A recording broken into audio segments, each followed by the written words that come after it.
of course, a great admirer of the impeccable credibility, professionalism, and business savviness of BusinessDay. If you really mean business in Nigeria, start your day with BusinessDay.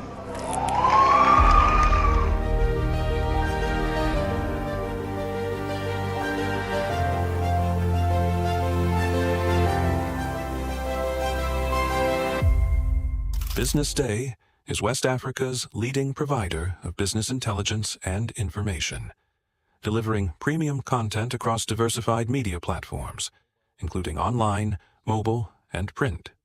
Since its inception in 2001 with a weekly newspaper production, BusinessDay has expanded its reach to provide exclusive content accessible through print, mobile, and online channels. Our premium offerings are further enriched with syndicated content from esteemed sources like the Financial Times, The Economist, and the Harvard Business Review. At BusinessDay, our mission is clear: to be the foremost provider of business and financial content, empowering readers to make informed decisions in Nigeria and Africa.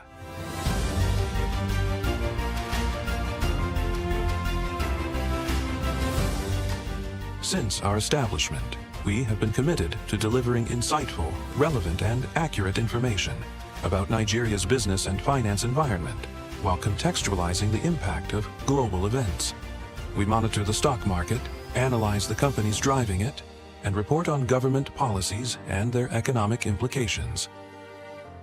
For being consistent in organizing these CEO forums for almost the last 14 years, I think this was a commendation, and I think something that will encourage them to continue. From decoding market trends to dissecting economic shifts, we offer actionable investment ideas and serve as a compass for decision makers navigating complexity.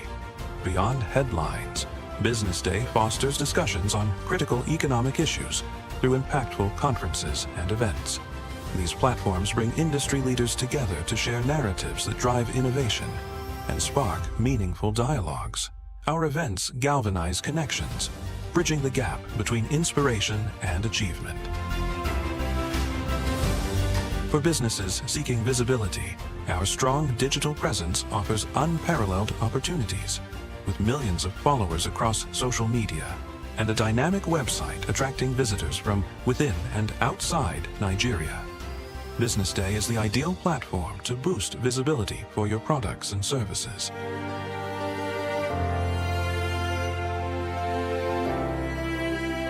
If you're looking for in-depth analysis and expert opinions on Nigeria and Africa's business landscape, BusinessDay is your guide.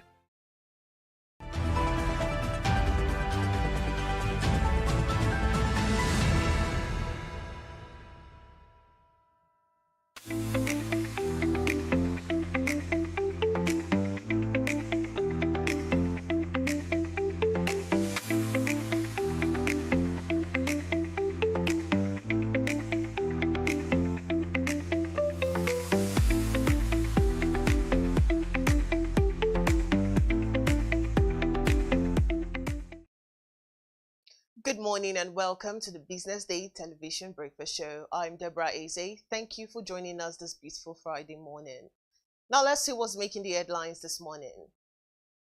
NGX records largest for business activity in Nigeria, and I've experienced this personally. When companies want to do DDO, they want to bring BusinessDay reports. Since it was BusinessDay to attain that level of global recognition, ladies and gentlemen, please let's put our hands together. To my other Mr. Frank, thank you very much for all you do. It is easy to be a voice in a small amongst friends. It is not easy to be a voice.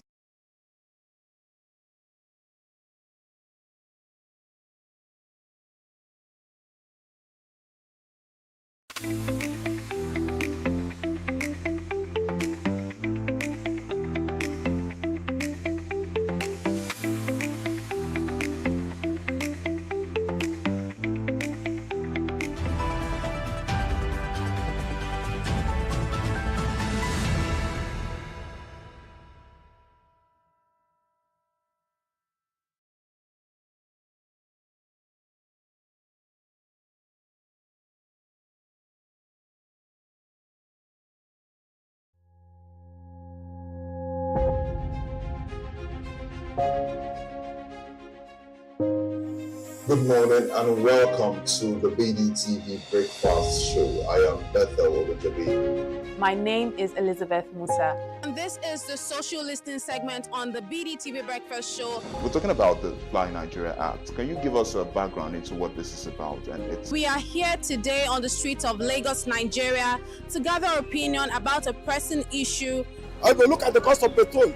We get very Nigeria with the suffer. The income is not really increasing, but the prices of items are increased. Nothing like service again, no. You only pray for that money to reach you that month. There's a lot of high pressure, a lot of stress. There's a lot of high targets to be met. I was quite strict. In my mind, I said, looking for my hand, my picking go spoil.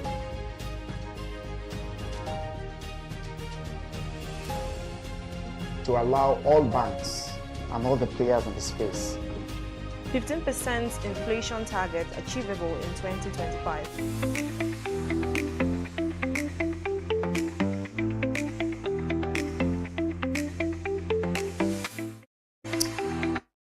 Now let's begin the news in Nigeria, where the Nigerian exchange has posted its largest single-day gain in 2025 as investor sentiment surged.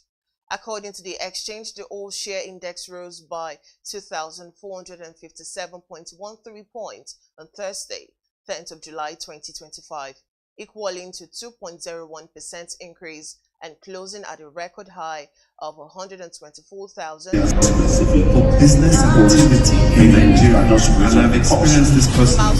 When companies want to do DD, they want to bring business day out. This is what business day is about. To attain that level of global recognition, ladies and gentlemen, please let's put our hands together. Regulatory procedure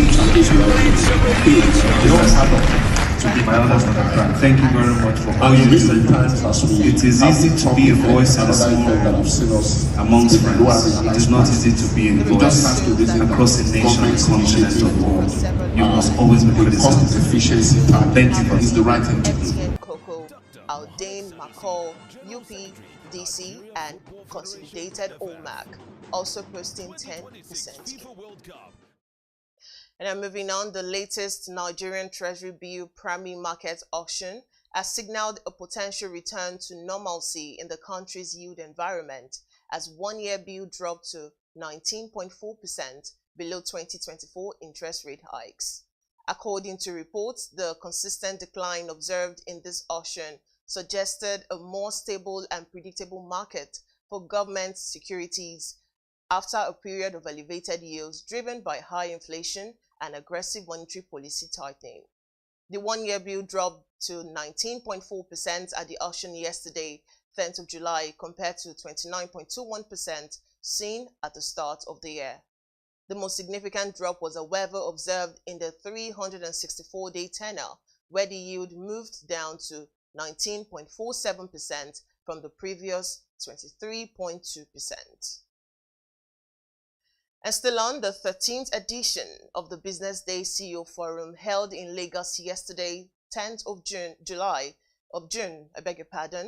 bringing together CEOs, economists, and innovators of Nigeria, bold economic reforms, and exploring the road ahead. Business Day publisher Frank Aibogun, kickstarting with a welcome address, issued a clear call to action, urging the federal government to sell off idle or dead assets as a way to reduce the country's spiraling debt burden. He also warned that with Nigeria's public debt projected to hit over 187 trillion naira by year-end, the sale of assets estimated to be worth more than 180 trillion naira could unlock capital for much-needed development and improve productivity.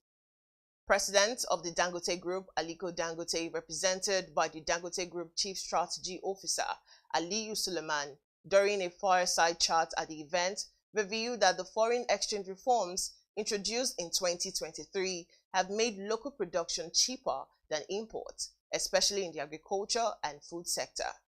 According to Suleiman, these reforms have strengthened the company's cost structure and long-term competitiveness. Stakeholders, however, described the reform efforts as one of the most ambitious in decades, while calling for more coordination to curtail its harsh effects. So in the local news, key players in Nigeria's oil and gas industry have called for an urgent review of the Petroleum Industry Act, citing outdated provisions failing to align with global trends, evolving technology, and current industry challenges.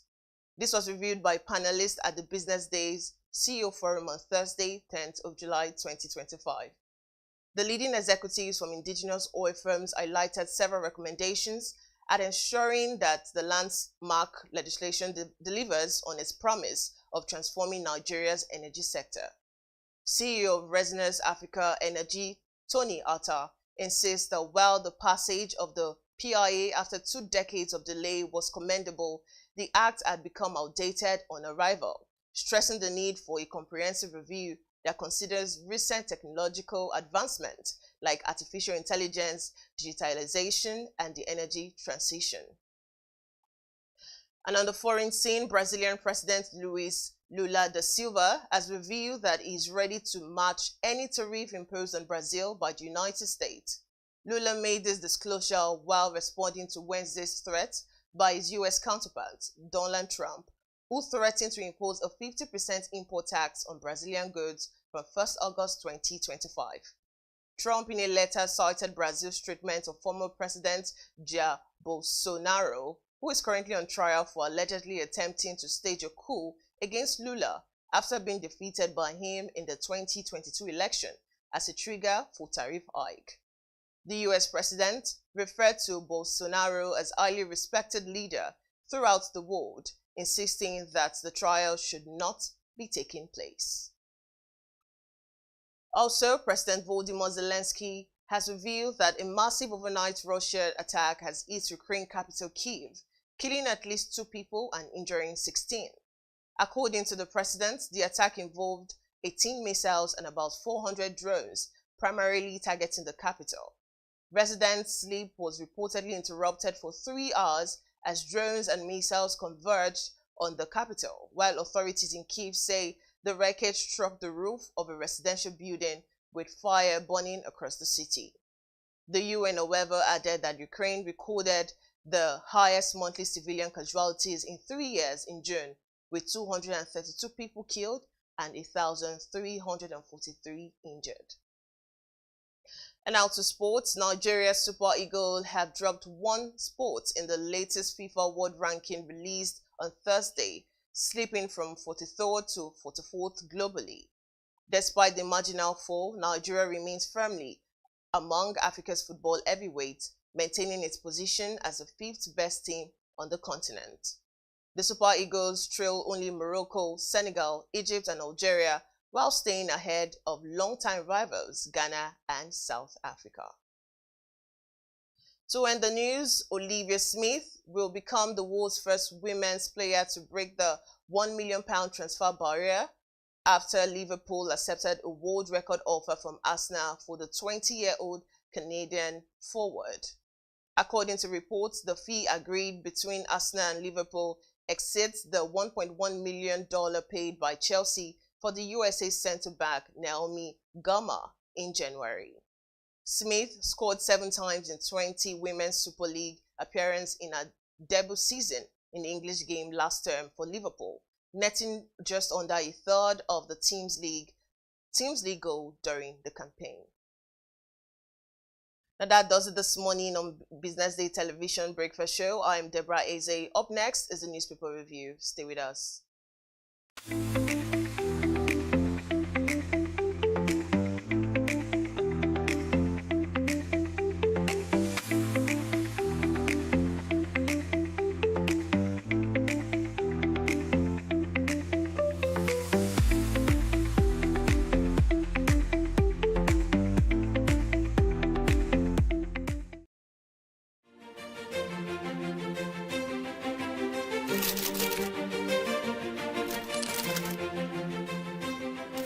I am, of course, a great admirer of the impeccable credibility, professionalism, and business savviness of BusinessDay. If you really mean business in Nigeria, start your day with BusinessDay.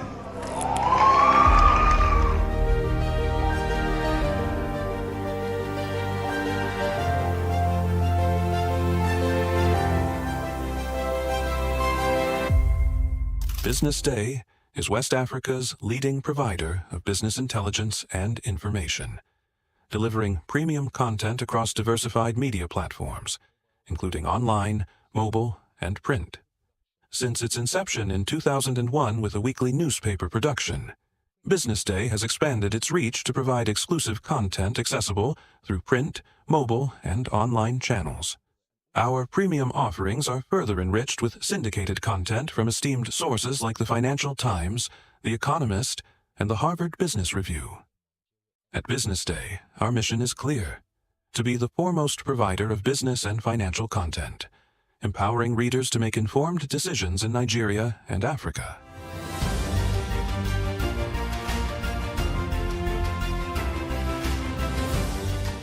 Since our establishment, we have been committed to delivering insightful, relevant, and accurate information about Nigeria's business and finance environment, while contextualizing the impact of global events. We monitor the stock market, analyze the companies driving it, and report on government policies and their economic implications. For being consistent in organizing these CEO forums for almost the last 14 years, I think this was a commendation, and I think something that will encourage them to continue. From decoding market trends to dissecting economic shifts, we offer actionable investment ideas and serve as a compass for decision makers navigating complexity. Beyond headlines, BusinessDay fosters discussions on critical economic issues through impactful conferences and events. These platforms bring industry leaders together to share narratives that drive innovation and spark meaningful dialogues. Our events galvanize connections, bridging the gap between inspiration and achievement. For businesses seeking visibility, our strong digital presence offers unparalleled opportunities, with millions of followers across social media and a dynamic website attracting visitors from within and outside Nigeria. BusinessDay is the ideal platform to boost visibility for your products and services.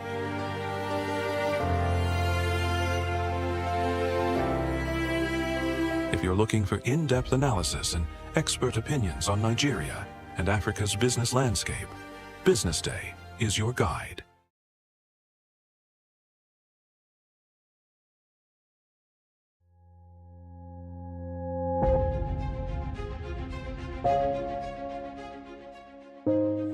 Good morning and welcome to the BDTV Breakfast Show. I am Bethel Obijabi. My name is Elizabeth Musa. And this is the social listening segment on the BDTV Breakfast Show. We're talking about the Fly Nigeria Act. Can you give us a background into what this is about?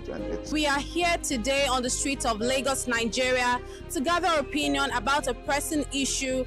I go look at the cost of petrol. We get very for Nigeria with the suffer. The income is not really increasing, but the prices of items are increased. Nothing like service again, no. You only pray for that money to reach you that month. There's a lot of high pressure, a lot of stress. There's a lot of high targets to be met. I was quite strict. In my mind, I said, looking for my hand, my picking go spoil.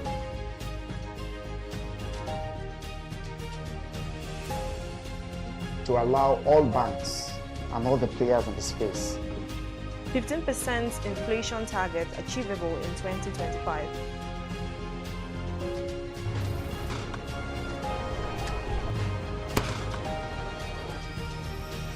The command and vision philosophy of both the Chief of Defense Staff, the Chief of Army Staff, and indeed all the service chiefs.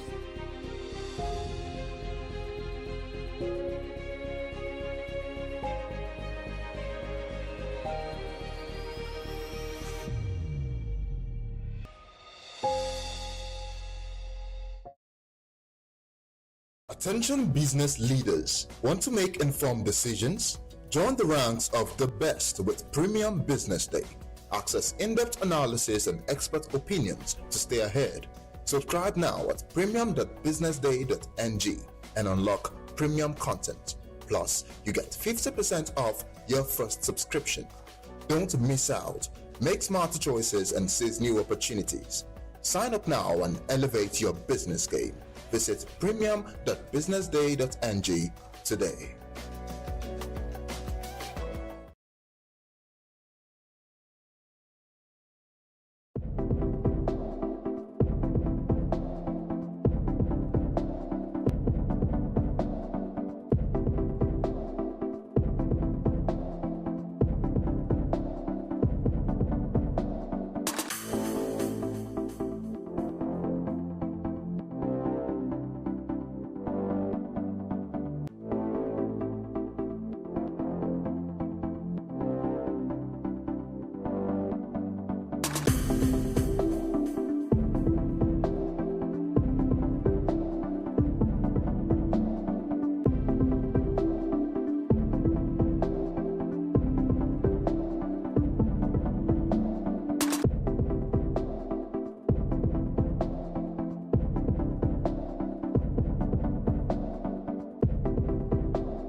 great admirer of the impeccable credibility, professionalism, and business savviness of BusinessDay.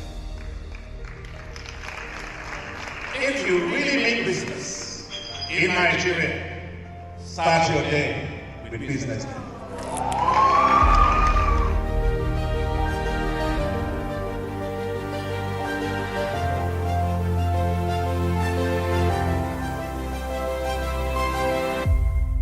BusinessDay is West Africa's leading provider of business intelligence and information, delivering premium content across diversified media platforms, including online, mobile, and print.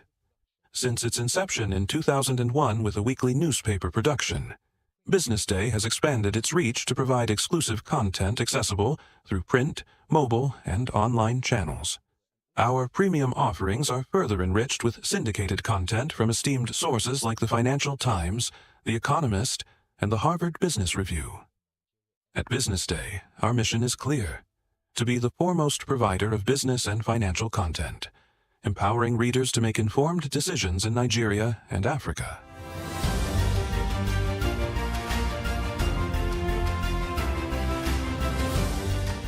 Since our establishment, we have been committed to delivering insightful, relevant, and accurate information about Nigeria's business and finance environment, while contextualizing the impact of global events. We monitor the stock market, analyze the companies driving it, and report on government policies and their economic implications. For being consistent in organizing these CEO forums for almost the last 14 years, I think this is a recommendation, and I think something that will encourage them to continue. From decoding market trends to dissecting economic shifts, we offer actionable investment ideas and serve as a compass for decision-makers navigating complexity. Beyond headlines, BusinessDay fosters discussions on critical economic issues through impactful conferences and events. These platforms bring industry leaders together to share narratives that drive innovation and spark meaningful dialogues. Our events galvanize connections, bridging the gap between inspiration and achievement.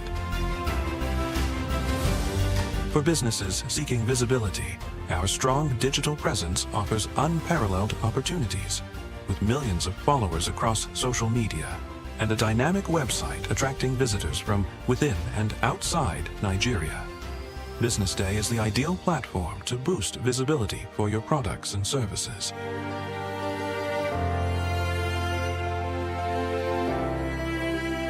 If you're looking for in-depth analysis and expert opinions on Nigeria and Africa's business landscape, BusinessDay is your guide.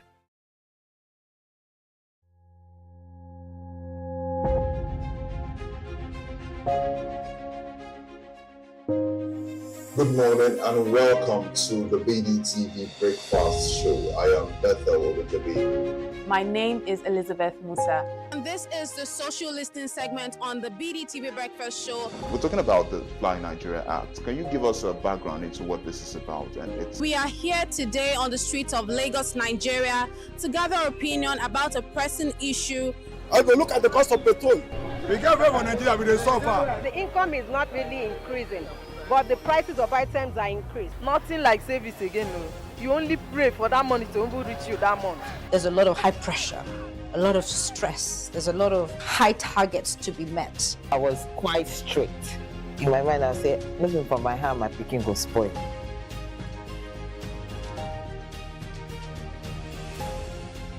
To allow all banks and all the players in the space 15% inflation target achievable in 2025.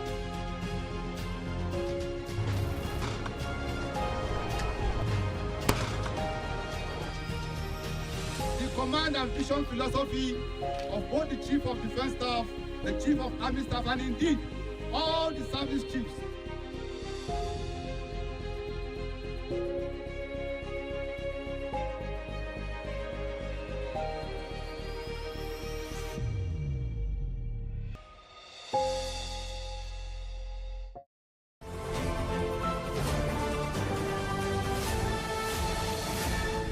You are watching Business Day Television.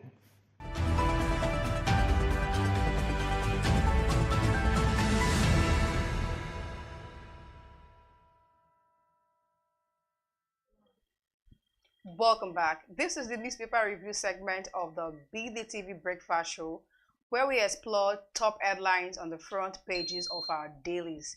I am Glory Odibo, and joining me in the studio for more insight this morning is our in-house analyst, Joshua Basse. Let's quickly go ahead and see what we have in the front pages of the Business Day this morning. The big story here says how Nigeria can turn painful reforms into long-term gains. From the breakout, we see this one saying stability, inconclusivity, sustainability, critical keys says KPMG. Dangote tips refinery expansion has Nigerians' success story. Another headline here says all-season farming seen boasting food input. Mr. Bassi, this is a very dicey topic. But let's quickly talk about how Nigeria can turn painful reform into long-term gains. What do you have to say regarding this big story on the Business Day this morning? Yeah, thank you, Glory, and good morning. Good morning. Nice to be here. You're welcome.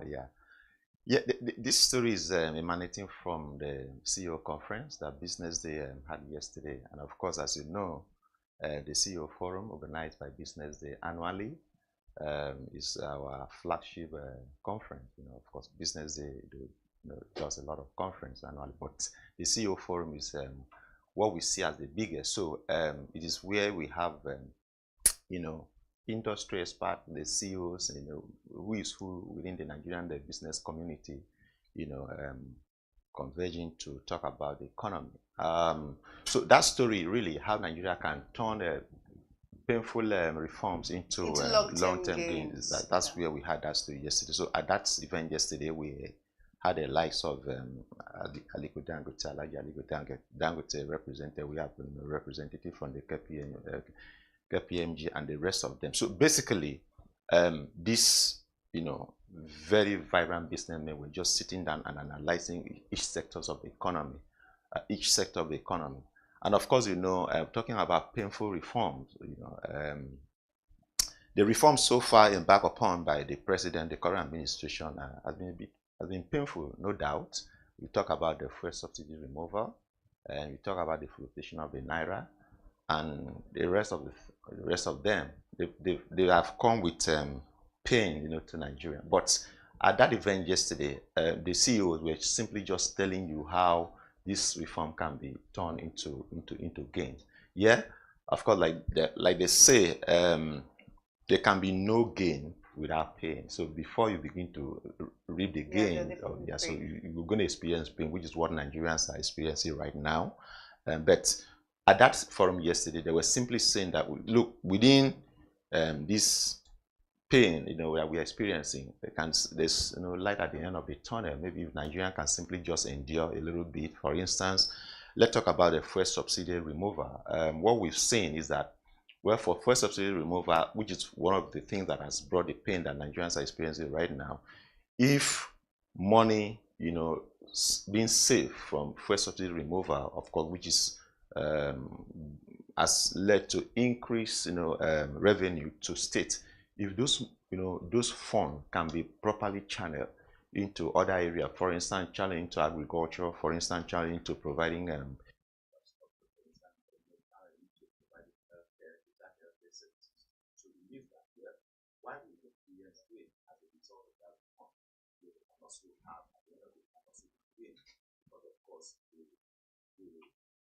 so to say, of the reform is properly managed in such a way that Nigerians can actually be today from this reform. And basically, I know that okay. later in the day, we're going to have a deputy talk. Talk about what we have this. We're going to do a lot more on this. But basically, what the CEO is saying is that we are experiencing pain as a result of the reform, but within the pain, there are things that we can do from there. And then we're talking about this long term. How do we communicate to the public to improve perception and trust in the process? Communicating with citizens of Nigeria, talking about long term gain. We have patience. Patience needs to be there. How can we communicate this to them so they can trust in the process? Because it's going to take a long-term gain, like we are seeing from the airline like the CEOs. Yeah, really. I think part of that communication, part of proper communication of that process, I think we should give kudos to BusinessDay. Is what BusinessDay did yesterday, bringing, because at that event yesterday, we had the Minister of Finance, who is a key member of the current administration and who you know, pushing this reform. He was as Mr. Waledo, who was represented by the Special Advisor to the President on Economy and Finance, who spoke very well. So that platform, of course, gave her the opportunity to explain, because I was there and I listened to her also saying that Nigerians should, you know, exercise patience, that this pain, you know, will actually eventually lead to gain. So, I mean, part of that communication is what government should do and should properly do well. And again, of course, government should also, apart from just communicating, there's something that we talk about, leadership by example. If you ask me, if you say that people should, you know, kind of endure, you know, make the sacrifice, and that the pain will ultimately turn to gain, you should also be seen making that same sacrifice. It shouldn't be that you know, you are living the best life, you know, everything that you think is good for you, you are picking them up, but you are telling Nigerians to endure and endure. So in communicating that, you know, process, you should also be seen to be leading by example. If you tell Nigerians to endure, if you tell Nigerians to have patience, they also need to see Mr. President, members of the federal cabinet, ministers and the special advisor, even to the state level, governors and what have, even to the local government level. Okay, you should also show by example. If you were to go for instance, the best of cars, I mean, you can also go for something less. So Nigeria will also, because of course you need to move around. Nigeria can also see that the leaders are making the sacrifice, and that will bring some kind of a relief and hope. Okay, our leaders are making sacrifice. Let us also just endure and then accept their message that we should make sacrifice. We should, you know, have patience, because you see that they themselves are also making that sacrifice. So that's one of the best ways, if you ask me, to communicate the process. From the second headline we have on the BusinessDay newspaper, it says all season farming seen boosting food impurity. I think this is a good game changer when it comes to food insecurity in the country. It's going to boost our food inputs. You understand? A lot of jobs along the line. And what about that area of where we have farmers being disrupted when it comes to farming, farmlands being destroyed and all that? How can that improve? How can we have all-season farming? How can we have all-season farming where we have those kind of insecurity currently in the farming sector? Yeah, okay, so fine. The story is part of the series that BusinessDay has been publishing as far as food production in the agricultural sector is concerned. All-season farming, of course. All-season farming should bring about sustained, you should bring about sustained food production. And so the story looking at what can bring about all-season farming. For you to be able to have all-season farming, I mean, it means that we should adopt, you should improve irrigation, you know, because it's not every time you have rain, right? But you need rain for those crops to be able to grow and then bring about that yield that you desire. So in the absence of rain, I mean, there should be something that you can use to you know, get the crop growing. So you need irrigation system. I think that's what we should embrace. That's what the story is looking at.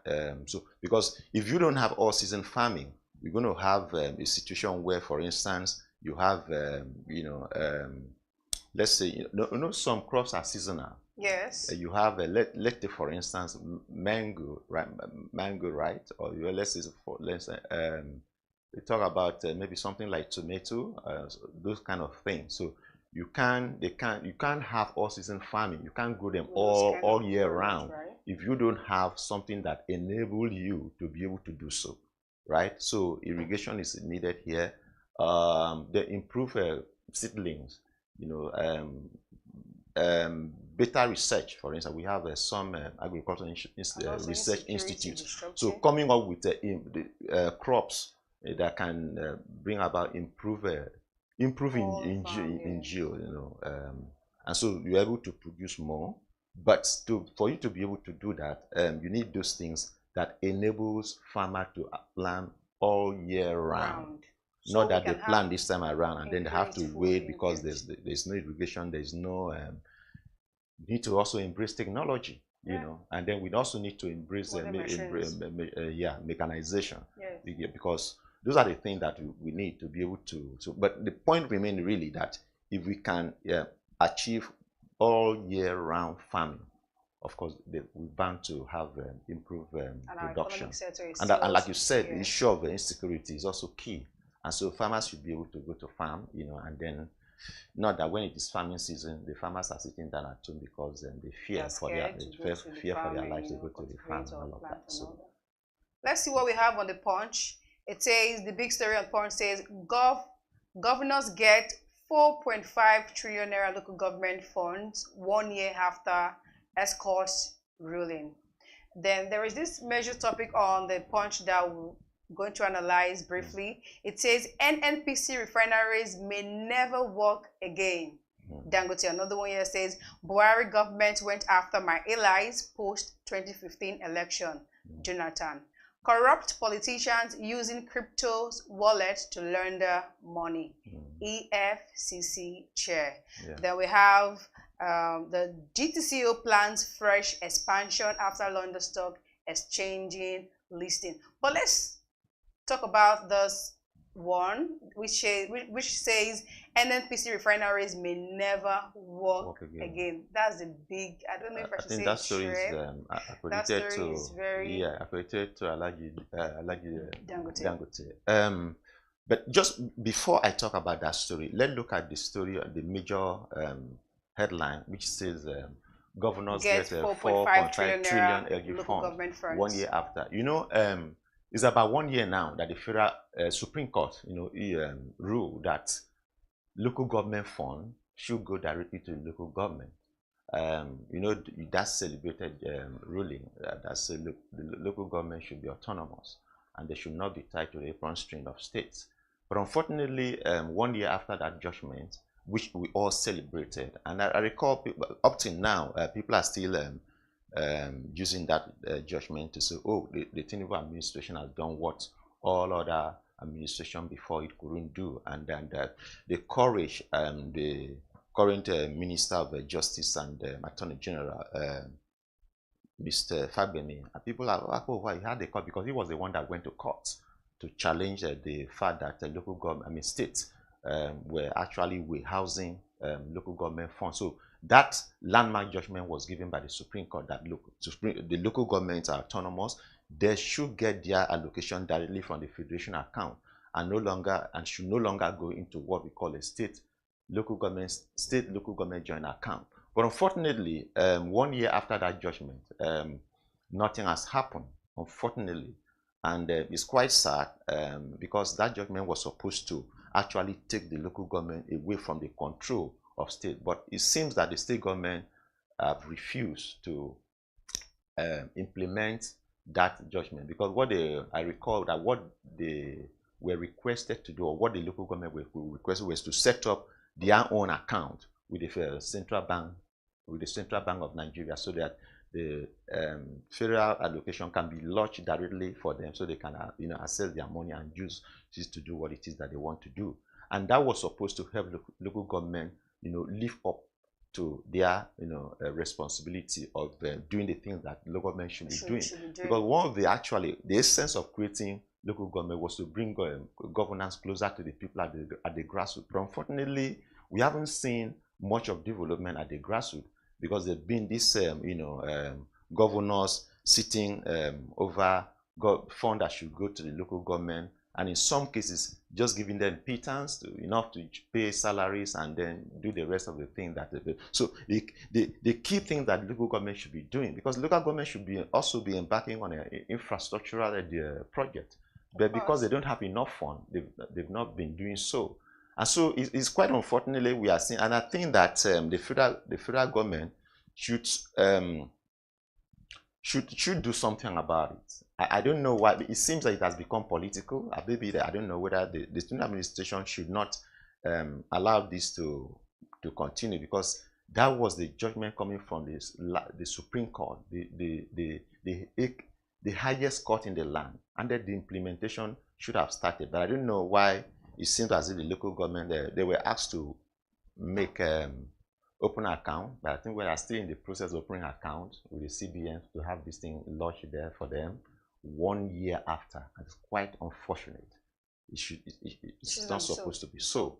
And then, of course, the story about Alhaji Dangote saying that so is it? Do you think it's due to underperformance, mismanagement, excessive turnaround, or what could be the cause of this headline?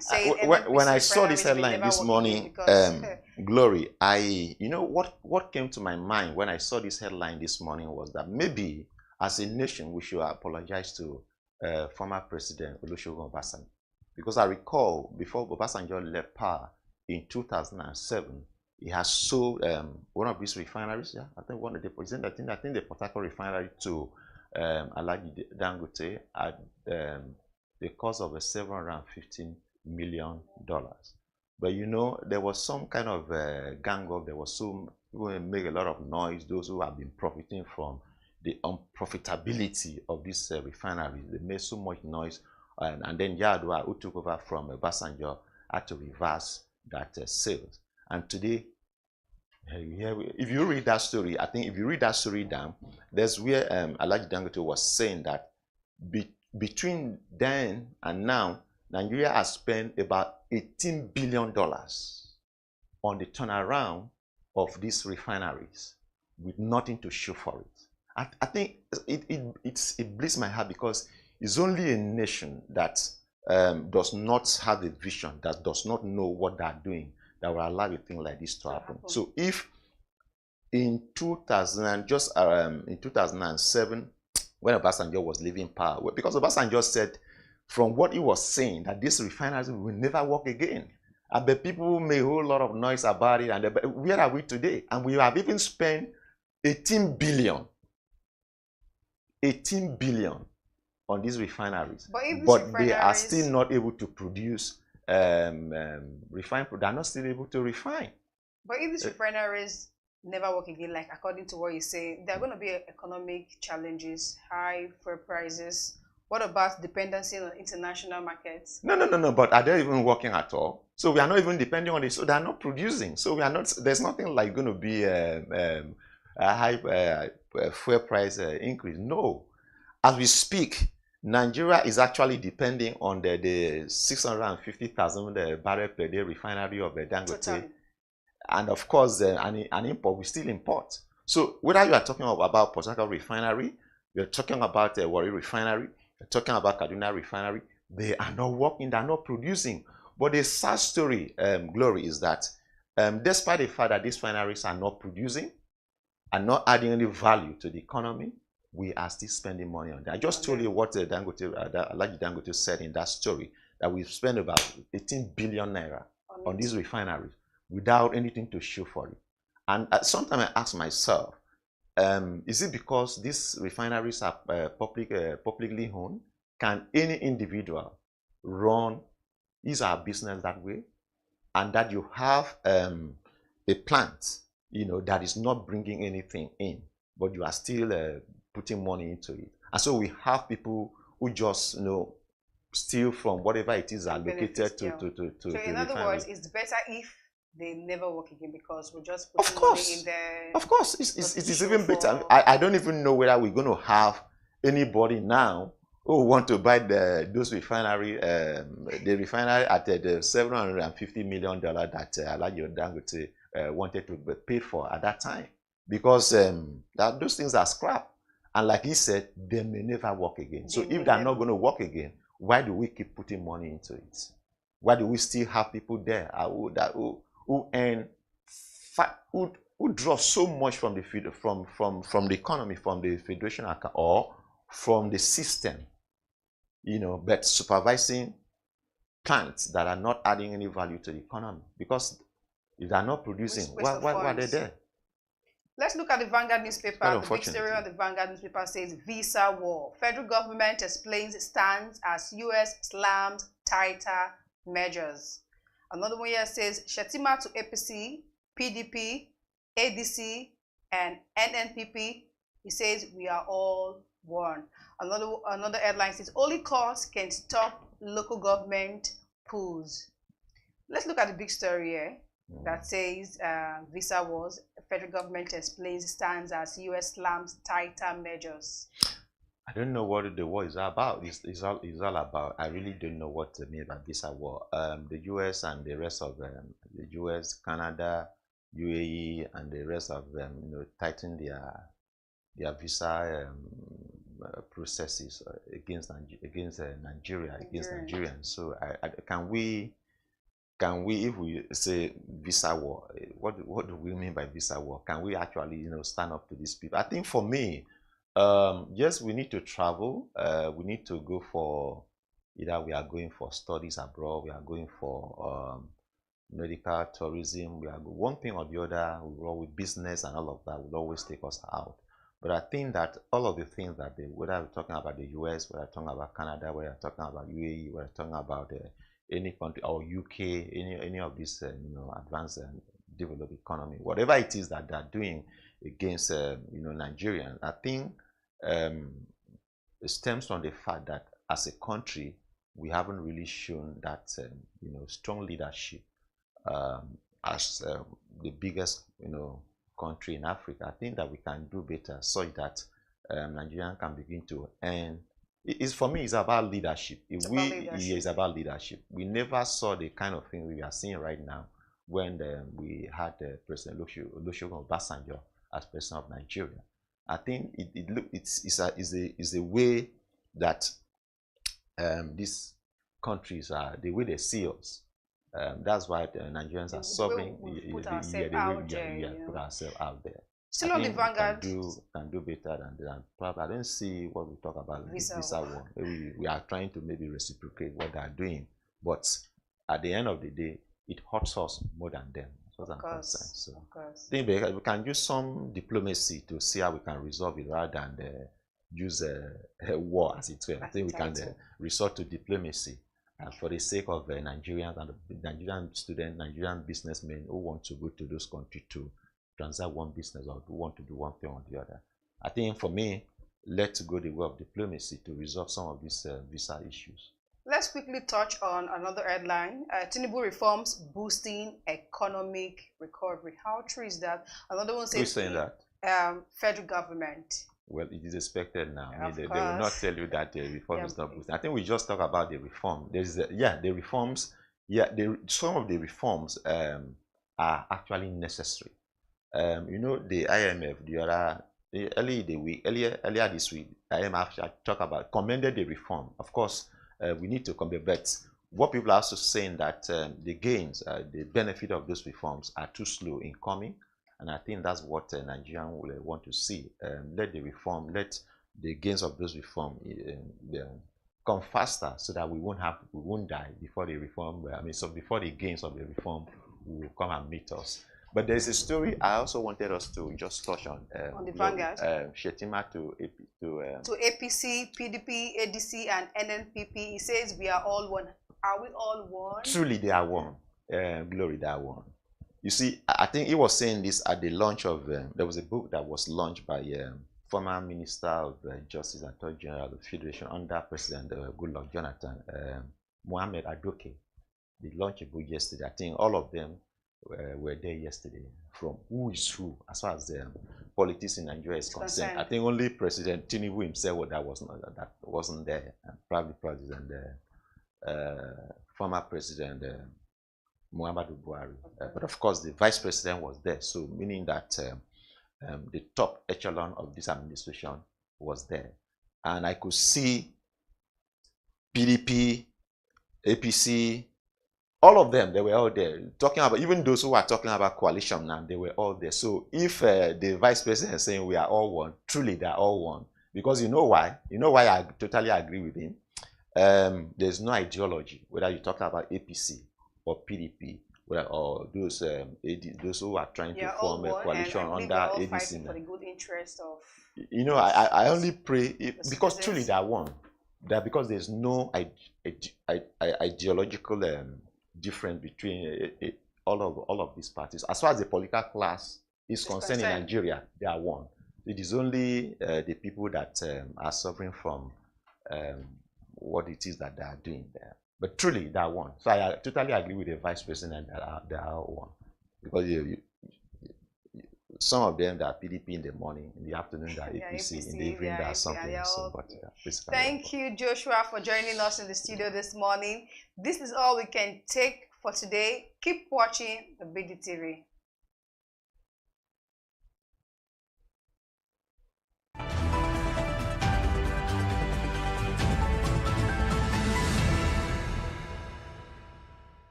I am, of course, a great admirer of the impeccable credibility, professionalism, and business savviness of BusinessDay. If you really mean business in Nigeria, start your day with BusinessDay.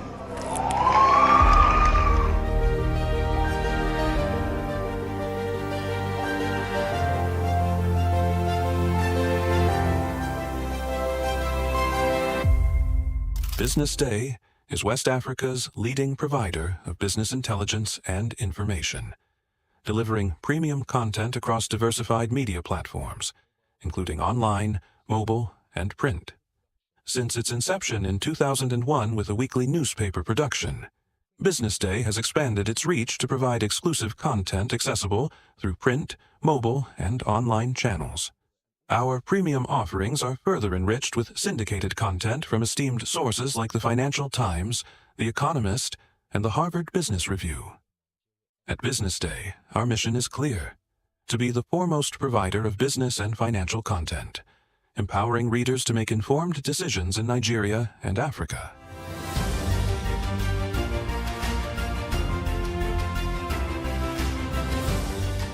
Since our establishment, we have been committed to delivering insightful, relevant, and accurate information about Nigeria's business and finance environment, while contextualizing the impact of global events.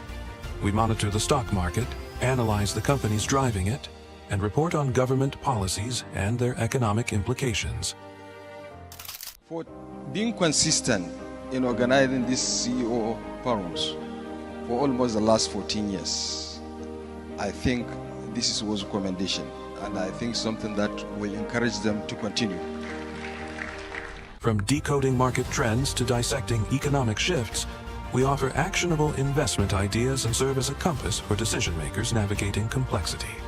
Beyond headlines, BusinessDay fosters discussions on critical economic issues through impactful conferences and events. These platforms bring industry leaders together to share narratives that drive innovation and spark meaningful dialogues. Our events galvanize connections, bridging the gap between inspiration and achievement. For businesses seeking visibility, our strong digital presence offers unparalleled opportunities, with millions of followers across social media and a dynamic website attracting visitors from within and outside Nigeria. BusinessDay is the ideal platform to boost visibility for your products and services.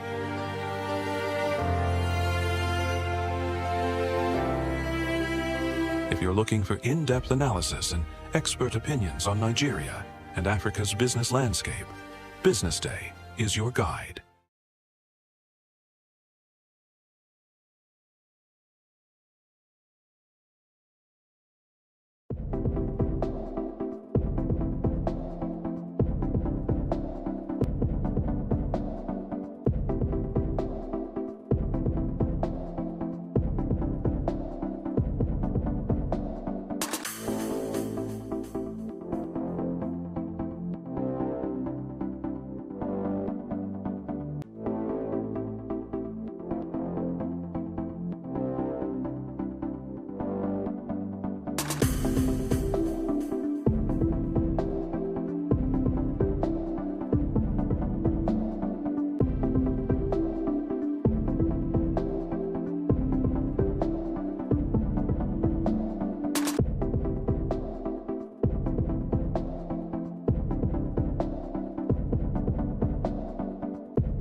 watching Business Day Television.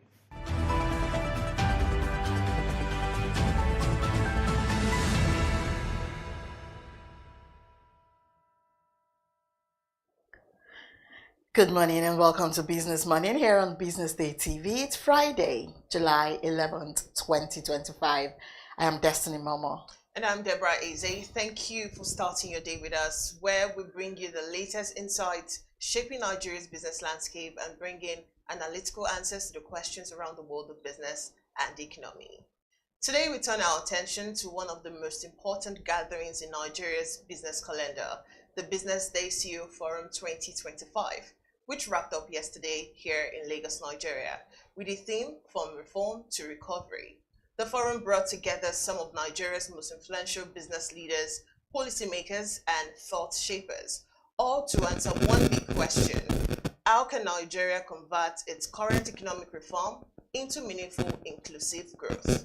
From conversation on oil and gas and the energy sector reform to remarkable business success stories featuring founders and business leaders, the forum gave us deep insight into what Nigeria private sector is thinking and where it's headed. So today, we'll unpack some of the key takeaways and what they mean for the road ahead. To have this conversation with us is Lolade Akimurile. He's the Deputy Editor, Business Day Nigeria. Good morning. Good morning. Welcome. Good Thank morning. you. Thank you for gracing us with your presence this morning. All right, let's get into it. The theme actually said from reform to recovery. For me, it's a very powerful theme. But do you think, in your view now, how well would you say we've gotten to that point where it's actually a reform to recovery moment? Good. So you know that following the President Bola Tinubu's what's the word now to use, his appointment, his election as president, you know, he enacted some reforms, including the subsidy removal, the FX liberalization, you know, and a couple of other reforms that we've seen. Those reforms actually led to the worst cost of living crisis that we've seen in a generation, you know, because it just made inflation go out of control. But truth is, all of those reforms were necessary reforms. The economy was headed in the wrong direction, and it was important for us to, you know, just set the economy on the right path to growth. So if you, the conversations yesterday at the CEO forum, most of the CEOs were in agreement that, of course, those reforms were very necessary. Most of them, you know, they've been stuck for many years. I mean, a lot of people didn't even think that, you know, the fuel subsidy would make way in their lifetime, but it has happened. So I guess what is important now is, yes, of course, those reforms have happened. There's still room for even more reforms, but we are already seeing some benefits from the reforms, despite the short-term pain that we're also experiencing. And I can give you some examples. So, for instance, before now, foreign investors were not interested in Nigeria as much as they used to, because, you know, we just had this currency problem that just made it very difficult for them to price risks very well. So, they just stayed on the sidelines, essentially, because we had a situation where we had multiple exchange rates.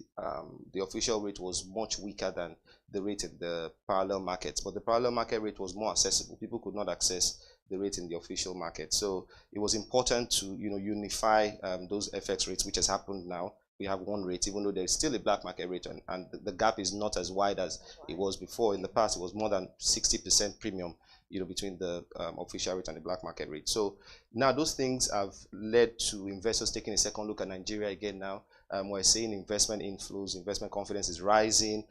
People have confidence in the administration. People believe that the central bank governor is really on the right path with his policies. We also know that interest rates have gone up, you know, just so that we can finally deliver real returns on investment. In the past, you had a situation where inflation rate was much higher than interest rates, and you know, that's not good for investors. No one would invest if they think that they're going to lose money, because if you invest in an asset that is below inflation, then in real terms, you're actually losing money. Yeah. So it was important to correct that, and that has been corrected as well. And we can see the impact because, you know, a lot of investors, not just foreign investors, even local investors are, you know, taking more, participating more in our capital market, investing. Then you also have the fuel subsidy removal. Yes, of course, that was also a big elephant in the room, right?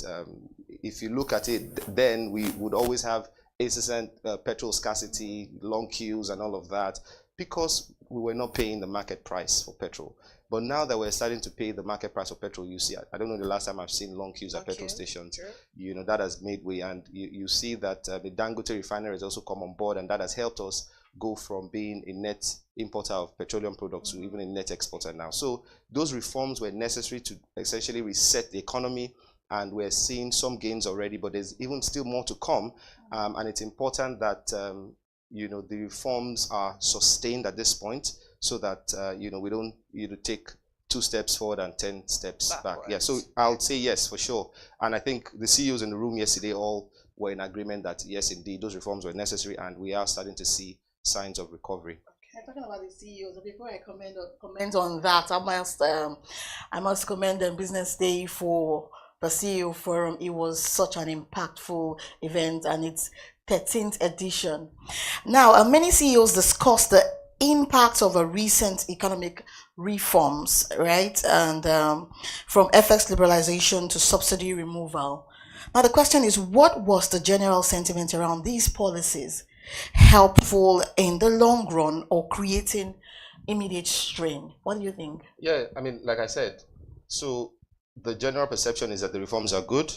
It could be better. I mean, people, you would agree with me that perhaps implementation wasn't perfect. Yeah. So if you're taking out, for instance, you're taking out the petrol subsidy, then of course you also need to think about the impact it would have on the most vulnerable citizens in terms of, you know, higher transport costs and, you know, just generally higher cost of living, because that even reverberates, extends to cost of food as well. So the International Monetary Fund, for instance, suggested that it would have been good to also, while those reforms were being implemented, to also, you know, have, you know, safety nets, you know, protective measures for the poor, something that ensures that you give back. You know, the thing is, the minute we stopped the subsidy, it also freed up a lot of cash for the government, right? Because we're paying a lot subsidizing. You know, at some point it rose to as high as 6 trillion naira. So that was really not good enough. If you put the petrol subsidy and the FX subsidy that we had in the past together, it amounts to about 5% of GDP. So there was no way we could continue with that, you know, given our fiscal constraints. But what is also important is the government also, there should be a human face to the reforms. There's a need to, you know, just implement those social protective measures so that people are not, you know, too hard hit by the reforms. But there is no doubt that those reforms were necessary. Yes, very necessary, because the way we were headed, if we had continued that way, oh my goodness, it would have been a basket case. Maybe it would have become another Venezuela, you know. But it's really bold reforms. I was speaking to one of the CEOs yesterday, and he was telling me about how, you know, he was really impressed. He thought that it would take even longer time for those reforms to kick in. But now that they are in, it's important that the government also balances the reforms to ensure that people are not, so that the benefit of the reforms also trickles down to the average man. Truth is, every reform comes with pain, especially if it's a reform that is long overdue. It comes with pain, but there needs to be more communication to people to make them understand that we're on the right path, and there are definitely going to be long-term benefits from the reforms we're seeing today. Because the truth is, with these reforms, if you say you've, you know, cleared the path for investors to put money in the country, then of course you know what that means. It impacts everyone. I mean, it creates jobs. It definitely fuels economic growth as well. Okay. So that's what really was the theme of what we yesterday. Do you think the government is doing a good job with short-term relief? Like you said, it's good that these reforms should take place. But what about short-term relief for the lame Nigeria now? Yeah, I mean, you're right. I mean, definitely, the government can definitely do better. And I think that yesterday was quite interesting listening to Wale Edu, the Minister of Finance and coordinating Minister of Finance and the Economy, right? Who was well represented by Mrs. Sonia Deokoli, who's the Special Advisor to the President on Finance and the Economy. Yeah. And, you know, she noted that, yeah, the reforms have just essentially put Nigeria back on the map. But then she also acknowledged the fact that it's important that the, you know, people at the lower rung of the ladder are also carried along to ensure that you know, it's not just macro gains. Exactly. Those gains are right at the top and they don't really trickle down. So it's important that we ensure that, I mean, one way to really do things that can really impact on the lives of the ordinary citizens would be the we've seen FAC allocations go up, tremendously since the fuel subsidy removal as well as the FX unification. So it's important that state governors, not just the federal government now, but state governors also embark on programs that give back some of that cash that you've been able to save as a result of the subsidy removal and the unification of the FX rates. Give it back to the people, to the communities, by investing in infrastructure, investing in human capital. Some states are doing that already, but of course there's still much more that can be done. Yeah. All right, then oil and gas. Oil and gas was a major discuss point, if you remember. So what were the key takeaways on energy sector reform, especially around gas flaring, deregulation, and then investment in there was a panel on renewables. There was a panel on oil and gas, very well attended. Tony Atta was there as well. The CEO of Ardell Holdings was also there. Tony Atta is the CEO of Renaissance. I think what the biggest message for me from that panel was a discussion around the need to now go back to update the Petroleum Industry Act. We know that, yes, I mean, it took many years for that law to scale through, right? It took many years, but it eventually happened in 2021 when President Muhammadu Buhari signed it into law. But now, truth is, yes, better late than never, right? But the PIA as it is now, given that it has suffered many years of delay, might not be reflective of the current market realities today.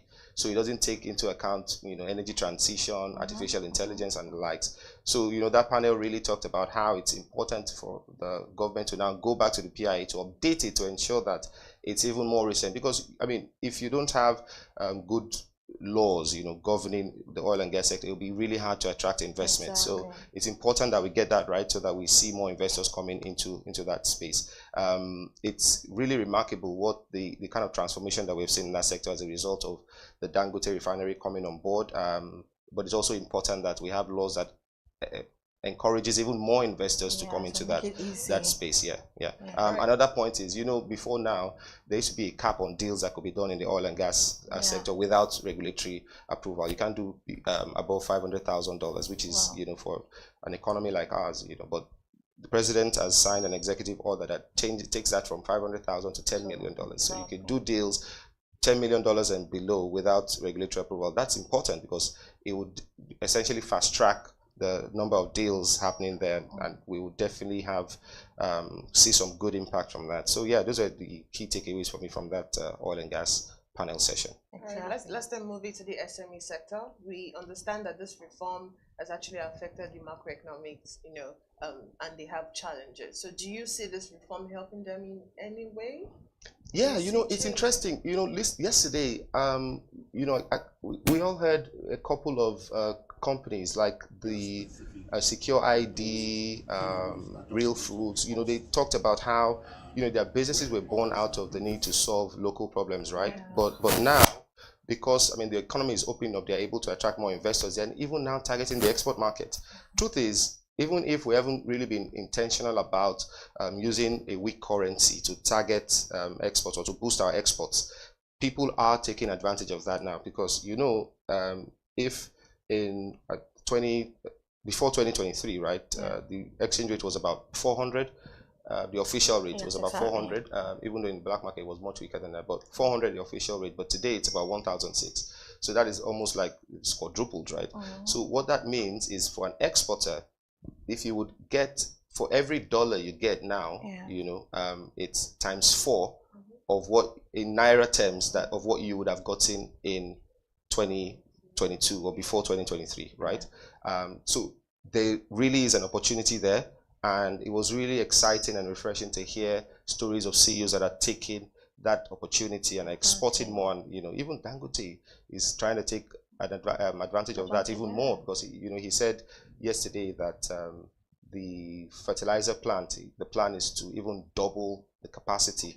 Because there's a lot of demand internally as well as externally as well. So that's one easy way that businesses can make the most of the reforms. We know that interest rates are really high. It's really hard these days for businesses to just get affordable credit from the banks. But the truth is, anywhere around the world, most businesses don't really rely on commercial bank loans for startup capital and all that. There are other alternatives, venture capital, private equity, and all of that. So I think this is the time to also explore those alternative financing. Yeah. Yes, because it's given that there's some sort of macroeconomic stability now, the macro picture is clearer for a lot of these investors, the venture capitalists and private equity investors. The currency has been stable, they can plan. So this is actually the time to be knocking on their doors for some credit, and which will be more cheaper than if you had to get from the banks. Yeah, exactly. So lastly, as the forum's theme implied, it talked about that Nigeria is trying to move from reform to recovery. Based on everything discussed, what are the top 3 things government and businesses must do differently to make recovery a reality?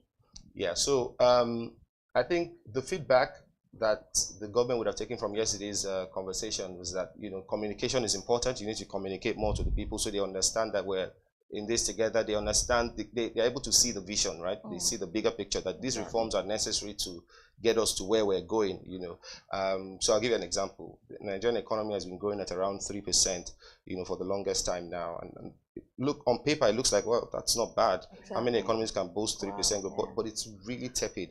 For an economy with the size of our population, 200 million plus, we should be growing at around 7%. It was really good to hear Mrs. Sonia Okoli talk about the target being 7% by 2027, which is good. Yeah. She also talked about how tax to GDP, the plan is to ensure that it goes up to about 18%, so that Nigeria can collect more taxes as a percentage of GDP than it currently does. So communication is important. People need to understand and see where we're heading with this, so that they can also key in. It's also important, we talked about the social protective measures as well that should be put in place to just essentially, shield the very vulnerable, because life is really tough, for them at the bottom. So that's also another thing. And then finally, it's also important to lead by example, right? So if the government is preaching austerity, you're saying that, yes, we're in the thick of the reforms, the cost of living crisis is really intense. It's important that they lead by example by cutting down on their own expenses and expenditure as well. It doesn't send a good signal to the citizens if you're saying that, we need to tighten our belts at this time. We need to ensure that we're more curtailed, we're not wasteful. And then on the other side, you see the government officials, living lavish lifestyles, that kind of thing. Yeah. So it's important that the government leads by example. Yeah, so that it would make more sense that way. A lot of things. I must commend Business Day for that forum yesterday, and I must say that we expect a bigger picture in its 14th edition, and I know that definitely our minds will actually be very surprised at how it will come up on the 14th edition.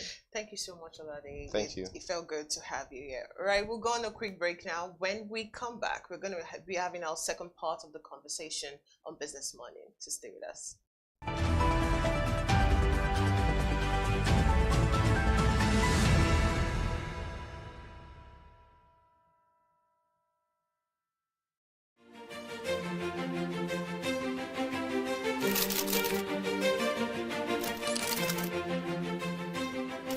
I am, of course, a great admirer of the impeccable credibility, professionalism, and business savviness of BusinessDay.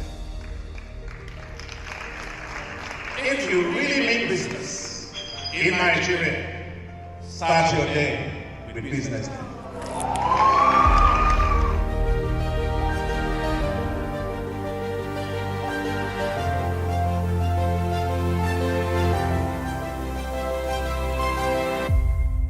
BusinessDay is West Africa's leading provider of business intelligence and information, delivering premium content across diversified media platforms, including online, mobile, and print. Since its inception in 2001 with a weekly newspaper production, BusinessDay has expanded its reach to provide exclusive content accessible through print, mobile, and online channels. Our premium offerings are further enriched with syndicated content from esteemed sources like the Financial Times, The Economist, and the Harvard Business Review. At BusinessDay, our mission is clear: to be the foremost provider of business and financial content, empowering readers to make informed decisions in Nigeria and Africa.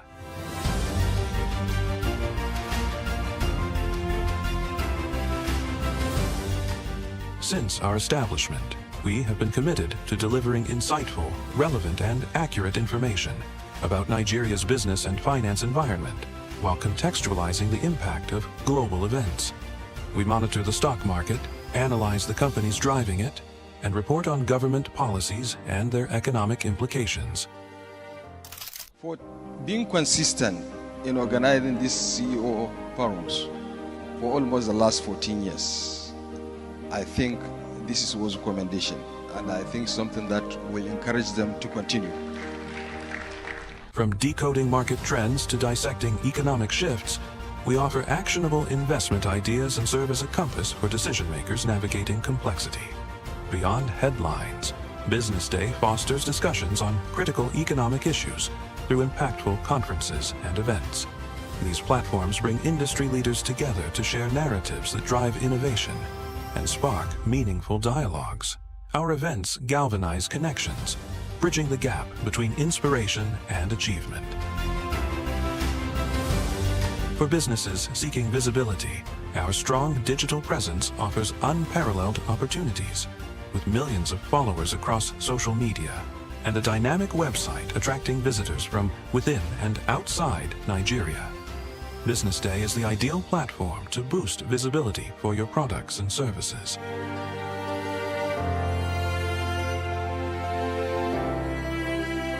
If you're looking for in-depth analysis and expert opinions on Nigeria and Africa's business landscape, Business Day is your guide.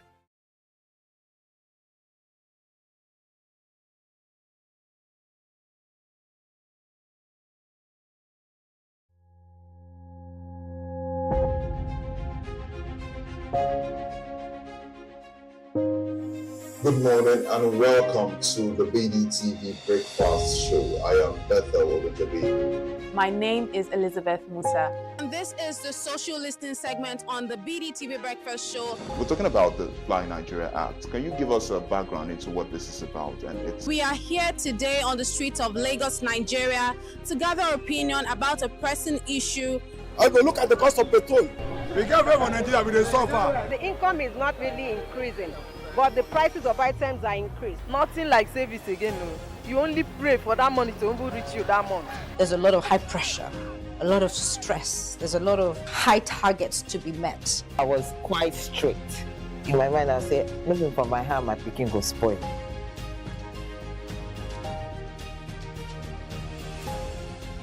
To allow all banks and all the players in the space 15% inflation target achievable in 2025.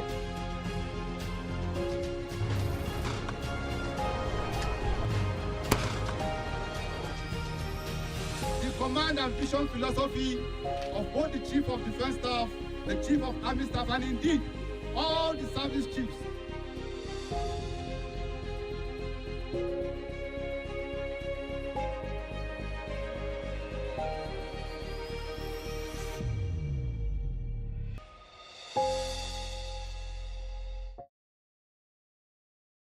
Attention business leaders. Want to make informed decisions? Join the ranks of the best with Premium Business Day. Access in-depth analysis and expert opinions to stay ahead. Subscribe now at premium.businessday.ng and unlock premium content.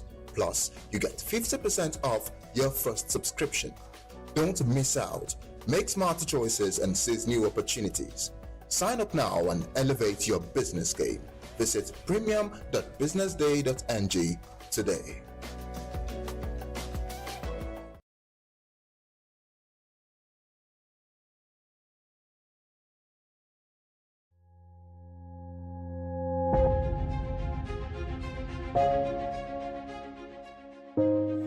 Good morning and welcome to the BDTV Breakfast Show. I am Bethel Ogunjobi. My name is Elizabeth Musa. And this is the social listening segment on the BDTV Breakfast Show. We're talking about the Fly Nigeria Act. Can you give us a background into what this is about?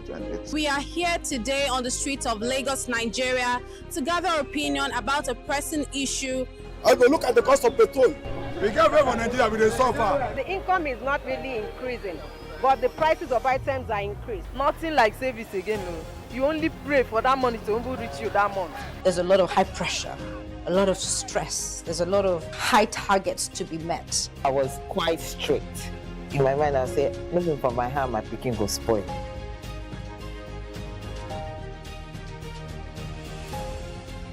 To allow all banks and all the players in the space 15% inflation target achievable in 2025.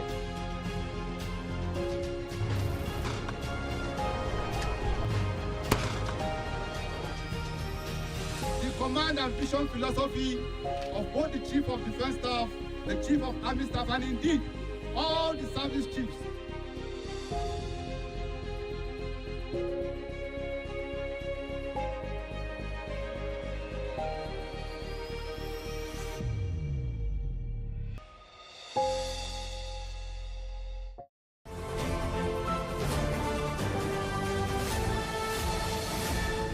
You are watching Business Day Television.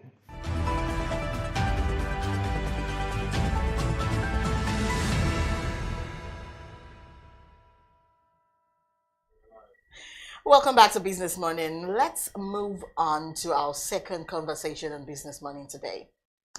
Today we turn our spotlight to a critical piece of Nigeria's energy puzzle, the renewable energy adoption and the urgent need to curb gas flaring. Despite being Africa's largest oil producer, Nigeria continues to burn off billions of cubic feet of natural gas annually, a practice known as gas flaring. Not only does this waste a valuable energy resource, but it also contributes significantly to greenhouse gas emissions and environmental degradation. At the same time, over 90 million Nigerians lack access to reliable electricity, prompting a growing call for investment in cleaner, more sustainable energy alternatives. The conversation is no longer just about environmental responsibility, it's also about economic opportunity, energy security, and positioning Nigeria as a leader in Africa's green transition.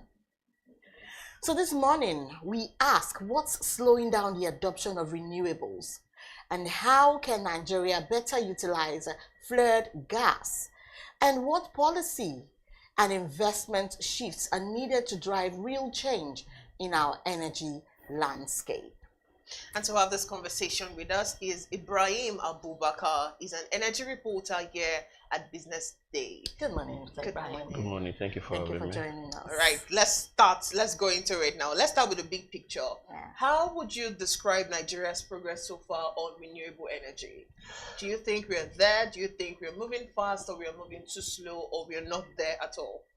All right. So to be fair on Nigeria, the concept of renewable energy or energy transition in itself is not just a Nigerian thing; it's a global thing. And then when you look at Africa, you want to call South Africa, Nigeria, Rwanda, Kenya, and some other countries when it comes to the adoption of renewable energy. And so far, I won't say we're there. We're not even there at all. But we are currently not where we were last year, 2 years ago. If you look at data from IRENA, that's the International Renewable Energy Agency, Nigeria has grown from like over 2,000 megawatts in the last 10 years to 3,000 plus in terms of renewable energy adoption. So that should count for something, and that should also mean that we are moving. Yeah, it might not be as fast as you'd expected, but the country is actually moving up. And again, we have a whole lot to do, because when it comes to energy, you need investment. And now, many of the financing houses, many of the financiers are saying that if you are not bringing sustainability, even as an organization, you need to have sustainability report when you're doing your financial report. So now they want to see what you're doing in terms of trying to curb gas flaring, trying to curb emission, trying to curb global warming. So these are some of the things that is currently going on globally, and it's trickling down on Nigeria, because we are not alone in all of this. So we're moving, not as fast as you'd expected, but we're moving. All right. Now, gas flaring has been a long-standing issue environmentally and economically. These consequences has been lingering. So why has it been? Why do you think it has been so difficult to eliminate despite repeated deadlines and penalties? Well, for one, it is actually cheaper to flare gas than to curb it. Oh, wow. So many organizations are working towards it. I don't want to give publicity out here, but there is an IOC, that's International Oil Company, or we can call it International Energy Company, that is also, doing some things in Nigeria. And they've, in their last report or latest report, they indicated that they've actually curbed gas flaring in their own assets. When it comes to their assets and their oil and gas assets, they've curbed gas flaring. So many organizations are also trying to put in the work to make sure that this is done, but the reality is currently it is actually cheaper to flare gas than to curb it. And the penalties that we have out there it's not convincing enough for any organization to say, okay, instead of paying penalties, let me stop flaring. So for example, currently this year, according to NOSDRA, the data we have is that Nigeria oil and gas companies in the country has flared over 154 million standard cubic feet of gas. Now that is trickling down to somewhere around $52 million US. Wow. Now the penalties for that is somewhere around 300, not enough. So the last year we did over 1.1 billion US, not million. Then the penalties was around $600 million. That's almost half of what you flared. So you see, so if I'm flaring over 1.1 billion and you're telling me to pay $600 million US, that's almost half of what I flared. So I'd rather pay the penalties than find a way to curb.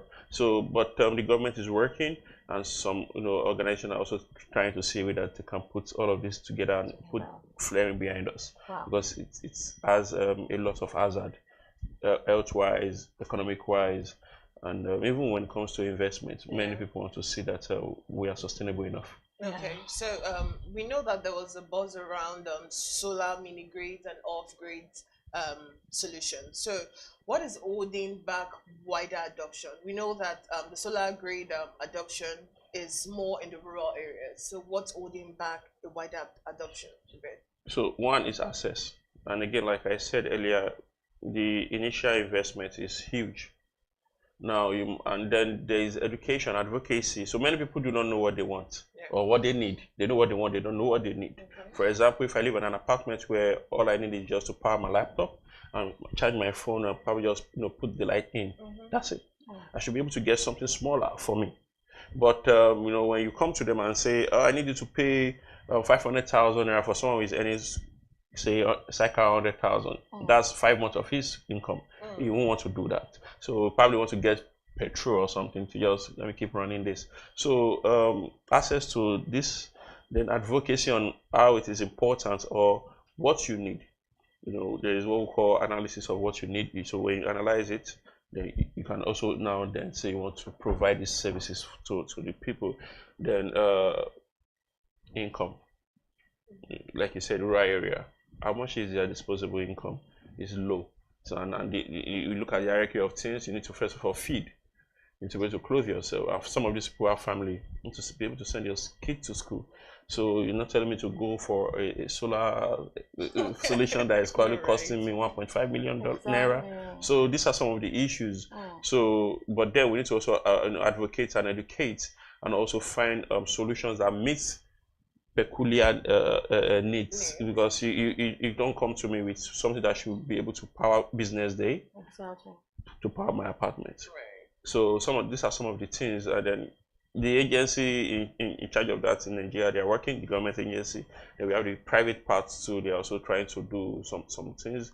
There are some reports. As at yesterday, there is a report that one of the solar assembly plants in Nigeria got a safety and quality certification in the Netherlands.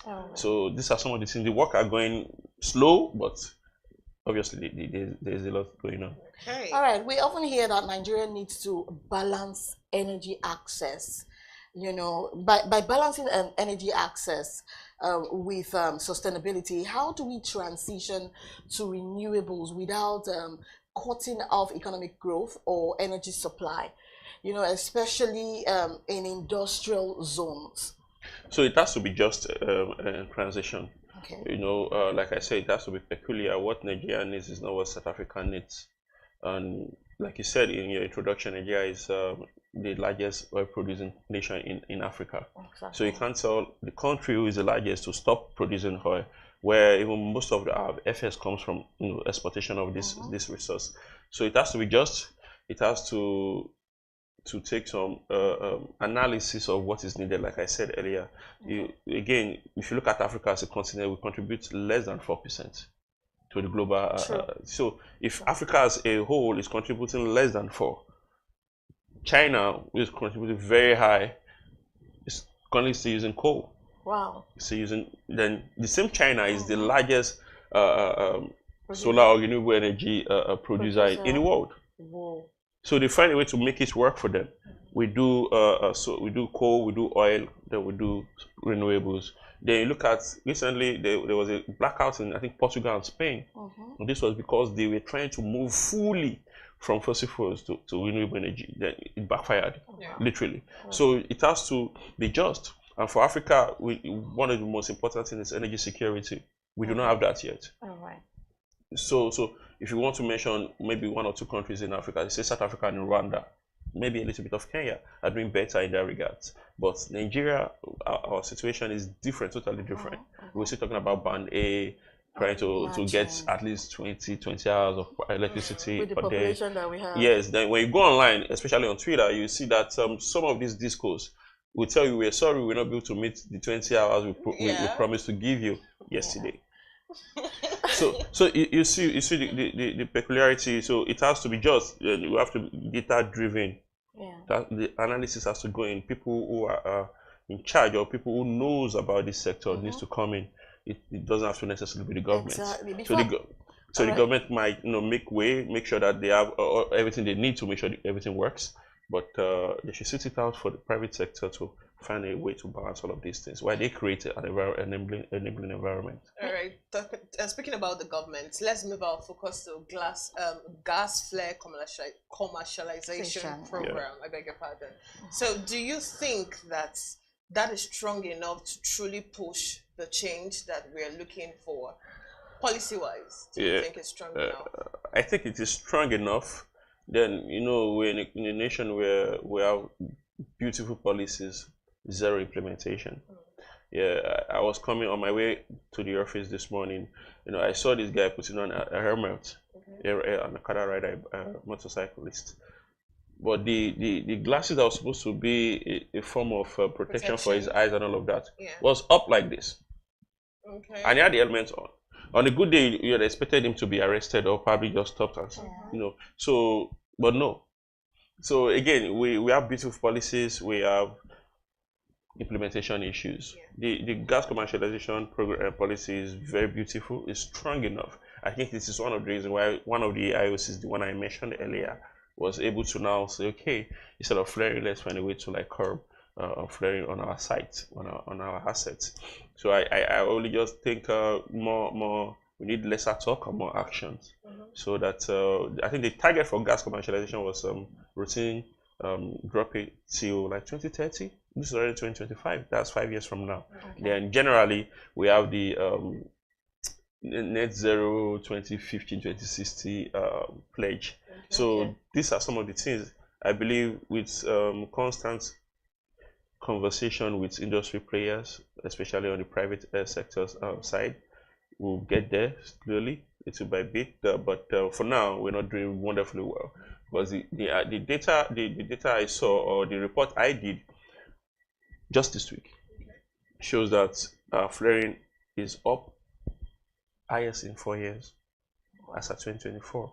And if you look at the first 5 months of this year, we're already doing almost half of what we did in the first 6 months of 2024. So there is a very high chance it might be the fifth or the it's the 5-year high. So these are some of the issues we need to take it outside of policy and implementation. So this are some of the things. But the policy in itself, beautiful, strong. But implementation is one of the problems. The example you gave was really good, the helmet example. All right, let's talk about finance. That's a renewable energy infrastructure isn't cheap. So finance should be talked about here. So are local investors showing real interest, or is this still donor-driven? No. So we've moved from donor-driven to private centered investment. Oh, wow. Yes, it's very, very expensive. Oh. I'm currently working on an article that I can't speak because, you know, exactly. but it shows that we need a lot of money. Okay. Circa $200 million US yearly. Whoa. To make sure that we are up to date. And last year we didn't do that. 2 years ago we didn't do that. Meaning we're already back. We're already lagging behind when it comes to that. So that's one that will probably be 250 now. Oh wow. So it's not easy. You see that in the country now we have so many organizations coming in with electric vehicles, electric motorcycle. I had a conversation with one of the CEOs, and he said that I can't even promise you that there's power supply enough for you to charge. Exactly. However, that petrol or that diesel you are buying to power your organization or your homes just creates some sort of a box outside where you can charge your electric vehicle when you are on your fossil fuel. You see what that is? So it's not really working. So it's not like it's not working, but we can't easily, or we can't really just phase out fossil fuel. Yeah. We can't. No, we can't. So it is peculiar to us, Nigerians. So we need to take that into cognizance. We need to take that into anything we have to do. So investment is no longer donor. Donor is there, but we are seeing private investments too. And even, like I said earlier, organizations, local and international, are now saying for you to even get any form of investment, we want to see your sustainability report. Yeah, exactly. What are you doing in terms of that?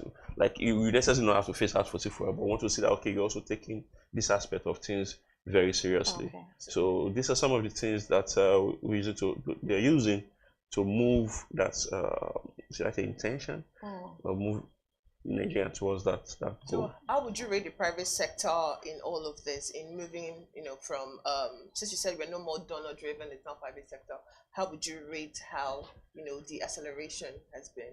Yeah, it's moving. It is moving. Like I said yesterday, an assembly plant here in Nigeria, what they say is a Nigerian based company, but they assemble, they don't make. They have to also import some parts of these things into the country. They got that certification, which shows that they can now assemble and also export, not just local consumption now. And the plant in itself has I think 100 megawatts capability. So that's more than enough to roll out every year or yearly.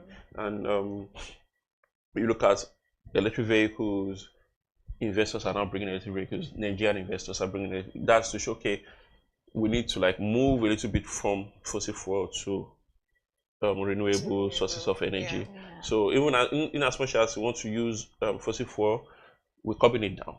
So if you're using, say, 10 liters before, we want you to go down to as low as 5, then maybe in the next year 2, then 1, then we just stay there. But we can't phase it out fully. So the investment is there, it's moving.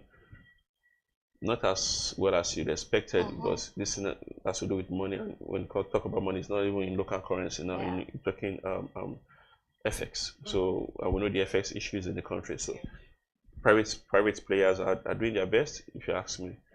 Again, it boils to the government also making sure that they have the enabling environments so that all of these things can work.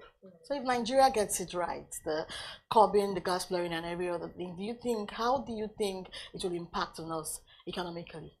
So I want to first of all start with the health-wise. Okay. If you look at a report that shows that 100,000 people die from smoking or inhaling dirty sources of energy. Okay. So coal, charcoal, firewood. I know these people are women and children. Wow. So yearly, that was the latest report. So if you curb any form of carbon emission, you're reducing the number of mortality rates in that regard. Yeah. So it may say from 100,000 to 20, 10, which is also not acceptable, but you've reduced.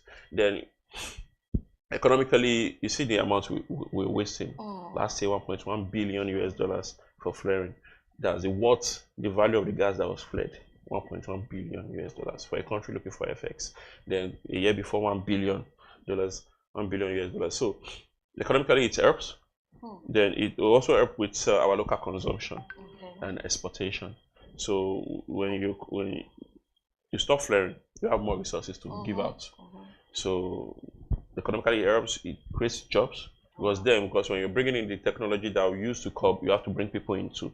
The technology will not help itself. People will have to work on that machinery and all of that. So you create job, you create education for people who do not know and wants to know.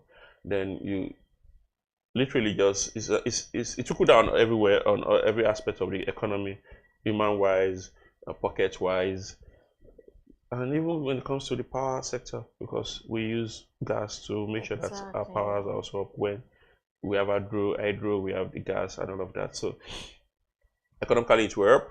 It will take us from where we are right now, I can assure you. Because the latest report is showing that the gas play this year, the 154 million standard cubic feet, has a potential of creating 15.4 thousand gigawatts hour of power. So these are some of the things. Before we let you go, I'm just Debbie, just give me 1 second to ask him something a bit about the safety of the solar.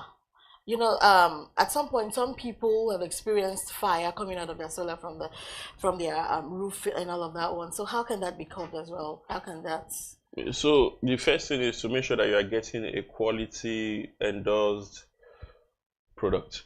All right. So which also speaks to advocacy. We have some of them here in the country.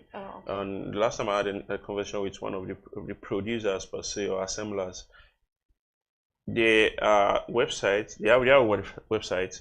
They have their own vendors who you can easily go on their website and see who their vendors and distributors are. You have to make sure you are getting it from the right source. That's what I'm literally saying. But some people always say that putting it on the roof is not safe. Are there other measures on how for safety? You know, so safety starts with the assembly. Oh, okay. So if you do not assemble it right, obviously you have some of these things. It's just like the LPG, that's the cooking gas. If your cylinder is not okay, you get fire. Then if you do not close it properly, you get fire. That does not mean the gas in itself is not okay for cooking, or the cylinder is not okay for it. Means that you have some kind of issue with that product. So it's why I said quality control is very important. We have SON, that's the Standard Organization of Nigeria. We have some of this, and then also for you to say you're meeting global standard, you have to put your product up for testing. I must say, our Standard Organization, are they really working? I would like you to invite one of their representatives to that. Yeah, you understand. Exactly. So these are some of the things. So it takes it's just like the product we're using, even this laptop, you need to get it from the right source. If you're getting it from the backyard and you want to you actually have issues. So those are some of the things. So when you say so solar panels comes with rigorous. I've been opportunity to be at an assembly plant, and you see different steps to these things. Wow. Then when they do not get it right, you have to take it back to step one. You have to get it right before it leaves the factory. Oh, right. Very so important. That means that something went wrong while they're trying to assemble it, for it to cut to have caught fire, and all of that. So I think our quality control agencies locally and internationally need to up their game, because we have people who are now in the market trying to make sure that they also make profit without quality. So you don't get quality for money. All right, thank you so much. Ibrahim Abubakar is the energy reporter here at Business Day. Thank you for having And me. that's the much we can take on Business Morning today. Up next is Big Story. My name is Deborah Eze. And I am Destiny Mama. Keep watching BDTV.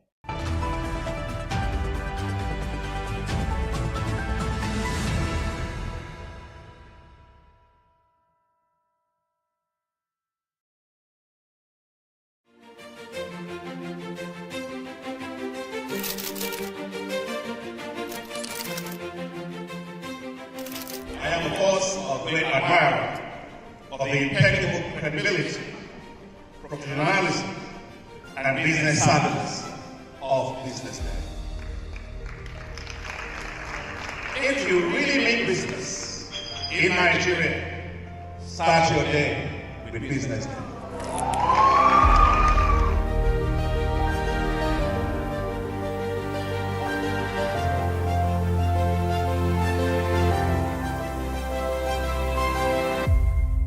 Business Day is West Africa's leading provider of business intelligence and information, delivering premium content across diversified media platforms, including online, mobile, and print. Since its inception in 2001 with a weekly newspaper production, BusinessDay has expanded its reach to provide exclusive content accessible through print, mobile, and online channels. Our premium offerings are further enriched with syndicated content from esteemed sources like the Financial Times, The Economist, and the Harvard Business Review. At BusinessDay, our mission is clear: to be the foremost provider of business and financial content, empowering readers to make informed decisions in Nigeria and Africa.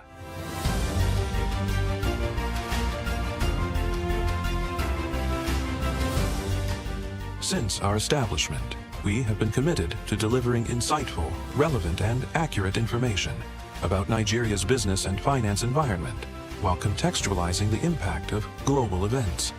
We monitor the stock market, analyze the companies driving it, and report on government policies and their economic implications. For being consistent in organizing these CEO forums for almost the last 14 years, I think this is a recommendation, and I think something that will encourage them to continue. From decoding market trends to dissecting economic shifts, we offer actionable investment ideas and serve as a compass for decision-makers navigating complexity. Beyond headlines, BusinessDay fosters discussions on critical economic issues through impactful conferences and events. These platforms bring industry leaders together to share narratives that drive innovation and spark meaningful dialogues. Our events galvanize connections, bridging the gap between inspiration and achievement. For businesses seeking visibility, our strong digital presence offers unparalleled opportunities, with millions of followers across social media and a dynamic website attracting visitors from within and outside Nigeria. BusinessDay is the ideal platform to boost visibility for your products and services.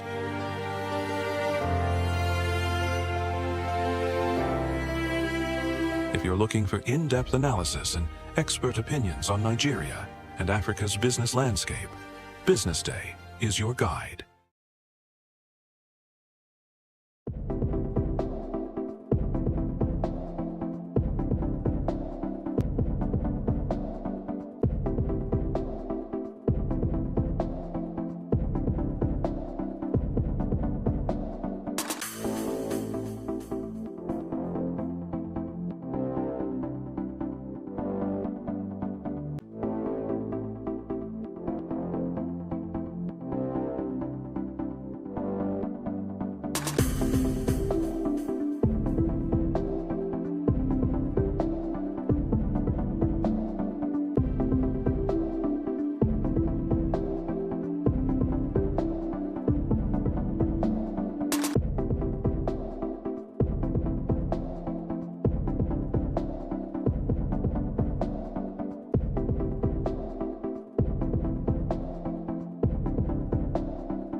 You're welcome back, and you're tuned to the Big Story segment on BDTV Breakfast Show this morning. My name is Monica Valentine. Today's discussion will be quite interesting and quite key, but let me give you some insight into it first and foremost. In case you missed it, I'm Monica Valentine. Today, we're examining in the story, and JAMB is on the front burner. With JAMB cutoff mark and what it means for Nigeria's education sector, the decision on today's particular topic will give you more, insight into it. But let's break it down. Now, JAMB and Nigerian universities, obviously, in line with Vice Chancellor, set a general cutoff mark for admission at 150, as sparked in many ways mixed directions and mixed reactions across the country. And so the question is, what will come out of it? While some see it as a progressive step towards widening access to higher education, others argue to say, for what it's worth, it's a challenge.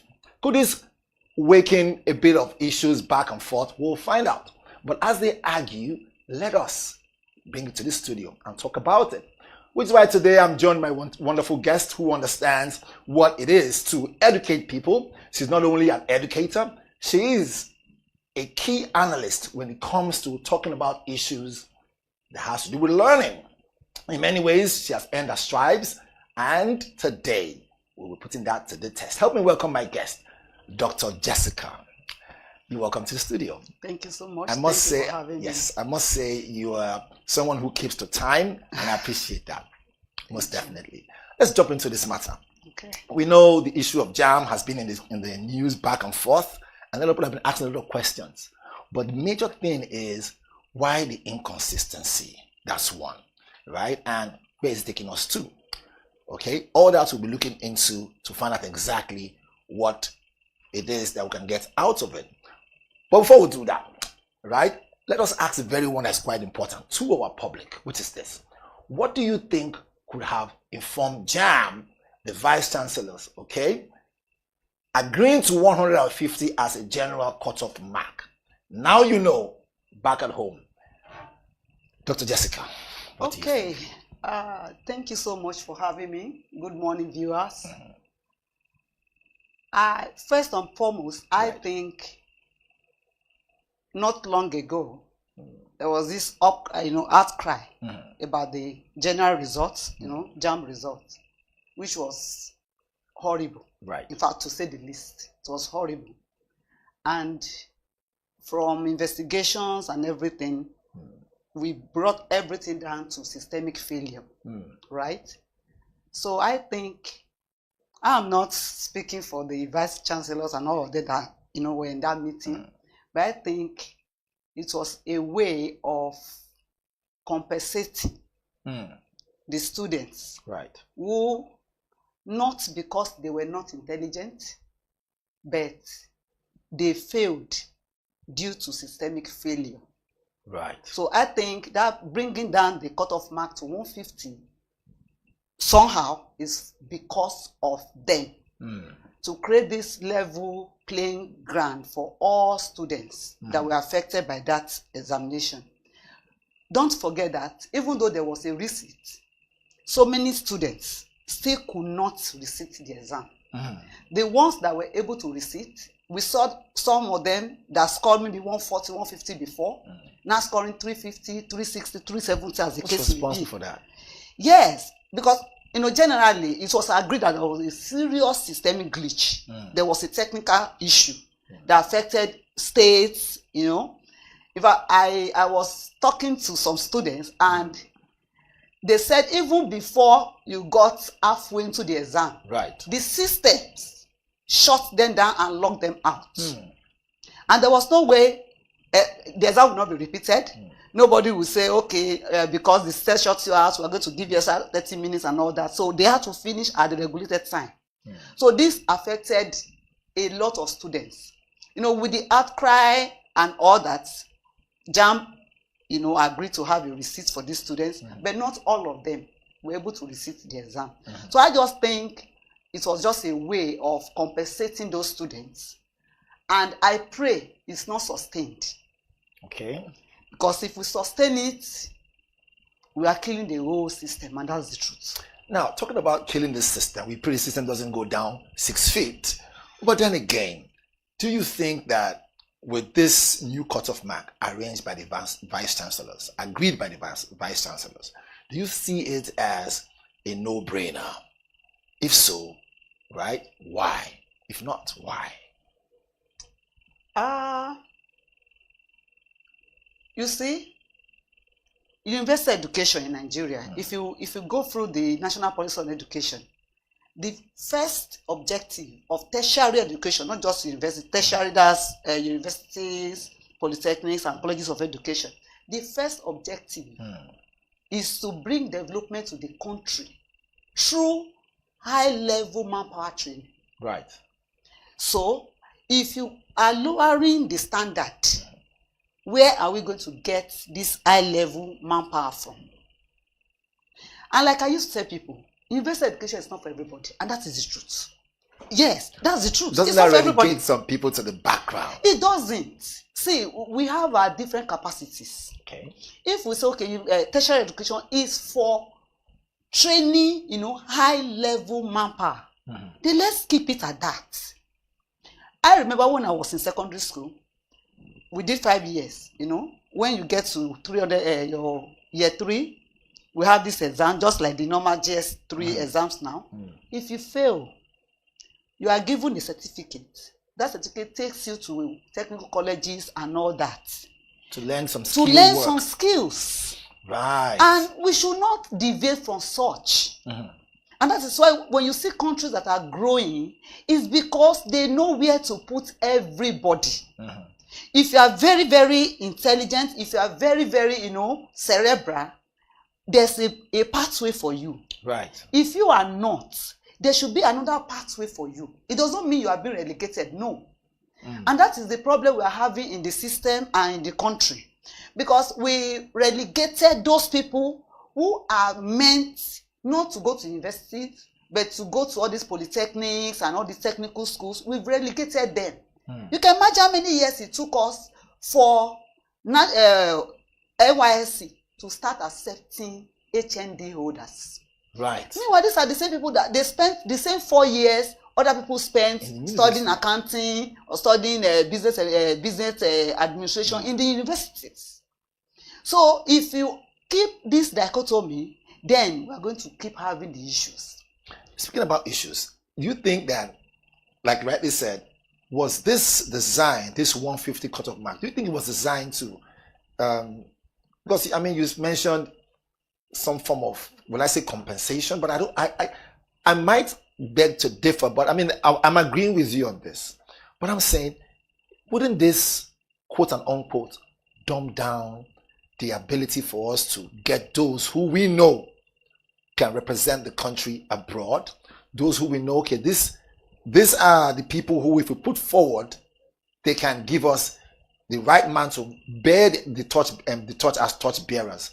But again, will it also help, on the other hand, on the flip side, will it also help those who might not be able, due to maybe financial problems or whatever it is, meet that mark? Because some people tell you, oh, they couldn't get to, study on time or do this because they had to go help their family members to go sell or whatever it is. Don't you think that 150 also will help those who are not as privileged? What do you think? There is always two sides to every issue. This particular 150, like I said before, I am giving that excuse for them. Sort of, that was how I said maybe it was a way of compensating them. Right. And I've always advocated that this CBT exam is not, it should not be a total package for JAMB exams. And that is the truth. That's the CBT. See, CBT has its own pros and the cons. We are living in a country where power 24 hours is not guaranteed. We are living in a country where even you in the town, at times you pick your phone, your internet might be down. That's my point. And you are not able to do anything online and all that. Data. You might not have the money to buy the data. We have students that are in the rural areas. We have students in the urban areas. You cannot bring a child from my village, for example, from my village secondary school, to come sit with another child from maybe one of these big schools in Lagos, right, to do the same CBT exams. This one in Lagos must have been seeing a computer, playing with it, even in his house, he's used to it and everything. The child from the village might be seeing a computer for the very first time.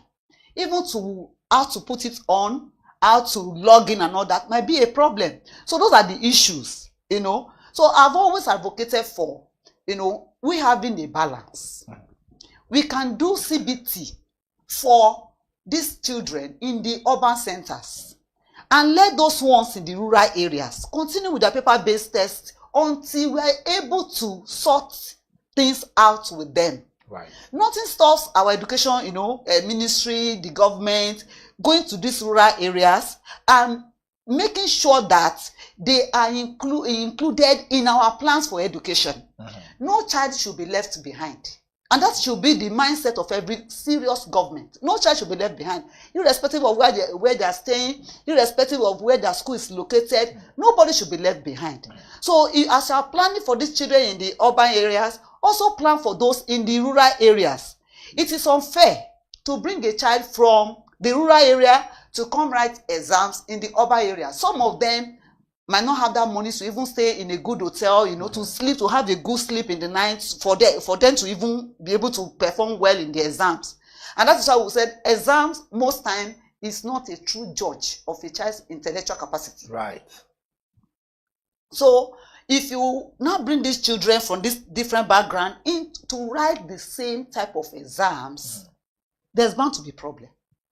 So that's why everybody, even educators, we encourage, let's fix our systemic failures first. Let's fix these issues first.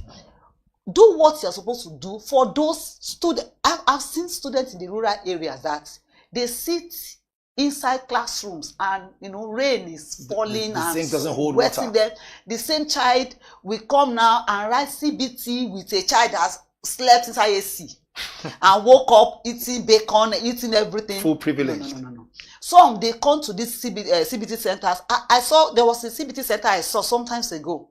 Students were lying down on the field. With their parents, they slept like that till the morning. Some were bathing behind the CBT center in the open. In order not to miss the exam. Exactly, not to miss the exam. But some children are there. The drivers will bring them in the morning, you know, looking posh and everything. And now they're writing the same exams. So the system is not fair. That is the truth. So that is why I said, okay, maybe to accommodate those children, this cutoff was lowered, maybe. But to me, it should not be sustained. It shouldn't be sustained. Okay. When I was reading through JAMB, their position and everything, I noted they said for this 2025-26 academic session. In other words, it will be a short-lived Exactly. thing. So, and that is what I expected. That because of the technical glitches and all that we had and all the issues surrounding this last JAMB, the cutoff, we could say, okay, let's lower it so that every child can have the level playing ground. And don't forget, the universities themselves, they have their own post-UTME screening. Right. So a child has scored 150, going to sit the same post-UTME exam with a child that has scored 300 and 370. You can imagine, you should at least envisage what the outcome will be. Because these universities, I know some of them, they will never go below 200. They won't. And that cutoff mark it will remain there for them. It will be there for them. Just that, you know, the institutions are also, they have the same, they have the formula that they use, you know, to determine their own cutoff. So you that has 150, you're already at a disadvantage, because they will take a certain percentage of that, your 150, add it to the percentage in your post-UTME exam, and maybe some other percentages, and they determine their own cutoff. So if you score 150 or something below, you're already screened out. That is the truth. Talking about being screened out, I mean, we saw there that vice chancellors came together and agreed that let us see if 150 can work. Now they have a post-UMTE, right? That's what it's called. So do you think they could have considered that? Say, listen, you know, when they are done with JAM and they go through our cutoff mark, they still have another pending examination to write. Do you think that they too might want to bring down their own standards to fit into, you know, the one that they set already for JAM? Or is it like more or less like a snare, a trap? Because if you look at it, because you just mentioned something very important, which is we shouldn't forget that another examination is waiting for them. Is this possible that it will bring the standard of that one down? Do you see this? This is possible. It's possible, you know. If you compare, let me not mention regions. So it's not. It can be possible. For some universities, right, it cannot be possible. What kind of university are we looking at now? But you know, because they have several types. Private universities? Not private. Yes, some private. Yes, some good private. They already have the crowd, not the ones that are looking for crowd. Fishing for so students. They will bring everybody. Some good private institutions. Some, you know, first generation universities like Uniben, Unilag, they will never. I can say that anyway. I doubt in the Senate in University of Lagos will want to come down that way. Exactly. You sound like someone who's a pedigree of Unilag. They cannot. Okay. They cannot. They cannot come down below 200. They can't. But there are some schools that we know that we even go, if it's even 120, they will come down. Just and to get that is where, you know, tomorrow is going to also cause a problem for these children.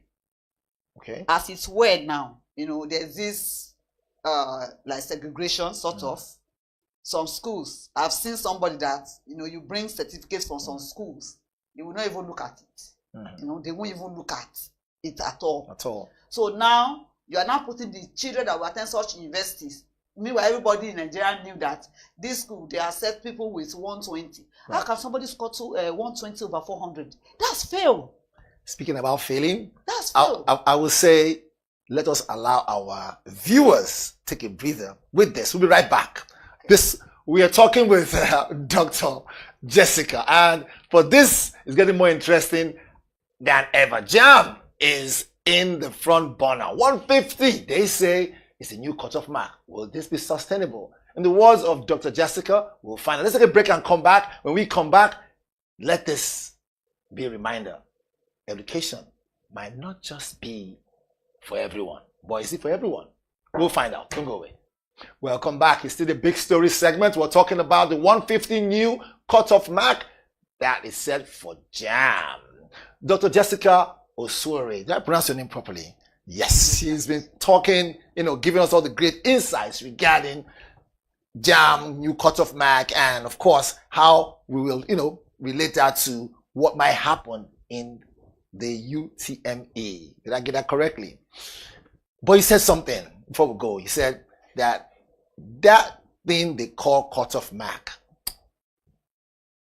is it meant to, you know, compensate, or is it going to last for long? But you also said it's for 2005/2006.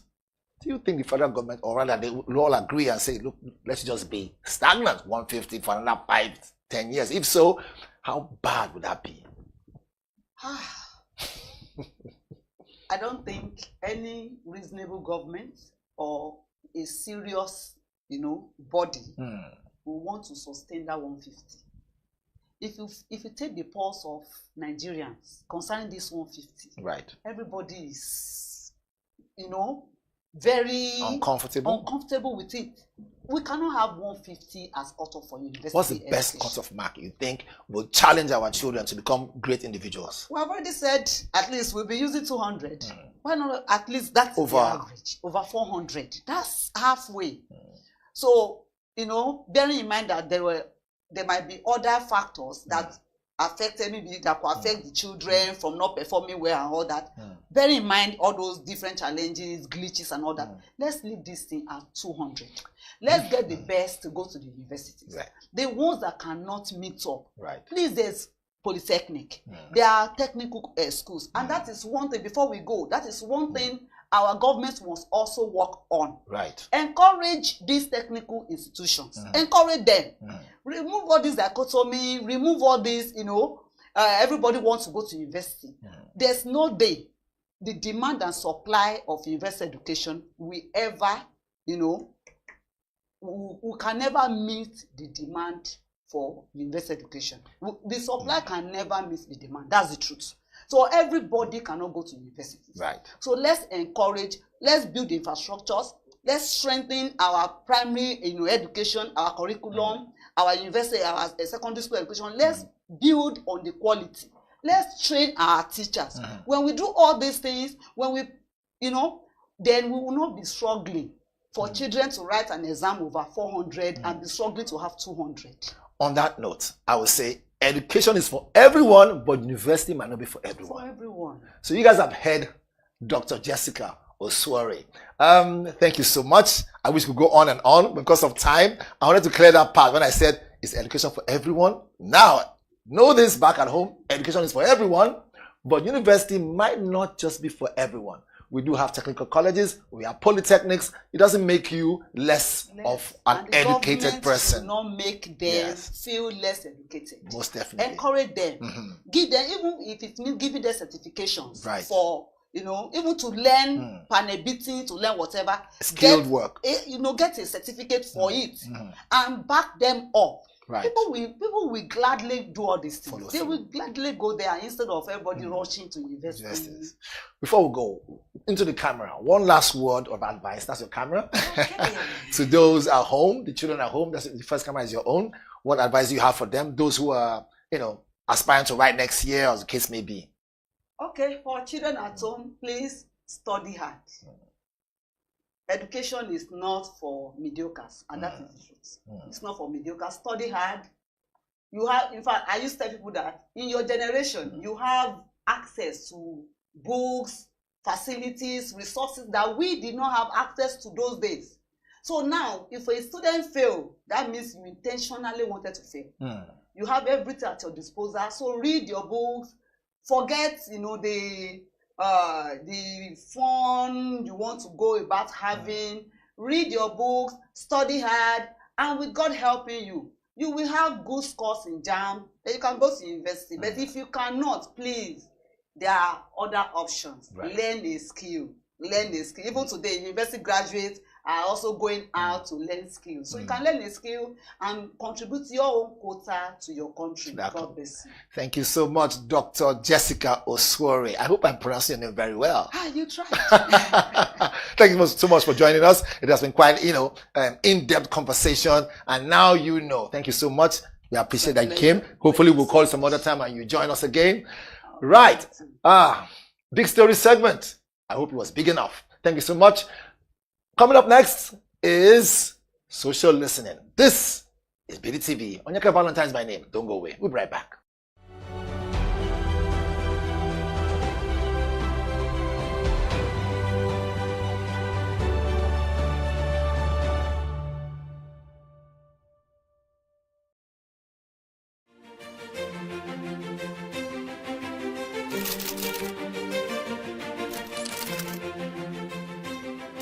I am, of course, a great admirer of the impeccable credibility, professionalism, and business savviness of BusinessDay. If you really mean business in Nigeria, start your day with BusinessDay.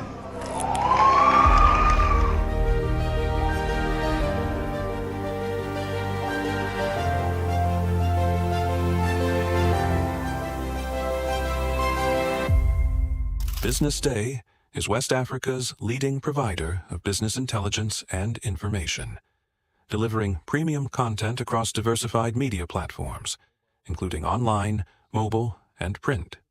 Since its inception in 2001 with a weekly newspaper production, BusinessDay has expanded its reach to provide exclusive content accessible through print, mobile, and online channels. Our premium offerings are further enriched with syndicated content from esteemed sources like the Financial Times, The Economist, and the Harvard Business Review. At BusinessDay, our mission is clear: to be the foremost provider of business and financial content, empowering readers to make informed decisions in Nigeria and Africa.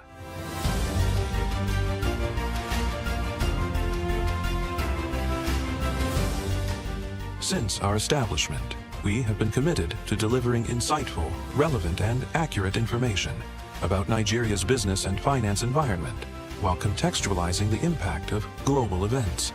We monitor the stock market, analyze the companies driving it, and report on government policies and their economic implications. For being consistent in organizing these CEO forums for almost the last 14 years, I think this was a commendation, and I think something that will encourage them to continue. From decoding market trends to dissecting economic shifts, we offer actionable investment ideas and serve as a compass for decision makers navigating complexity. Beyond headlines, Business Day fosters discussions on critical economic issues through impactful conferences and events. These platforms bring industry leaders together to share narratives that drive innovation and spark meaningful dialogues. Our events galvanize connections, bridging the gap between inspiration and achievement. For businesses seeking visibility, our strong digital presence offers unparalleled opportunities, with millions of followers across social media and a dynamic website attracting visitors from within and outside Nigeria. Business Day is the ideal platform to boost visibility for your products and services.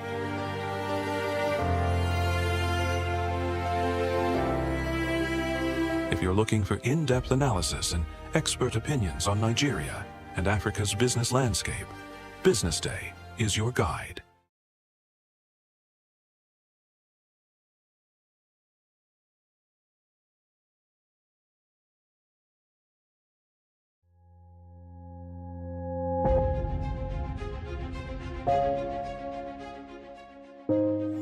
Good morning and welcome to the BDTV Breakfast Show. I am Bethel Ogunjobi. My name is Elizabeth Musa. And this is the social listening segment on the BDTV Breakfast Show. We're talking about the Fly Nigeria Act. Can you give us a background into what this is about?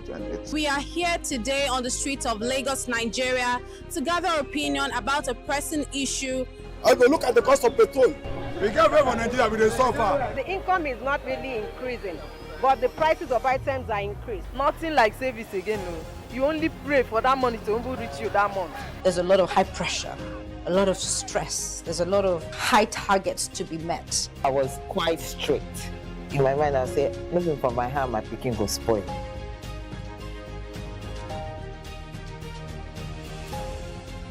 To allow all banks and all the players in the space 15% inflation target achievable in 2025.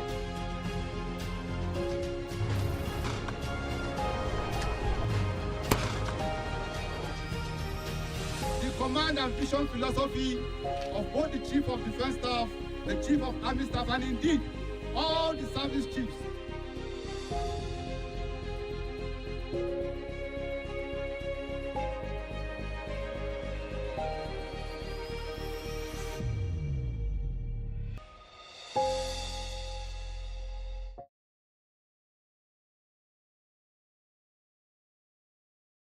Attention business leaders. Want to make informed decisions? Join the ranks of the best with Premium Business Day. Access in-depth analysis and expert opinions to stay ahead. Subscribe now at premium.businessday.ng and unlock premium content. Plus, you get 50% off your first subscription. Don't miss out. Make smarter choices and seize new opportunities. Sign up now and elevate your business game. Visit premium.businessday.ng today.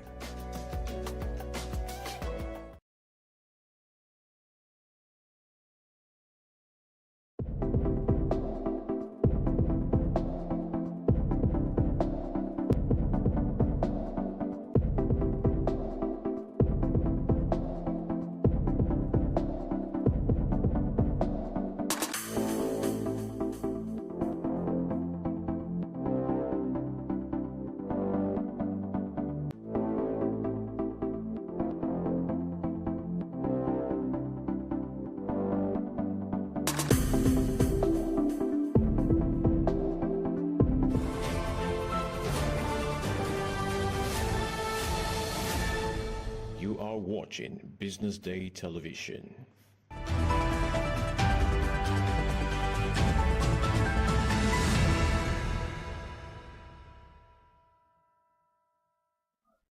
Hello and welcome to the social listening on the bdtv. My name is Gloria Odibo, and with me in the studio is Onyeka Valentine. Let's start with Nigerians' appeal to the United States over a visa policy that's ruffling feathers. The U.S. government has introduced a new rule limiting Nigerian non-immigrant visas to just 1 entry and 3 months validity.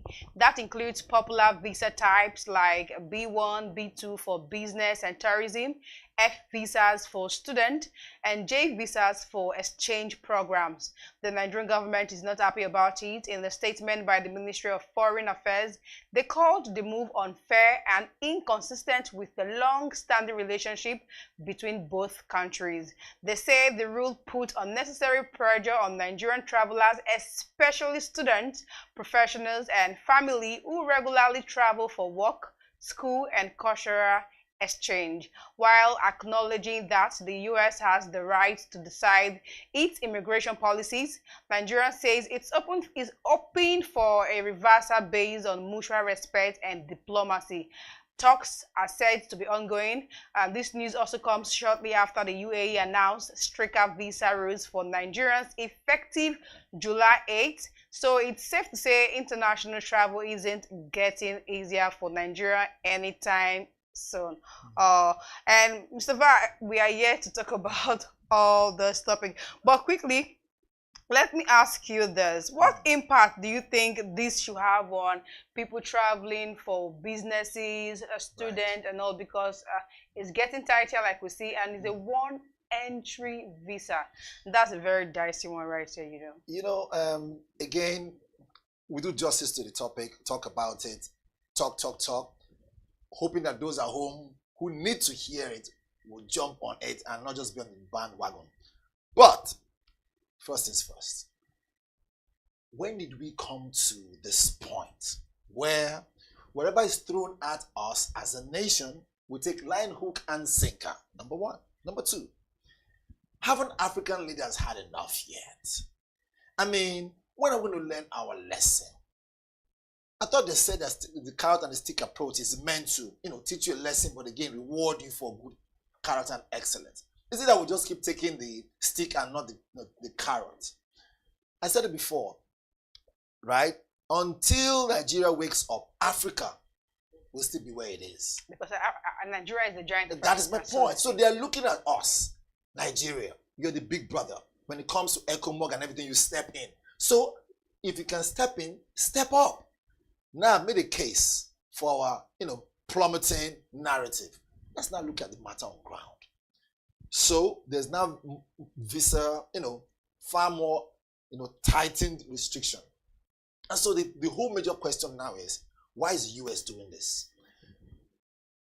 Again, once any African country is seen to take a leap into, trying to grow the nation, the United States comes from a different angle. Look for a way to stifle it because it might not be in their interest. Especially countries that are already in partnership with the US. For crying out loud sake, we've had a long-lasting relationship with the US. Great diplomatic ties with the US. So this visa tightening or, making it tougher for people to travel, especially for tourism, is coming from where? Something has sparked it. Mind you, at the moment right now, it's not just happening to Nigeria. African countries and other countries around the world are beginning to see the United States from a different angle. Are you aware, in case you don't know, right? That there is constant pressure from the US to African countries to accept prisoners that have been deported, Venezuelan prisoners that have been deported, that Venezuelans don't want to collect. They say, come, send them to Africa. And so there's pressure on them, on African leaders, to accept them. Look, our foreign minister has said, by the name Tugo, by the way, he said, look, Nigeria cannot and will not accept Venezuelan prisoners into Nigeria. We have our problems of our own. And so, for us to stand up to what we believe is right, the US doesn't like it. Unfortunately, I wouldn't say they don't have a good leader. I would say they have a different kind of leader, a different kind of president, different from the one we are used to, in the name of Donald Trump. Donald Trump is someone who is, if he thinks it, he wants to get it done. And with what's going on with these policies, do you think Nigeria can push for negotiation through diplomatic channels or just their own immigration policy as well? We're already presenting cap in hand already, saying, you know, again, I don't know who is spearheading that the U.S. should rethink about it. We are a sovereign nation, okay? We are Nigeria. We are Nigeria, for crying out loud sake. I'm not saying I shouldn't explore or give room for diplomatic talk, but we are Nigeria as a nation. We're not dependent on any other nation. We run our affairs. Unfortunately, like I said, IMF and the World Bank has put us in a very tight zone. And these people answer to likes of NATO, the US. And so they know that we're owing money. And when you're owing money, you cannot even stand upright. It's like someone who you marry to a lady in the house, and then after 2, 3, 5 years, no kids. It will tell on her psychologically. And so some certain things you want to do, she would think of, I'm not giving my husband kids, or maybe the man doesn't have a job, oh, I can't take care of my wife. One way or the other, the person is relegated to the background, believe it or not. And so we are in a tight situation right now, knowing that we're owing money and we want to stand our ground. We can't do that at the same time. You can't eat your cake and have it. So this is a lacuna in which the West is using against us to now say, you know what, if you guys are going to associate yourself with BRICS, you know, go with them, then prepare for stiffer tariffs, prepare for, you know, visa restrictions, or make it a bit tightened, you know. So all this will be coming. The question is, how will we respond? And another thing again, Val, you know, there is a saying that says there is no smoke without fire. And you know, citizens of Nigerians that are in this country, because the other day you saw UAE bringing their own policies regarding to Nigerians, and then when you went to the when we go to the comment section, we see people saying a lot of Nigerians are in Dubai and they're, you know, carrying out courtesans and all that, which might be one of those reasons why all these tighter policies are coming in. So how do you advise, most especially the younger ones that are going to other country, to be in their best behavior, so it doesn't affect the innocent Nigerians as well? See, you know, again, it's not necessarily a case of you saying, let them behave well. In every country, we have bad eggs. In case you don't know this, statistics are shown that even in the US, you have more criminals than you have in Nigeria. But the question is, what kind of narrative, surrounds this activity, or activities as the case may be? In the UAE, yes, we have Nigerians going to misbehave, but let's be honest. I've seen videos where some citizens of the UAE, they said to other Nigerians, look, Nigeria is a great and blessed nation. I'm a very patriotic person, very patriotic. It shows in my voice, my mannerism, it shows, because the only country I have is Nigeria. So if I don't tell good about the country, who will? Yeah, blessed. Exactly. And as anchors as we are, it's our job to say it as it is, but at the same time, have Nigeria at heart. And as a business station that we are, if you look at it, we look at how this affects the business. So if UAE is saying, look, we are going to tighten, visa entry, you are going to tighten and put more restrictions because they're not behaving well. Those in those countries, they are not our best brains, So it would be unfair. I don't want to cry the victim, but it would be unfair for UAE to say, oh, because of what happens, cultism and court activities in the UAE, they should now say, you know what, Nigerians in total are bad. That would be an unfair thing. It's like you saying every person who is from the Middle East is a suicide bomber because they've had issues like that before. It's called stereotyping. They shouldn't do that, We have some great minds like you, a great mind like great minds now. You know and talking about great minds, a lot of people went to Twitter to comment on this particular topic. Baz says, as always, Nigeria refused to do the right thing. Nigerians get issued multiple years and multiple entry visas by the US, yet our Dulce government choose to continue issuing 3 months single entry visas to America. You understand? I suspect they will now restore to their fire brigade approach to try to mitigate this. Right. Another one says the U.S. should not reconsider anything. In fact, an outright ban will be welcome. Stay back and face this broken. So, I agree with the first person in a way. You know, the person says, as always, Nigeria refused to do the right thing.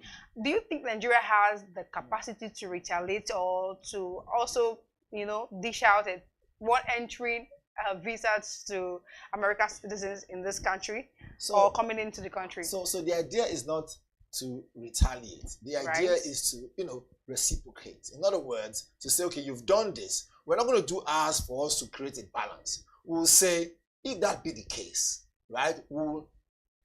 So I want to see a matured response to this thing. To say, you've done this. You expect us to do something to match what you did. Similar to what you did. So what we will now do is, we will give you the unexpected. We'll fix our country, all right? Because Nigeria needs fixing. Our institutions are weak because of corruption, right?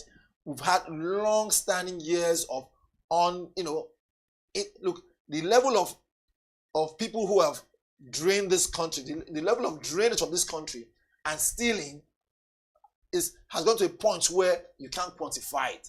And so our institutions are not holding most of them to account. That aside, if we can fix our country very well, if we can use our resources to fight insecurity, if we can put out those ills of society and deal with them, we don't need any validation from any international world. They will see it, right? They will feel it. Our trade and investment, our GDP will grow. Once a country is secured, you know you can come in and invest your money. That one regulator will not come and tell you. Are we ready to put in the work? Are we ready to put in the work? Look, government is of the people, by the people, and for the people. In other words, you and I were stakeholders. Sure. So if you do that which is required of us to do, as anchors, as journalists, right? And people out there are watching, okay, so they are doing their bit. They are reporting, and they're reporting truthfully, not fake news. We are doing our own part too. We are taking responsibility. We end up being leaders. And as a leadership advocate, I will tell you, when I go out to speak at events or I'm being called to moderate events, I always say, look, whether or not you like it, charity begins at home. If we keep canceling and we keep rubbing our own nation to the mud, what do you think those out there will do? There's a popular saying that goes this way. If someone comes to your home, right, and watches you use your own cloth to clean your shoe, when it goes to your house, comes to your house the next day, what would you use to clean the shoe? Same thing. That's my point. Now let's move over to the second story we have on the social listening this morning.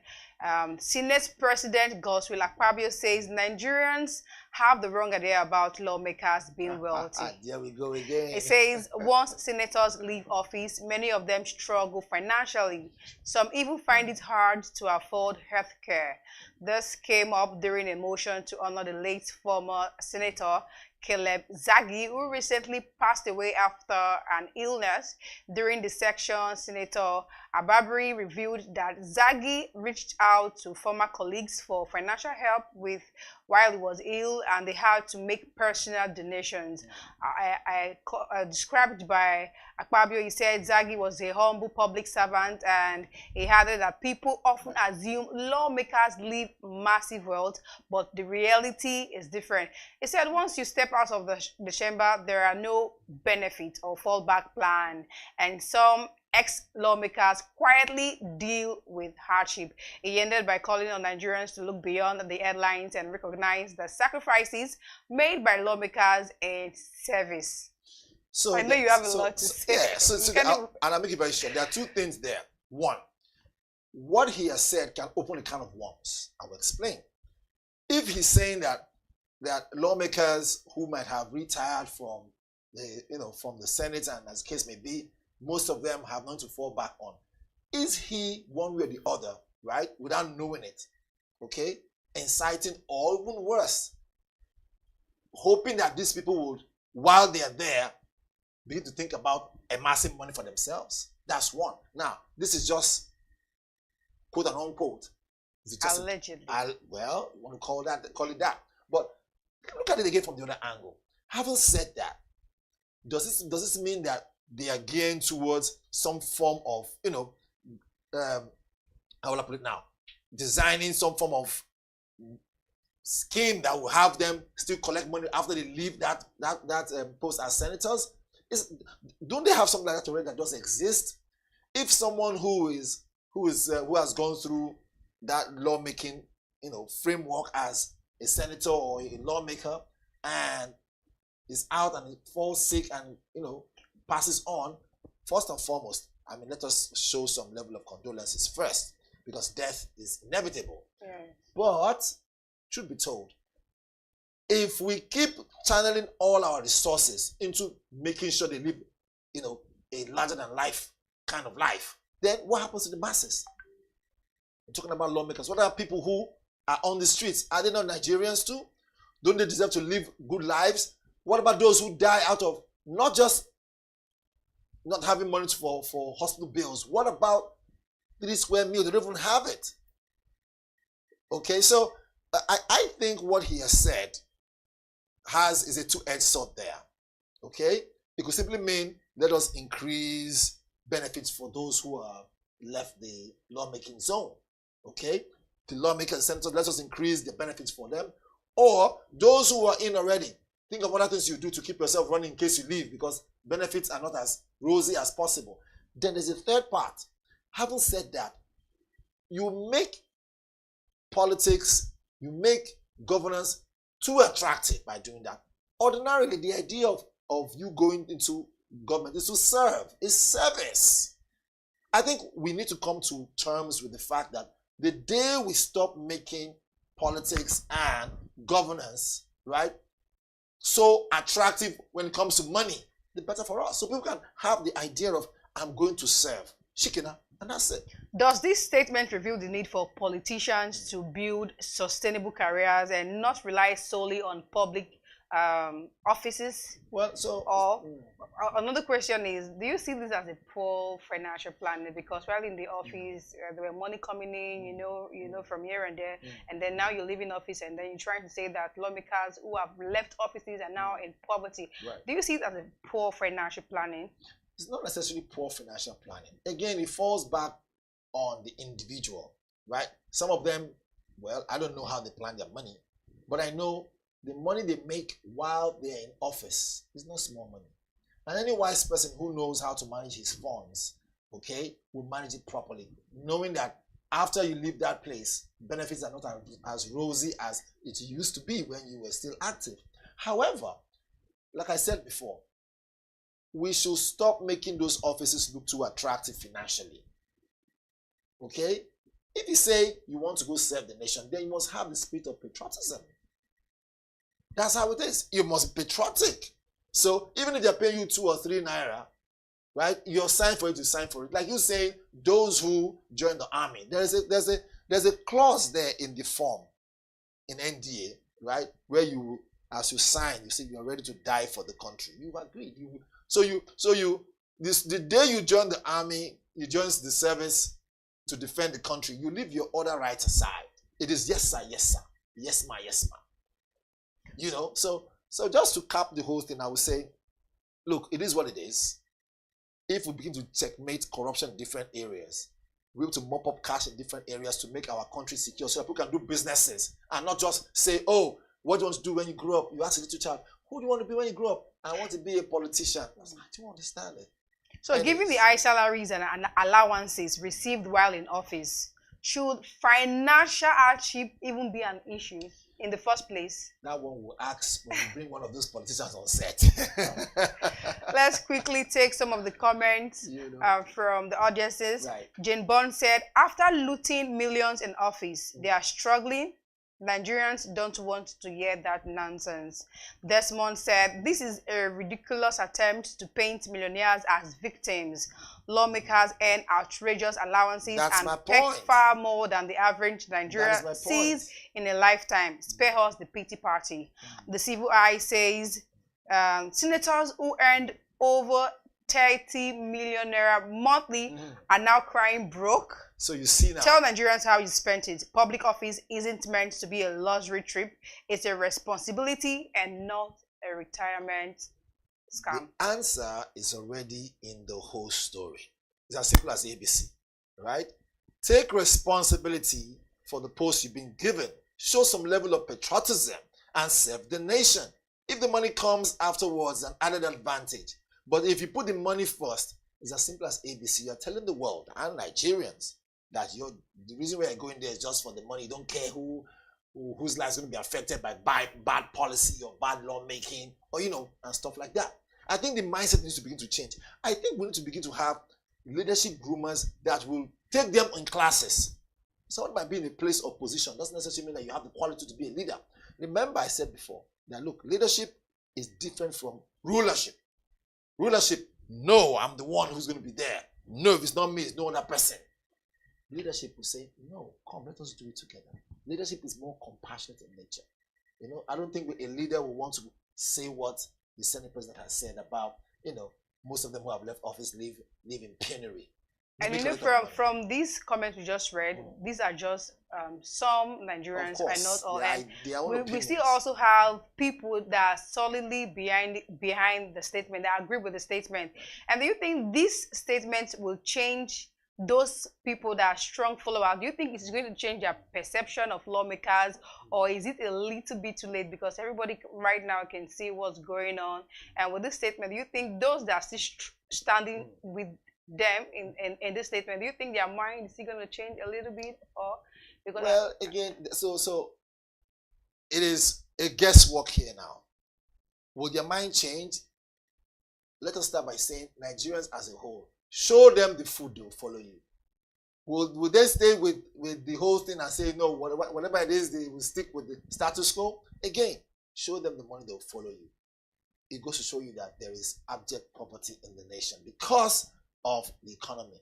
If everyone, one way or the other, was living well, I think what would be in our minds will not be, when you come to campaign, oh, bags of rice, I'll listen to you. No, it will be, get the job done. Can you get it done? Integrity will come in first. So I think already our level of integrity, the level of, standing your ground for most Nigerians, the common man, has been mortgaged. And if they don't have a say, because they know whenever you come the next time, give them something, or you're giving them something already, right? You sway their decisions, you sway their opinions. So how do you think that's going to be valid? Thank you so much, Valentine, for joining me on this social listening segment. It was insightful. We try to do justice with it now. Right. And that's a wrap on social listening for today. We touched on the visa concerns between Nigeria and the US and looked at Akpabio's comment and life after public office. Thanks for being with us. I'm Glory Brown Odibo. Here with me is Onyeka Valentine. See you next time and keep watching the BDTV.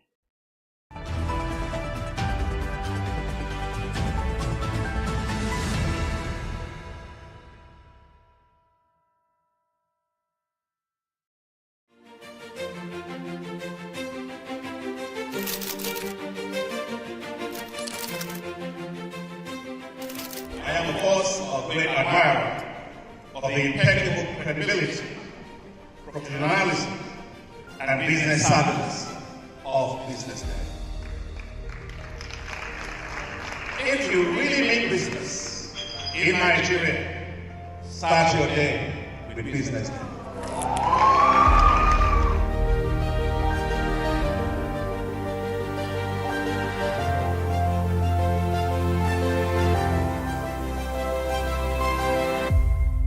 BusinessDay is West Africa's leading provider of business intelligence and information, delivering premium content across diversified media platforms, including online, mobile, and print. Since its inception in 2001 with a weekly newspaper production, BusinessDay has expanded its reach to provide exclusive content accessible through print, mobile, and online channels. Our premium offerings are further enriched with syndicated content from esteemed sources like the Financial Times, The Economist, and the Harvard Business Review. At BusinessDay, our mission is clear: to be the foremost provider of business and financial content, empowering readers to make informed decisions in Nigeria and Africa.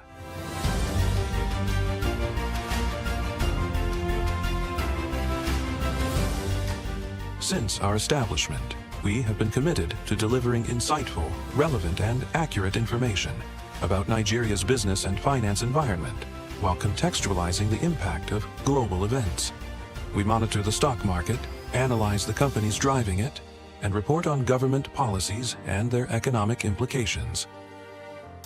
For being consistent in organizing these CEO forums for almost the last 14 years, I think this was a commendation, and I think something that will encourage them to continue.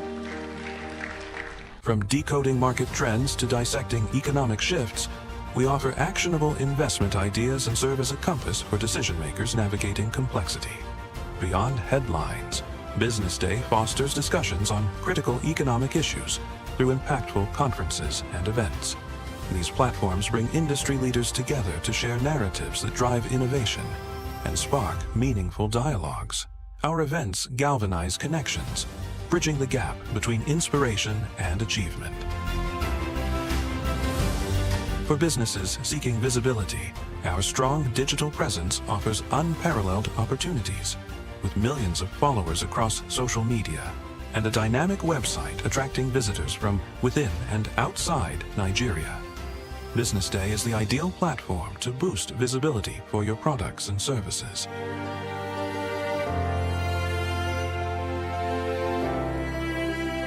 If you're looking for in-depth analysis and expert opinions on Nigeria and Africa's business landscape, Business Day is your guide.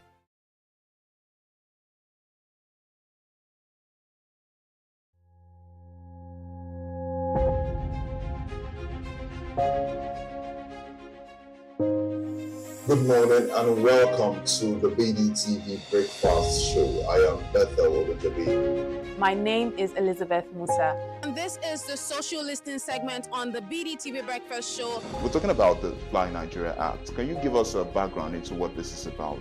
We are here today on the streets of Lagos, Nigeria, to gather opinion about a pressing issue. I will look at the cost of petrol. We get very Nigeria with the suffer. The income is not really increasing, but the prices of items are increased. Nothing like service again. No. You only pray for that money to reach you that month. There's a lot of high pressure, a lot of stress. There's a lot of high targets to be met. I was quite strict. In my mind, I said, looking for my hand, my picking go spoil.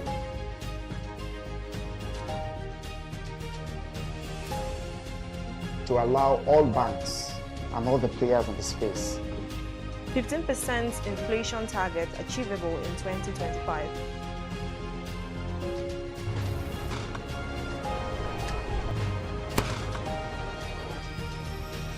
The command and vision philosophy of both the Chief of Defense Staff, the Chief of Army Staff, and indeed all the service chiefs.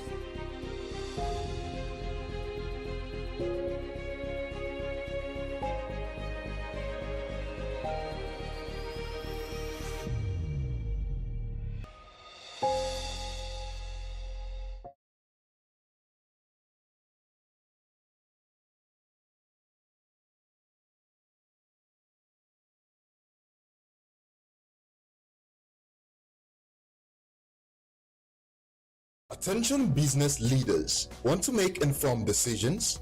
Join the ranks of the best with Premium Business Day. Access in-depth analysis and expert opinions to stay ahead. Subscribe now at premium.businessday.ng and unlock premium content. Plus, you get 50% off your first subscription. Don't miss out. Make smarter choices and seize new opportunities. Sign up now and elevate your business game. Visit premium.businessday.ng today.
You are watching Business Day Television.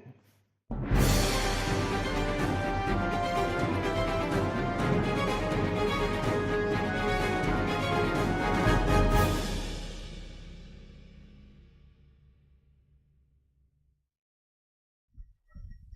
morning and welcome to Economy and Market, a comprehensive breakdown of the happenings in the economy. We're starting with some of the business news around. First of all, we see NGX record largest single day gain in 2025. The NGX posted its largest single day gain in 2025 on July 10 as investor sentiment surged. The all share index traded at around 2,187 points, 2.01%, closing at a record high of 124,446.8 points.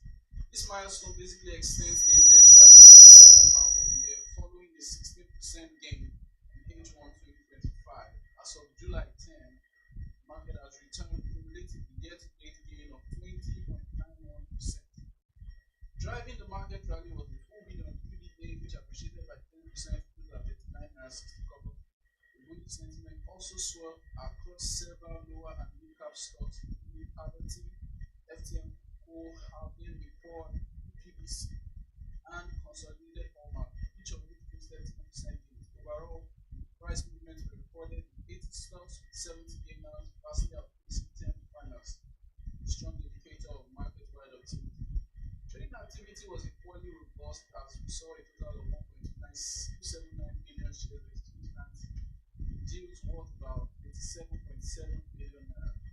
Today's most actively traded stock was Access Movement with 174 million shares, valued at approximately 3.99 billion naira. When we move on to EcoBank Transnational Incorporated, that is looking to raise $250 million additional Tier 1 capital via a private placement.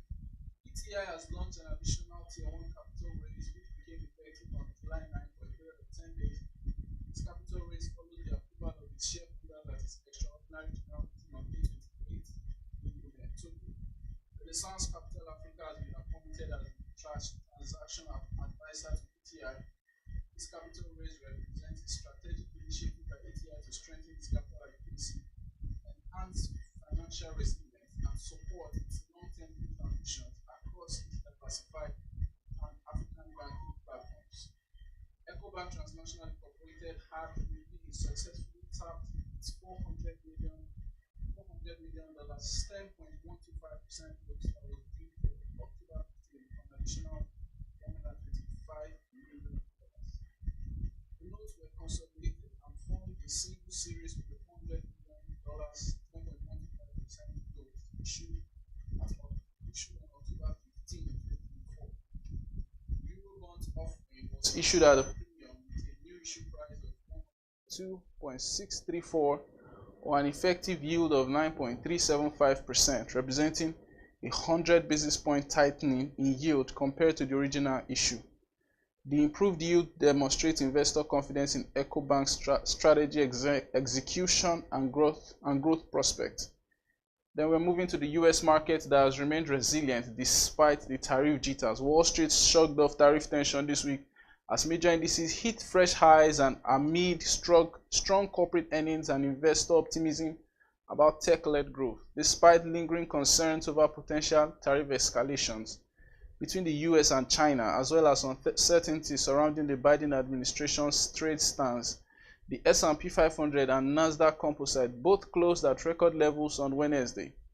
The resilience was largely driven by robust Q2 earnings report from companies in technology, airline, and consumer sectors, which appear to be outpacing earlier forecasts.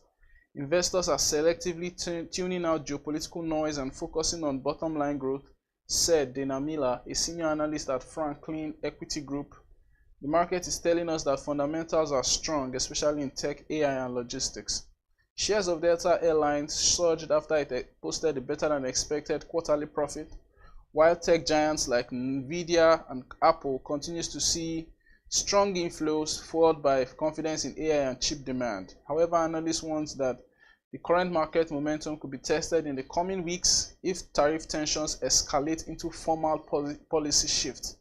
Former U.S. Treasury Secretary Janet Yellen noted that while the White House seeks strategic competition with China, it remains cautious of triggering supply chain disruptions.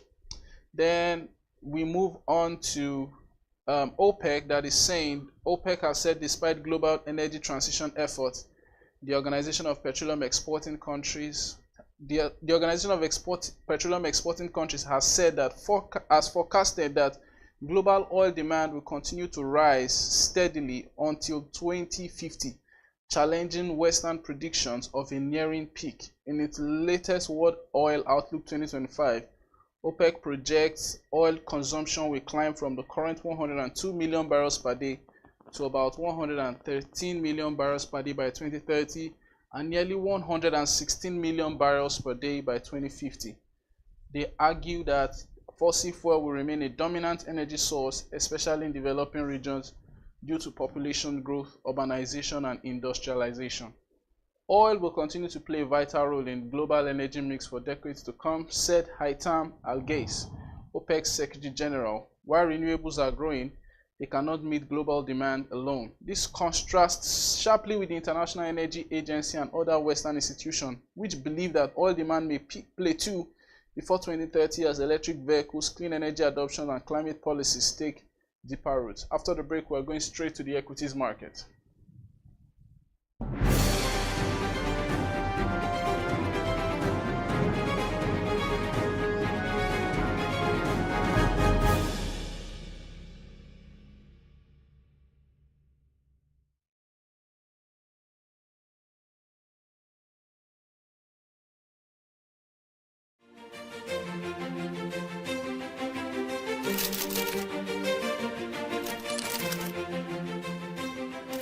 I am, of course, a great admirer of the impeccable credibility, professionalism, and business savviness of BusinessDay.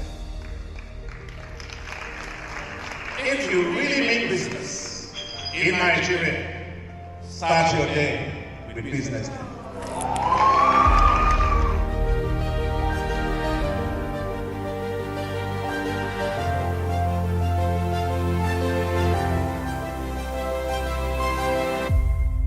BusinessDay is West Africa's leading provider of business intelligence and information, delivering premium content across diversified media platforms, including online, mobile, and print.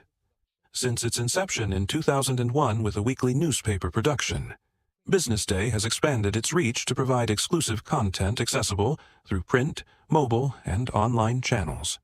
Our premium offerings are further enriched with syndicated content from esteemed sources like the Financial Times, The Economist, and the Harvard Business Review. At BusinessDay, our mission is clear: to be the foremost provider of business and financial content, empowering readers to make informed decisions in Nigeria and Africa.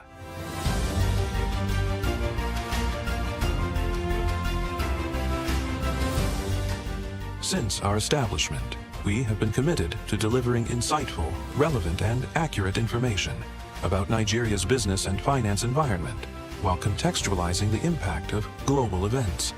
We monitor the stock market, analyze the companies driving it,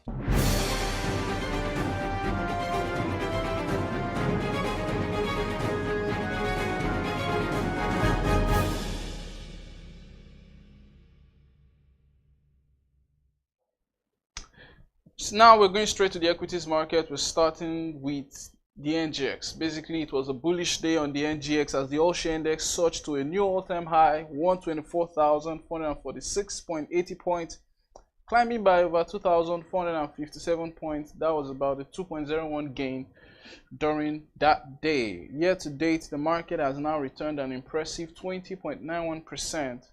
reflecting renewed investor confidence. Let's look at the data we have on the screen. We see market capitalization up to 78.73 trillion naira. Another all-time high, very close to the 80 trillion naira market cap mark. Trading activity was strong on yesterday. Over 1.28 billion shares were traded in deals worth around 27.73 billion naira. Look at, and now we're going straight to the top gainers: UBA, FTN Cocoa, HM Call, that is Howden McCall, UPDC, UAC Property Development Company, Caverton, all posting double-digit gain, 10% all round. We see UBA 39 naira 60 kobo, FTN Cocoa 6 naira 82 kobo, H McCall, that's 4 naira 73 kobo, UPDC 4 naira 62 kobo, Caverton 8 naira 36 kobo. Now we're going straight to, on the flip side, Nimet Pharmaceuticals led the losers, falling by 9.91%, followed closely by Legend Internet. Nimet hit a share price of 9 naira after losing 9.91%. Legend Internet down 9.88% to hit a share price of 7 naira 21 kobo. IMG Industrial and Medical Gases down by 7.36% to close at a share price of 34 naira. Cadbury Nigeria down 6.22% to close at a share price of 55 naira. And Livestock Feeds also topping out, rounding up the final day, the final losers. And on the side of most actively traded stocks, we see Access Holdings leading in terms of value and in terms of volume. 174.2 million shares traded in deals worth around 3.985 billion naira. They were followed closely on the market by ICO Insurance, 81.96 million shares in deals worth around 165 million naira. Yesterday, ICO Insurance gained 9.95%. Then we see Japan Gold Ventures also recording 74 million shares in deals worth about 245.2 million naira. Then we see UBA, the top gainer yesterday, 64.5 million shares in deals worth about 2.5 billion naira. FCMB also recorded a trading volume of 63.3 million shares in deals worth about 585 million naira. And now a quick look at the global markets. We'll go back to Wall Street. Posted some modest gains yesterday. We see Dow Jones up 0.43%, S&P 500 up 0.27%. The Nasdaq Composite, it inched up by 0.09% yesterday, all getting close to their record highs, all-time highs. Then in Asia, performance was mixed. Japan's Nikkei slipped by 0.44%, while Korea's Kospi surged by a whopping 1.58%. And the Hang Seng Index also closed higher, up by 0.57%. The Hang Seng Index is the index that tracks the Hong Kong Stock Exchange. And in Europe, we see FTSE jump by 1.23% to hit a new record high. The FTSE is inching closer to the 9,000 mark. The France CAC 40 saw mild movement, up 0.3%, and the DAX index was down 0.38%. Those are mild movements. And in the terms of currency, in the currency side, we've not seen quite a lot of action. We've seen the USD to NGN just stay at where Euro to NGN 1,792. Then against the British pounds, the naira gained 10 naira, moving from 2,089 naira to 2,079 naira yesterday. After the break, we return with our conversation where we are reviewing the spectacular performance of the NGX yesterday, the best market performance since January 9, 2024.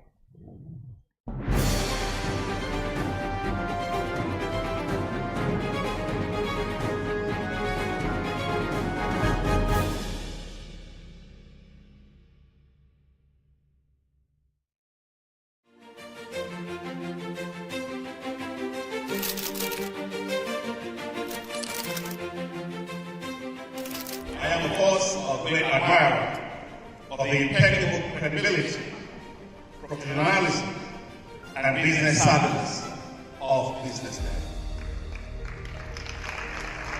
If you really mean business in Nigeria, start your day with BusinessDay.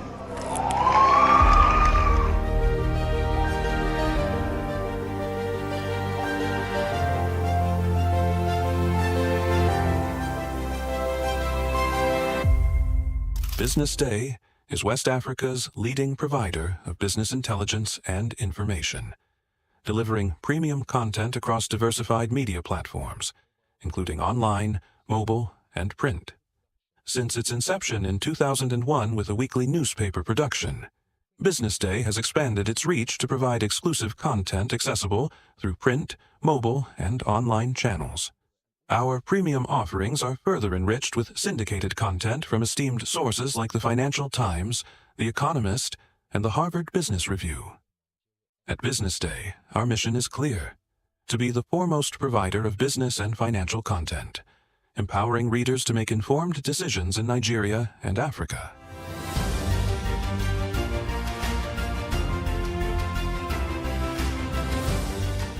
Since our establishment, we have been committed to delivering insightful, relevant, and accurate information about Nigeria's business and finance environment, while contextualizing the impact of global events.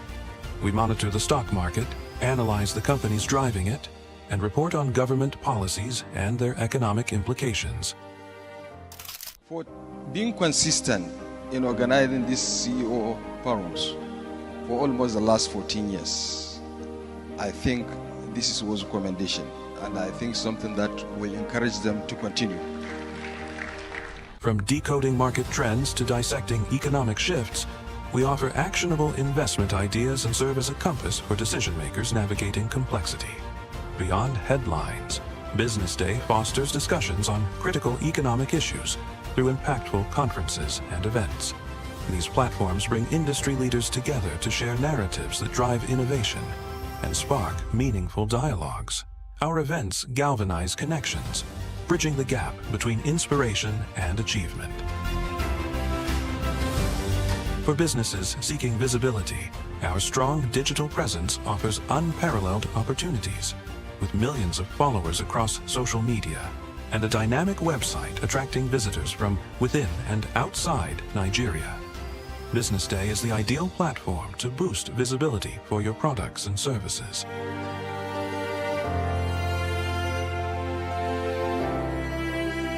If you're looking for in-depth analysis and expert opinions on Nigeria and Africa's business landscape, BusinessDay is your guide.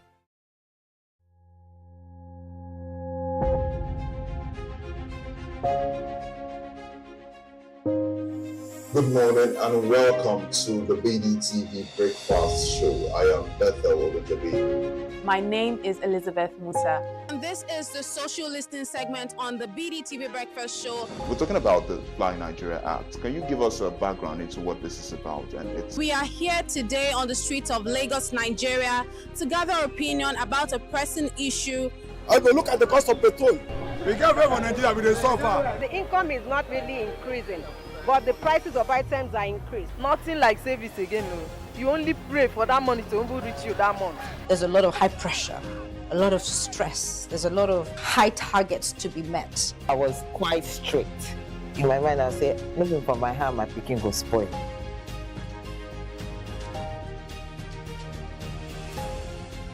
To allow all banks and all the players in the space 15% inflation target achievable in 2025.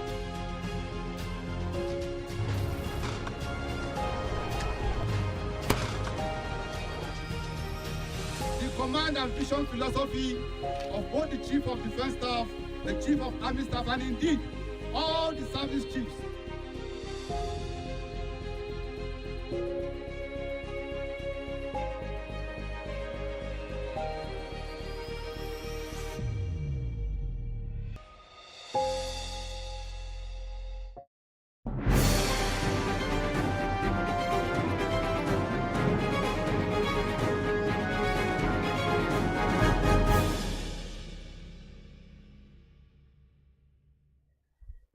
And we're back on the show this morning. We are trying to review yesterday's market performance, and we have some of the finest connoisseurs of market intelligence and data.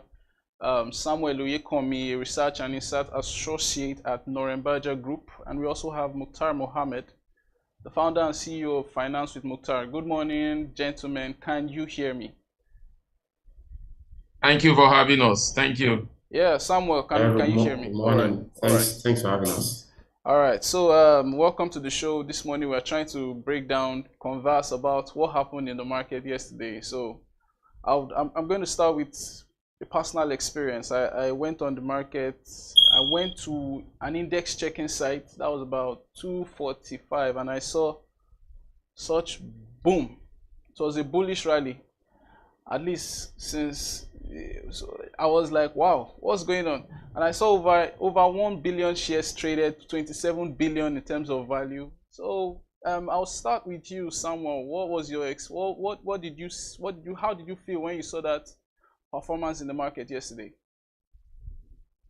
Yeah, so it was an interesting movement, right? And I would tell you, I wasn't surprised because when you look at the OMO auction and then the T-bills auction earlier in the week, saw that rates had significantly declined compared to the last auction. And then when you look at also subscription levels or the amount that was eventually allotted as a ratio of subscriptions, tells you that both the CBN and then the DMO are not willing to take as much funds or in the capital market as they used to. And what that suggests to the market is that era of high interest rates are pretty much over. Then you look at the secondary market also, you see the likes of FDN bonds going as low as 16 to 17%. T-bills, secondary market also, the yields are around 18% already. Don't forget, we're coming from areas where we had 23, 24%. So if high interest rates are no more in the fixed income market, investors would want to look to other areas of investment that would offer them same kind of competitive rates. And then the equities seems to be that vehicle for most investors. And then don't forget that for a number of stocks, especially in the consumer goods sector, that have suffered losses as a result of FX devaluation in the last 2 years, they are beginning to see some recovery based off their Q1 figures. And even Q2 is not out, even if the market expects some very pretty gains from there also. So we had expected that equities would rally, especially in the second half of the year. But what we've seen yesterday was that the market really rallied so fast. I think that's the highest daily gain we've seen so far this year, and even more than 12 months ago. So I think that's quite impressive. From what I'm tracking, the last time we saw that kind of rally was about January 2024. So Mr. Mukhtar, can you hear me? I can hear you. So basically, what do you think is driving this burst of investor enthusiasm? Because there's a lot of enthusiasm, especially in the month of July. Maybe like I was telling a friend yesterday, I said the market is on steroids. It's something that is. I don't think anybody that plays the market would have expected it to start the way it started, even if we have been so positive about the stock market. But I think this came so suddenly. Yes, I agree with what Samuel said, and then I need to add some other things to it. I think that memo from the CBN over the weekend, during the week also was a game changer. Remember, the same CBN came up where banks cannot pay dividends. They have inadequate capital equity ratio that are not adequate. But from that memo, it seems like the CBN are giving most of the banks soft landing. They can also be able to access tier 1 funds and also suspension of provision for the next 1 year, and also that will also drive them towards recapitalization. So I think that also is part of what investors really looked at. Again, that means the coast is clear. What it means is that most of these banks also said they're exiting the forbearance, and CBN confirmed that virtually all the banks. So what we don't know is even if they have already exited already, because when you look at this report before now, there were a lot of banks that have enough liquidity to have even exited those before then. So I think that is one. Then, like I said again, when you look at the consumer goods sector, we'll see some good data in terms of consumer confidence coming in. Exchange rate has been in a corridor of stability. We've seen some results from these consumer goods companies, and it seems very positive. So I think investors are just pricing in the excitement of the coming days and maybe even the coming years. Let me just ask you this. Basically, Samuel, can you hear me? Are you here? Hi, Mr. Samuel. Are yes, you here? I am. Please go on. Okay, sorry. So, so Q1 we saw the NGX, we saw the All-Share Index go 3%. In Q2, we saw it go about 12% thereabout. Now, basically, in all of H1, we saw the NGX go about 16.7%. Now we are 20.9%, about close to 21%. What sectors are driving this rally, basically? What are the sectors driving this? Like he said the market is on steroids. What are the sectors that are driving this steroidal move? I like that use of words. So just like I said when I spoke earlier, I said we've seen the likes of consumer goods companies that had recorded some form of losses from 2 years ago. They are part of, majorly pretty much, part of the driver in the market. So look at the consumer index has gained almost 61% year to date. And then we've also seen banking, and again, on the fallout of the forbearance notice, and then the notice that that's also going to hold. In fact, from the period where banks already started doing that PR, that they were going to be able to we're going to get out of the whole forbearance issues by the end of June. That also pushed some level of positive sentiment in banking stocks. So we had the likes of consumer goods, banking, insurance also have done pretty well. Just only the oil and gas exposure to the national crude market, the uncertainty around prices over there, and then the fact that industrial goods have not really lived up to the expectation in terms of how well they're expected to do. The market has only done slightly over 1% year to date. But yeah, like I said, you would give that to consumer goods, bank and insurance pretty much. Still on you, the one question I have is, trading volume exceeded 1.28 billion shares yesterday. We saw over 27 billion in value traded. How do you interpret this level of market participation? Is this a drive of momentum, or are people is this just a crave, or is this a craze, or there's just something around, there's a particular momentum driving right now, driving all the activity we are seeing right now? So there are quite a number of things that you might want to consider in terms of the level of participation that is in the market. First, there's also the positive sentiment around the general economy as a whole, based on the reforms and the expectations that a number of reforms that had been quite inflationary or inflammatory in the last few years will start to get some level of dividends in terms of the broad economy going forward. That is also there. Then you look at the fact that fixed income is not giving you that much yield. And then when you track liquidity, system liquidity, so far this year, you see that we're very much in positive territory. So there is really fun out there. The subscriptions from investors for the various auctions that we've seen so far that we're not taking, the funds will find somewhere to go to. And what you would find oftentimes is that those funds will find themselves to the equities market. PFAs also are already working on, the PENCOM is also working on a policy to allow pensions to be able to increase their stake in other forms of investments rather than FGN bonds. So those funds also are there. They will need to move somewhere. There's also the fear of missing out, right? Individuals who are already seeing equities doing so well. Just in the last 2 weeks, I've had a number of colleagues and friends reach out to me saying that they also want to play in the equities market. What stocks should they be considering? So it just gives you an indication that a number of Nigerians are already seeing positive movement, and they also want to gain from what that market could offer beyond what they usually get from their relatively risk-averse investment opportunities.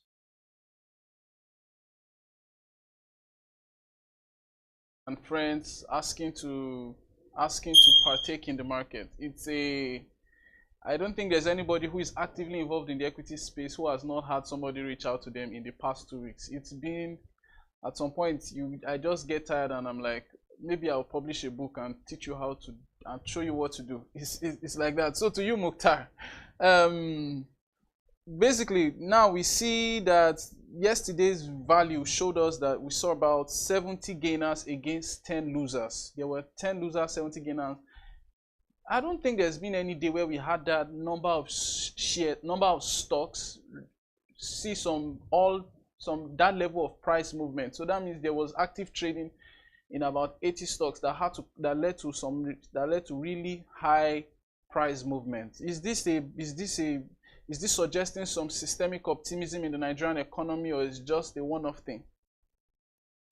You know, I like making this analogy. The stock Yes. market normally has a life of its own. Okay. But at a point, when I mean it have a life of its own, is even when the economy was not doing well, you have some banks come up with very impressive results. You have some companies come up with very impressive results. So that's then investors will react to those results, and you see the price movement. But I said that is like a child in the womb of the mom. Is feeding on what the mom is taking in at that time. So it's more or less getting his diet from the mom. But when it comes out of the womb, he will also need to take care of itself. So sometimes the market has its life of its own, like in the womb the child in the womb of a mother.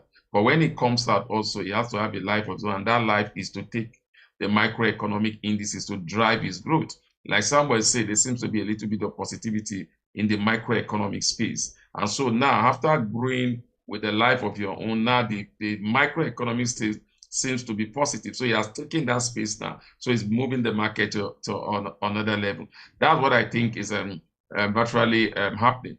Because when you see those rates coming down, it's a pointer to something, it's a pointer to rate cut.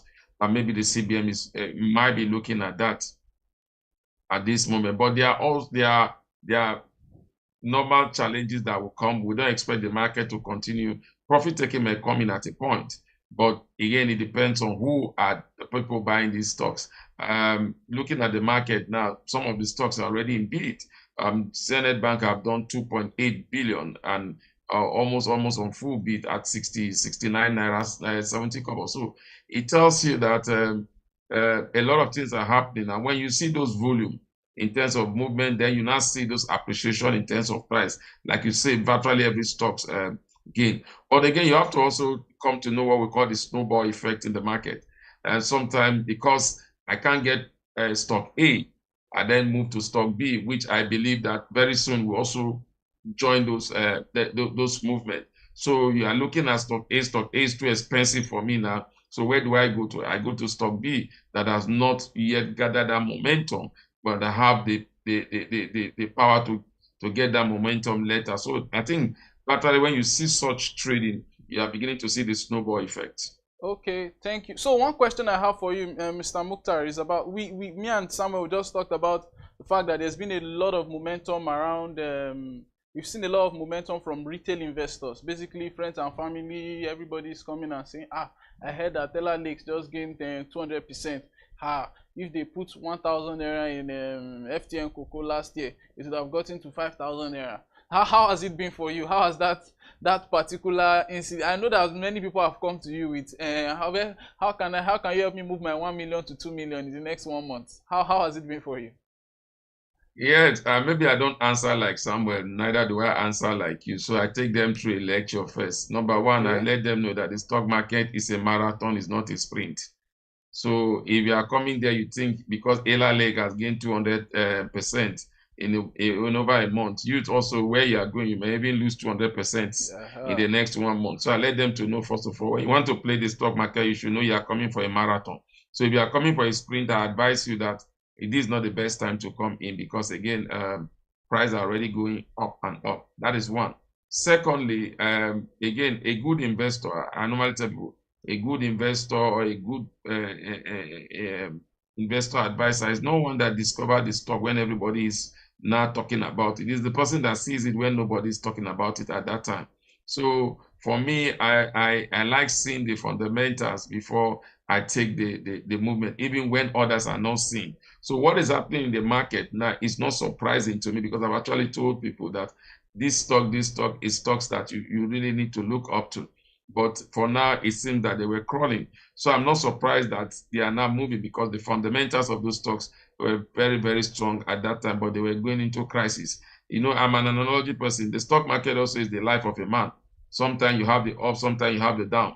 Yes. But when you look at your life generally, you realize that the ups are more than the down. So that's what normally happens to the market. When you see strong equity with good fundamentals, losing prices, that's the best time for you to begin to think of it. Started talking about Nigerian Brewery over 6 months ago when it was 23 naira. Talked about MTN when MTN was 173 naira. I told people that that's the stock to look into. yes, we must have not gained it all. And there's one stock that I've told every investors about that is one of the biggest things that will happen because, again, they were one of the first bank to fully recapitalize. But it's still moving, like one of my friends said, it's still moving in a snail speed, and we don't even know where it's going to. So it does happen sometimes. But again, when they come in, you need to let them know that this is not CBEC. This is the stock market. I mean, so before I move to Samuel, I like what you said. Sometimes it happens like that. It just goes on it's at snail speed, and one of that was Champion Breweries. Champion Breweries looked like what is going on here? Then all of a sudden in 1 For month me, we see Champion Brewery is just what we talk the snowball effect. I Yes. mean, not really anything you can say fantastic about Champion Brewery when you look at the fundamentals and when you look at what they've achieved over the year. Nothing really fantastic. That's my own personal opinion. But again, when you have a sector that have Nigerian brewery, that have Guinness Nigeria, that have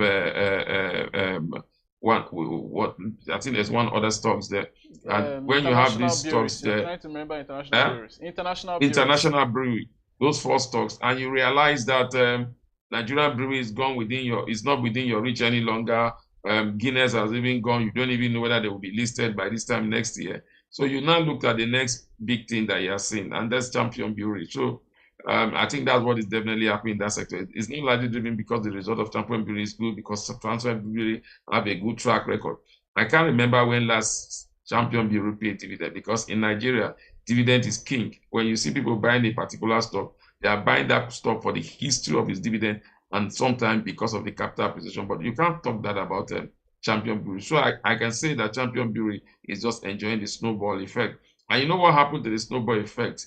Like in Nigeria, when they will say water will always find its level. When water find its level, everybody will know where it is. So when we begin to see that fundamental, then some of these stocks that have been on steroid without fundamentals will definitely begin to be the one that will cause a lot of panic in the market. So on to Samuel now. Samuel, can you hear me, please?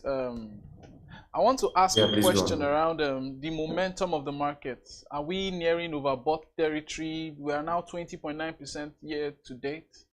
Are we in a position where will this momentum be sustained, or we are close to the overbought territory, basically? Well, I think that question is quite dicey, right? Knowing that the market can be quite volatile. Just as we have mentioned quite a number of times, even from my outlet here at Nuremberg, we had issued released our outlook around the market from the beginning of the year, and it was very, very positive. We expect that the market is going to close at least close to what we had last year, even more than that at the end of the year. But we also expect that there's going to be some sell-offs at some point. Right now, you see a number of people positioning themselves for the Q2 rally. In about some weeks, we start seeing companies release their Q2 financials, right? And that is going to also have another round of bullish run in the market. So what you see is that beyond that, a number of investors will start to take profit, depending on the kind of investors they are. Anyways, that's for the retail investors try to take profit, and then for those who are also there for the dividend, when it's beyond the period of dividend payment, you also see those people take profits at some point. But eventually, at the end of the day, we still expect that the market would still go beyond where we are. We might find ourselves at around about 30 to 40% annual gain for the SI, just as we saw last year, between that territory. But right now, it becomes very even tough to start selecting stocks for individuals, for example, because some of the stocks that we had eyed from the beginning of the year, many of them have done 100%. The likes of NASCON has done pretty much around 120%, MTN around 100%. So when you look at it, it becomes very high, quite expensive for a number of people to get in at this point in time. But are there still upsides in the market? I believe there are towards the end of the year, yes. So the question I want to ask a question that I just asked Mukhtar. I want to ask a question around the gainers that we saw yesterday. 70 gainers against 10 decliners. We've been seeing a lot of stocks. Like now, you just mentioned NASCON. You mentioned MTN used to be a mainstay in the market. But when you look at a lot of our mid cap, lower cap stocks have been recording a lot of gains on the exchange this year. Is this some optimism around the economy, or is this just some market action in play? What the economy, the sentiment around the Nigerian economy going forward, I think that's quite clear. A number of analysts believe that the economy is at a plateau. We've gone through a number of hardship as a result of the inflationary policies we've seen in the last 2 years.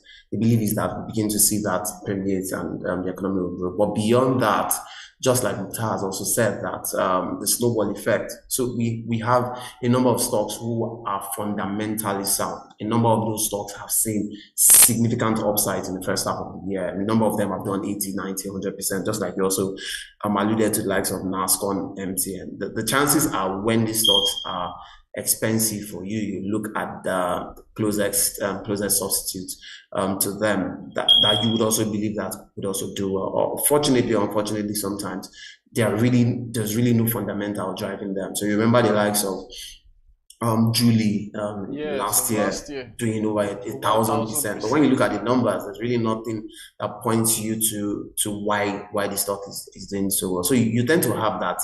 But of course, there are still going to be some gainers in the market. There are also going to be some people who would get their hands burned, who would buy stocks that are highly illiquid, and even despite appreciation, will not be able to get profit at some point in time. So there's always that sense that you need to understand the equities market very well. You need to understand the fundamental, the technicals of these companies before you buy into them, so that you don't beat yourself at some point. Okay, so finally, before what are some of the risks that you think that investors should start monitoring, like profit taking, or do you think there's any macroeconomic headwinds or anything of such? We are getting close to recapitalization deadline. That's Q1 2026. We're already in Q3 of 2025. Well, at least we have like the next 9 months. What are some of those things that you think investors should start monitoring before, especially now that we're in a rally period? What are some of those things?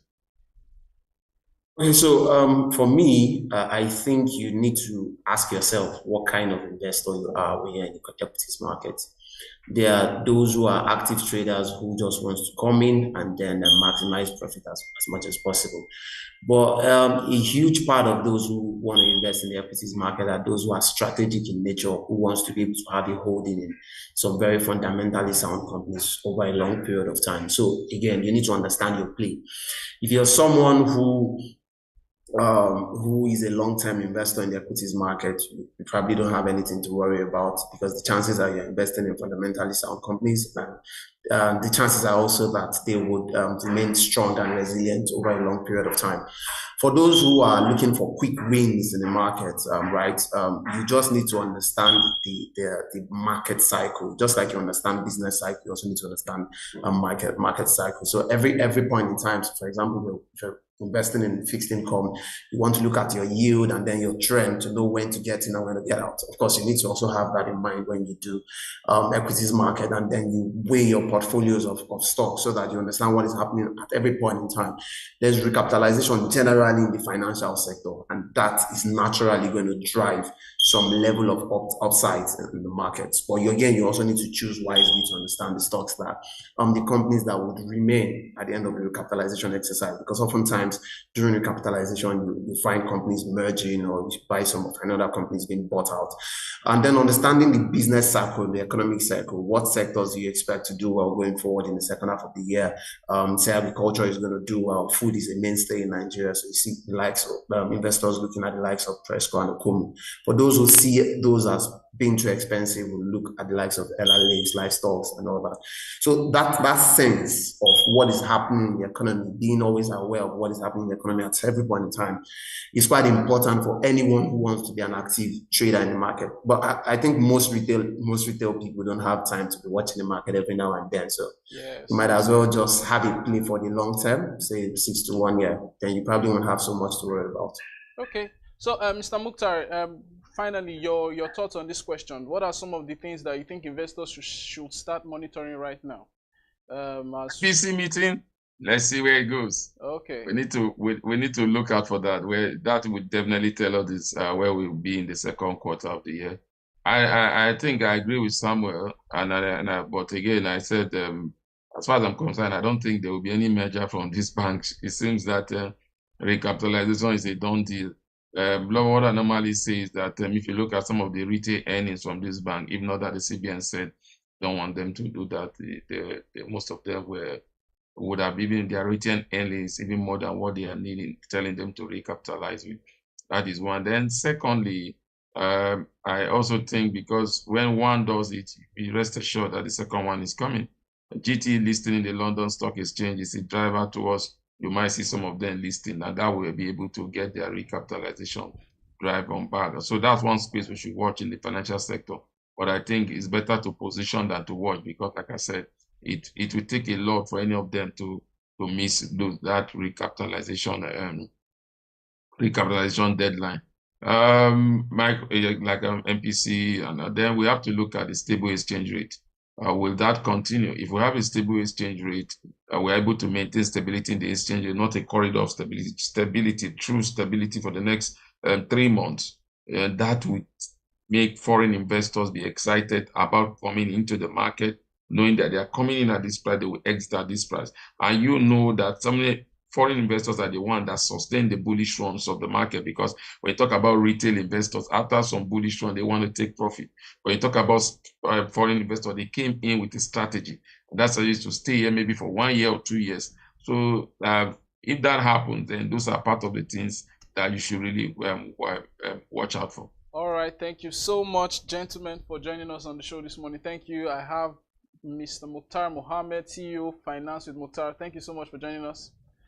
And My pleasure. And I also have Samuel Oyekomi, who is a research associate at Norimbaja Group. Thank you so much, Samuel. Samuel is reporting all the way from Abuja. Thank you very much for having me. All right, thank you. Thank you for having us. Have a great day. Oh, thank you so much. To our guests, that's all we can take on economy and market for today, the 11th day of July, and we'll return on Monday with further action from the economy and from the markets. Good morning.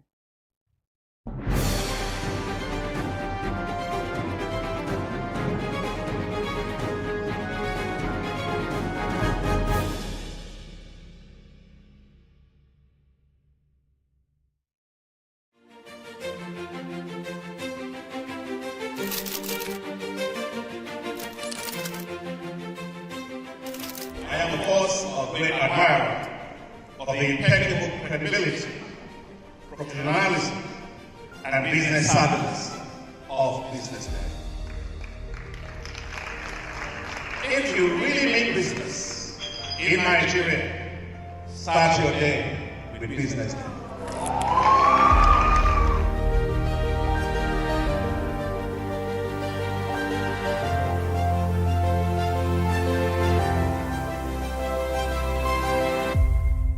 BusinessDay is West Africa's leading provider of business intelligence and information, delivering premium content across diversified media platforms, including online, mobile, and print.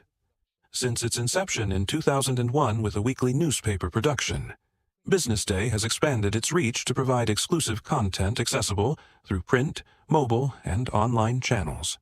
Our premium offerings are further enriched with syndicated content from esteemed sources like the Financial Times, The Economist, and the Harvard Business Review. At BusinessDay, our mission is clear: to be the foremost provider of business and financial content, empowering readers to make informed decisions in Nigeria and Africa.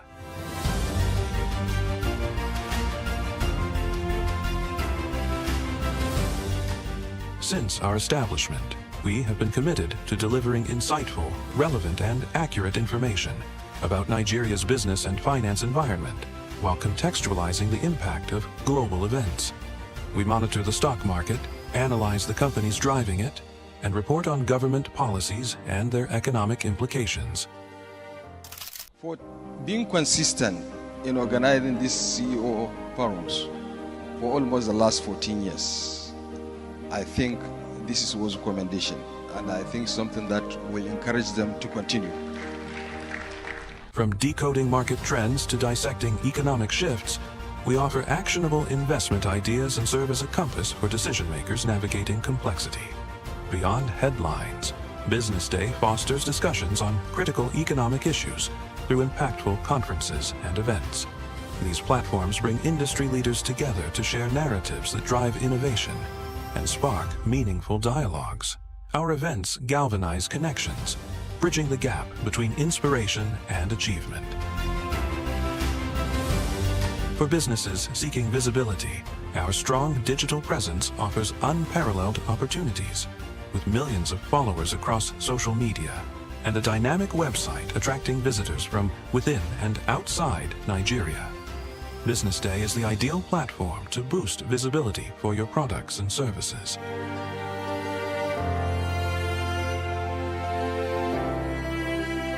If you're looking for in-depth analysis and expert opinions on Nigeria and Africa's business landscape, Business Day is your guide.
am, of course, a great admirer of the impeccable credibility, professionalism, and business savviness of BusinessDay.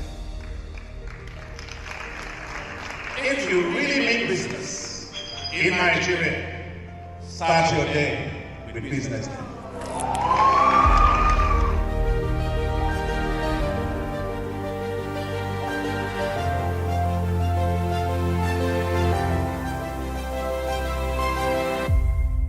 BusinessDay is West Africa's leading provider of business intelligence and information, delivering premium content across diversified media platforms, including online, mobile, and print. Since its inception in 2001 with a weekly newspaper production, BusinessDay has expanded its reach to provide exclusive content accessible through print, mobile, and online channels. Our premium offerings are further enriched with syndicated content from esteemed sources like the Financial Times, The Economist, and the Harvard Business Review. At BusinessDay, our mission is clear: to be the foremost provider of business and financial content, empowering readers to make informed decisions in Nigeria and Africa.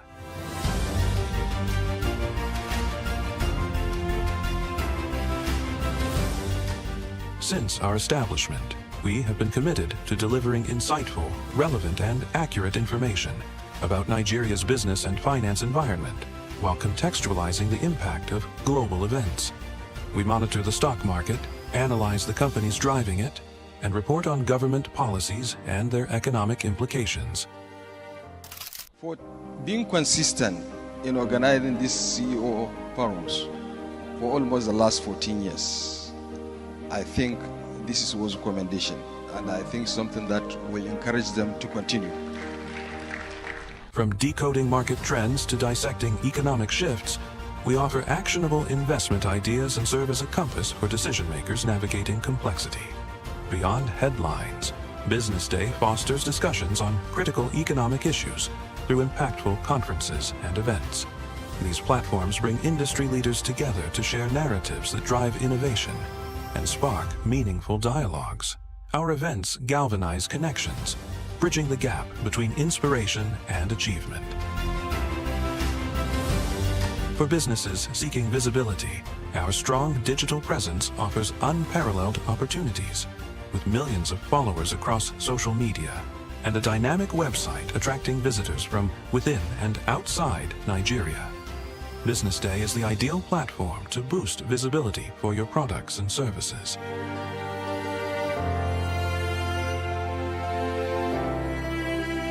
If you're looking for in-depth analysis and expert opinions on Nigeria and Africa's business landscape, BusinessDay is your guide.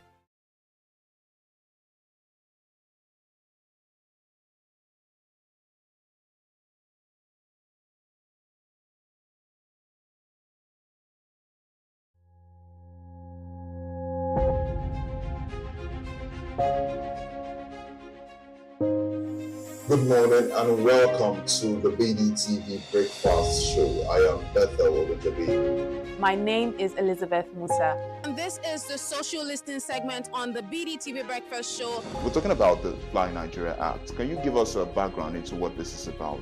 We are here today on the streets of Lagos, Nigeria, to gather opinion about a pressing issue. I go look at the cost of petrol. We get very Nigeria with the suffer. The income is not really increasing, but the prices of items are increased. Nothing like service again. No. You only pray for that money to reach you that month. There's a lot of high pressure, a lot of stress. There's a lot of high targets to be met. I was quite strict. In my mind, I said, nothing from my hand, my picking go spoil.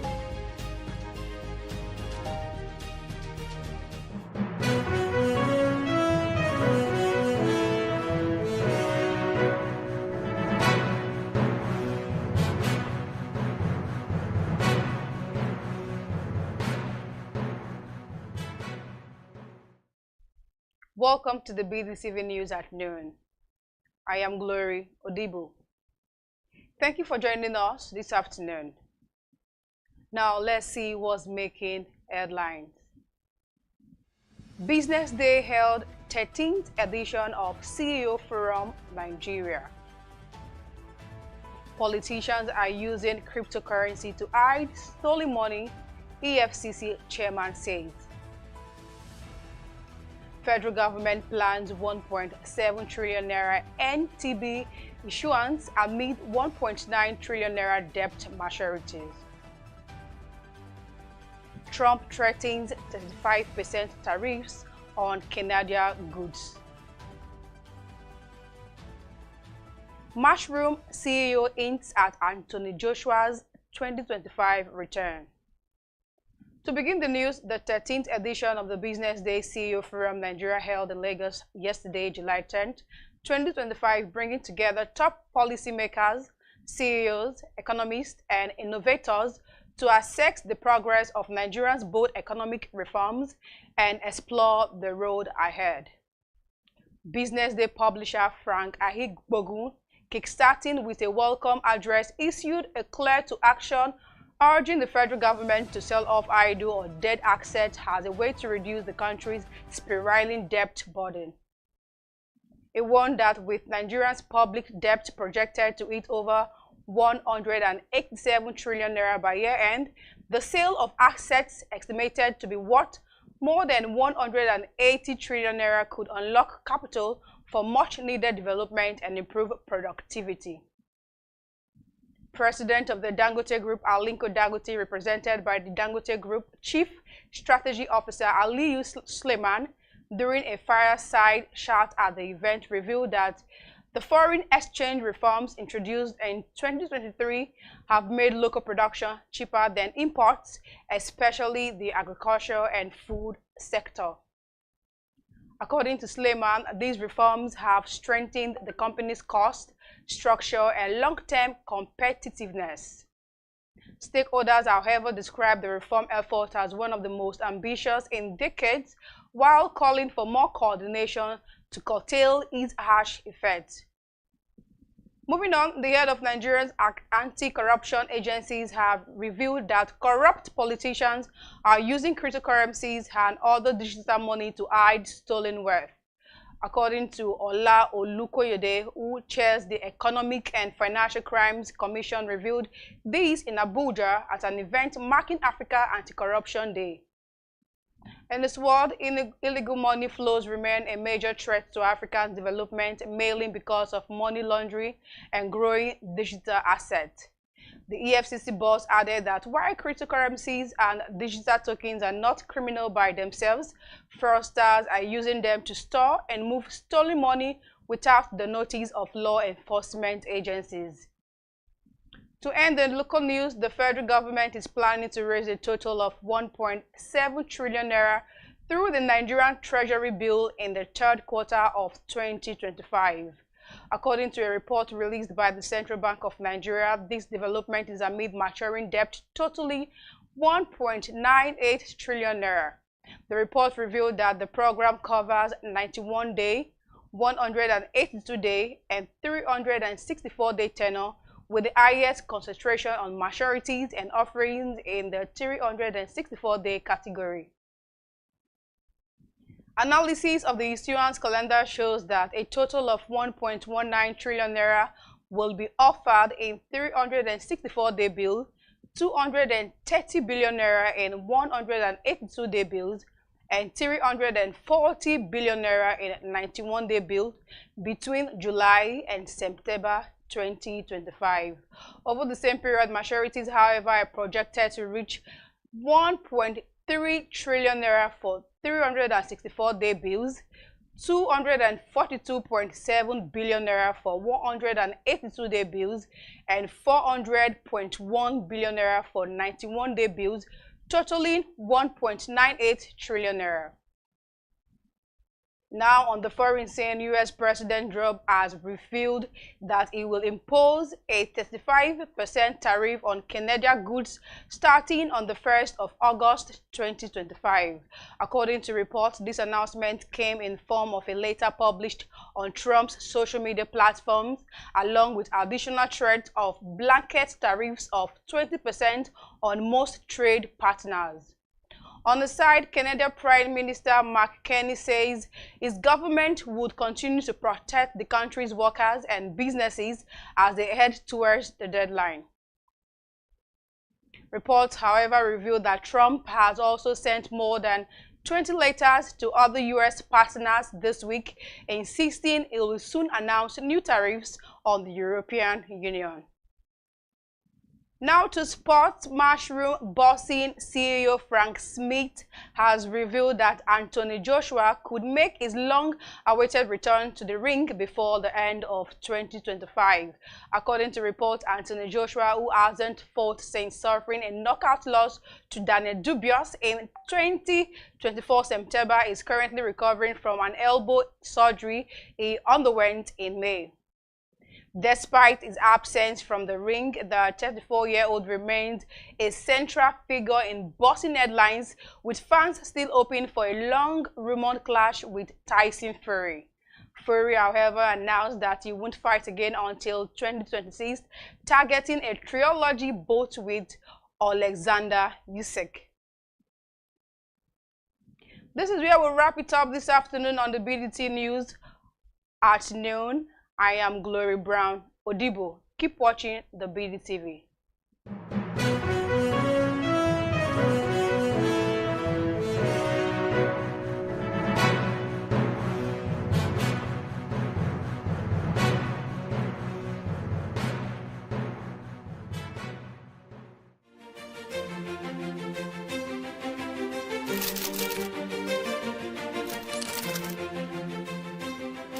I am, of course, a great admirer of the impeccable credibility, professionalism, and business savviness of BusinessDay. If you really mean business in Nigeria, start your day with BusinessDay.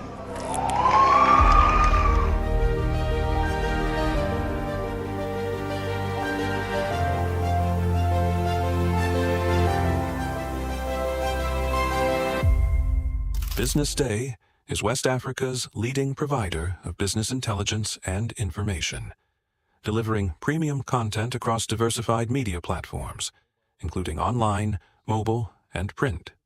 Since its inception in 2001 with a weekly newspaper production, BusinessDay has expanded its reach to provide exclusive content accessible through print, mobile, and online channels. Our premium offerings are further enriched with syndicated content from esteemed sources like the Financial Times, The Economist, and the Harvard Business Review.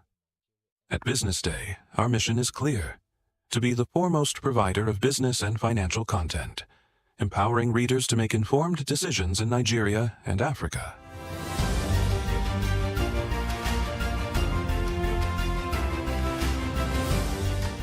Since our establishment, we have been committed to delivering insightful, relevant, and accurate information about Nigeria's business and finance environment, while contextualizing the impact of global events.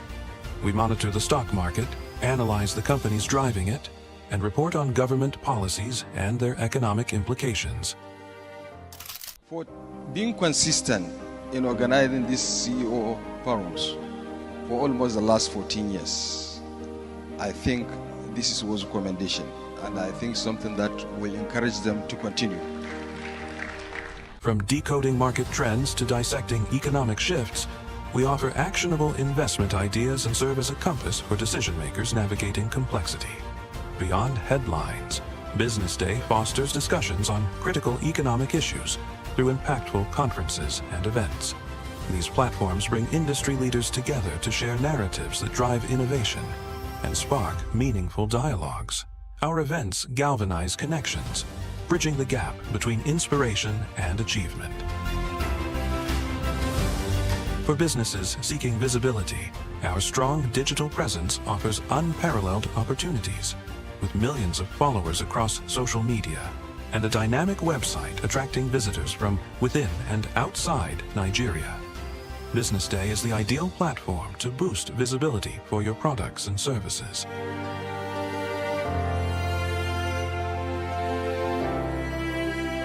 If you're looking for in-depth analysis and expert opinions on Nigeria and Africa's business landscape, BusinessDay is your guide.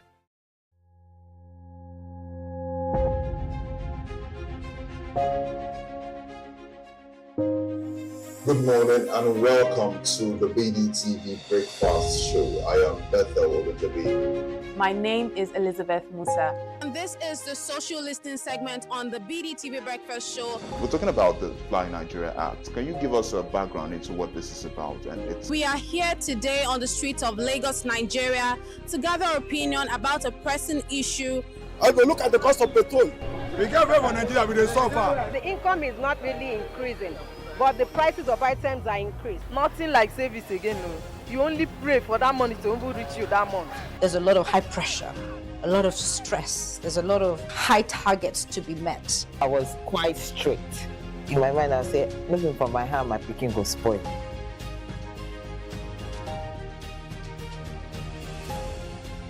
To allow all banks and all the players in the space 15% inflation target achievable in 2025.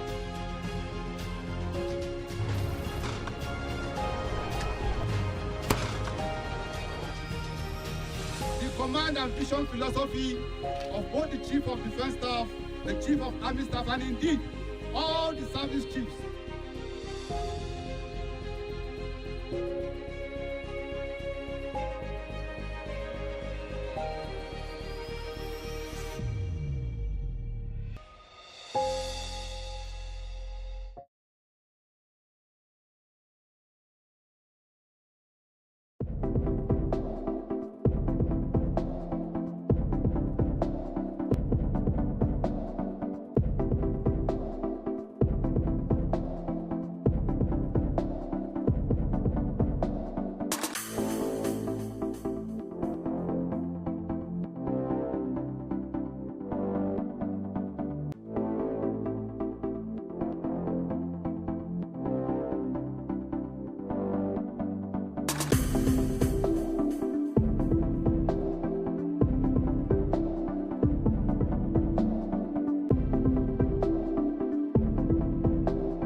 am, of course, a great admirer of the impeccable credibility, professionalism, and business savviness of BusinessDay. If you really mean business in Nigeria, start your day with BusinessDay.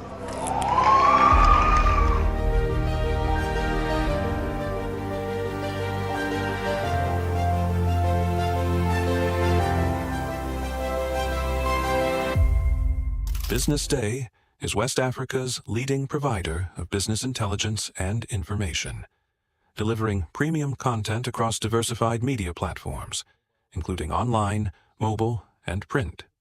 Since its inception in 2001 with a weekly newspaper production, BusinessDay has expanded its reach to provide exclusive content accessible through print, mobile, and online channels. Our premium offerings are further enriched with syndicated content from esteemed sources like the Financial Times, The Economist, and the Harvard Business Review. At BusinessDay, our mission is clear: to be the foremost provider of business and financial content, empowering readers to make informed decisions in Nigeria and Africa.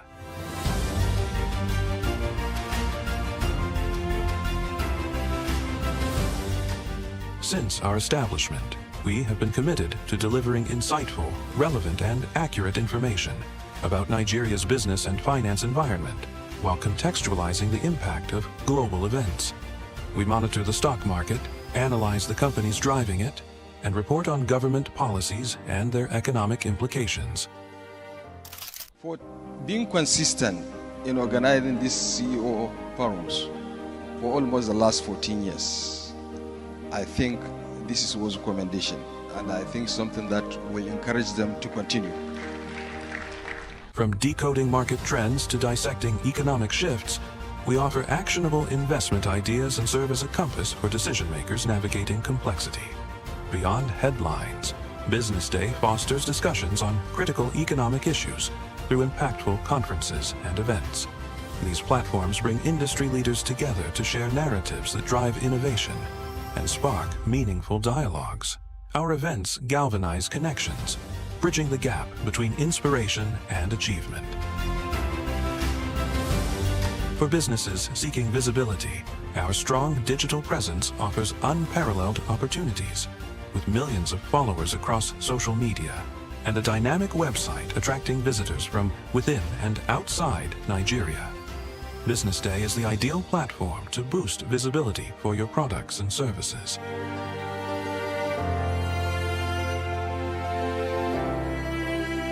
If you're looking for in-depth analysis and expert opinions on Nigeria and Africa's business landscape, BusinessDay is your guide.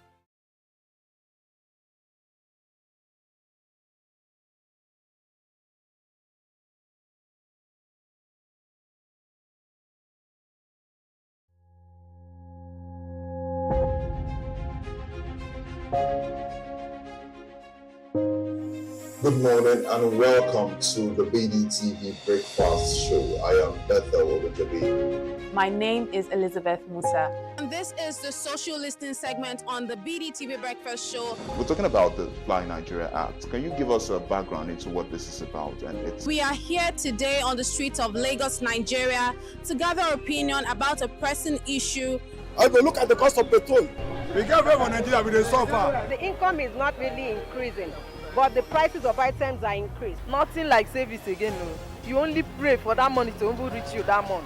There's a lot of high pressure, a lot of stress. There's a lot of high targets to be met. I was quite strict. In my mind, I said, looking for my hand, my picking will spoil.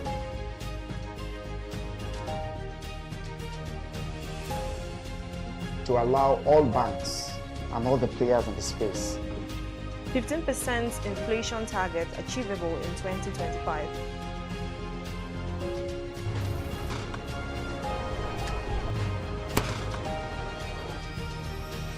The command and vision philosophy of both the Chief of Defense Staff, the Chief of Army Staff, and indeed all the service chiefs.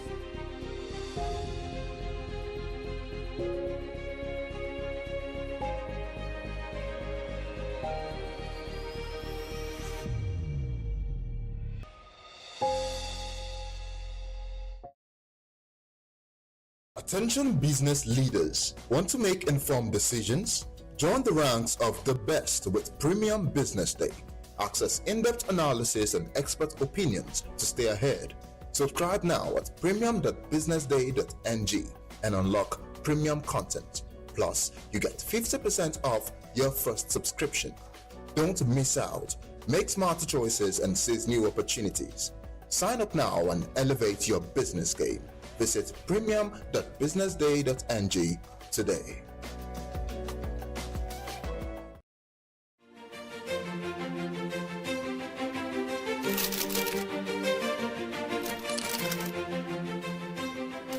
I am, of course, a great admirer of the impeccable credibility, professionalism, and business savviness of BusinessDay. If you really mean business in Nigeria, start your day with BusinessDay.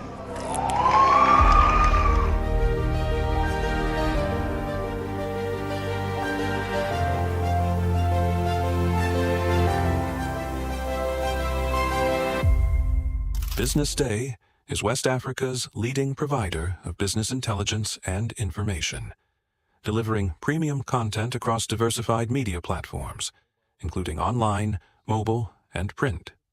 Since its inception in 2001 with a weekly newspaper production, BusinessDay has expanded its reach to provide exclusive content accessible through print, mobile, and online channels. Our premium offerings are further enriched with syndicated content from esteemed sources like the Financial Times, The Economist, and the Harvard Business Review. At BusinessDay, our mission is clear: to be the foremost provider of business and financial content, empowering readers to make informed decisions in Nigeria and Africa.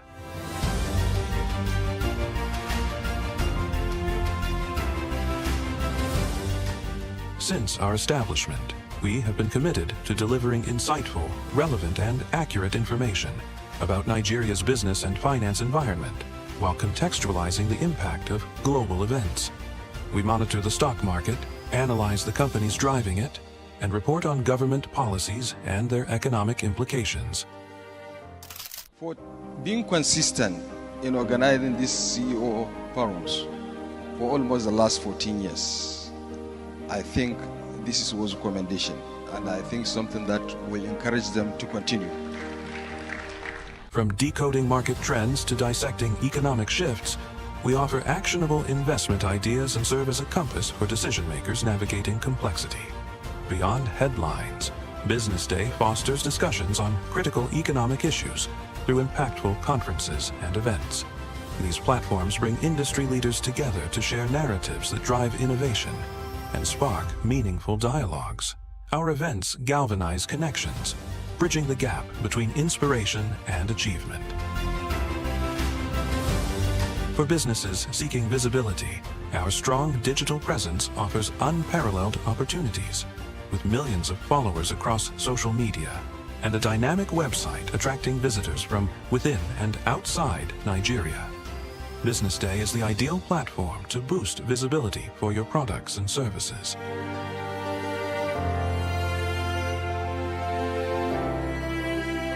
If you're looking for in-depth analysis and expert opinions on Nigeria and Africa's business landscape, BusinessDay is your guide.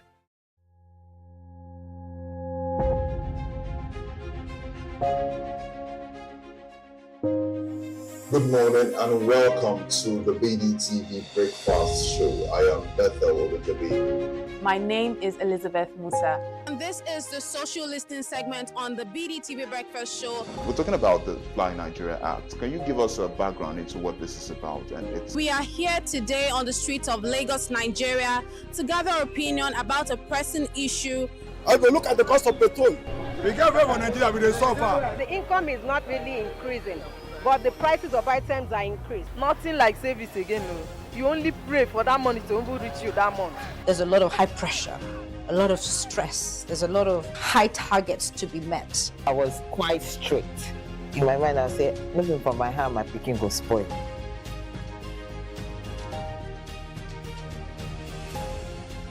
To allow all banks and all the players in the space 15% inflation target achievable in 2025.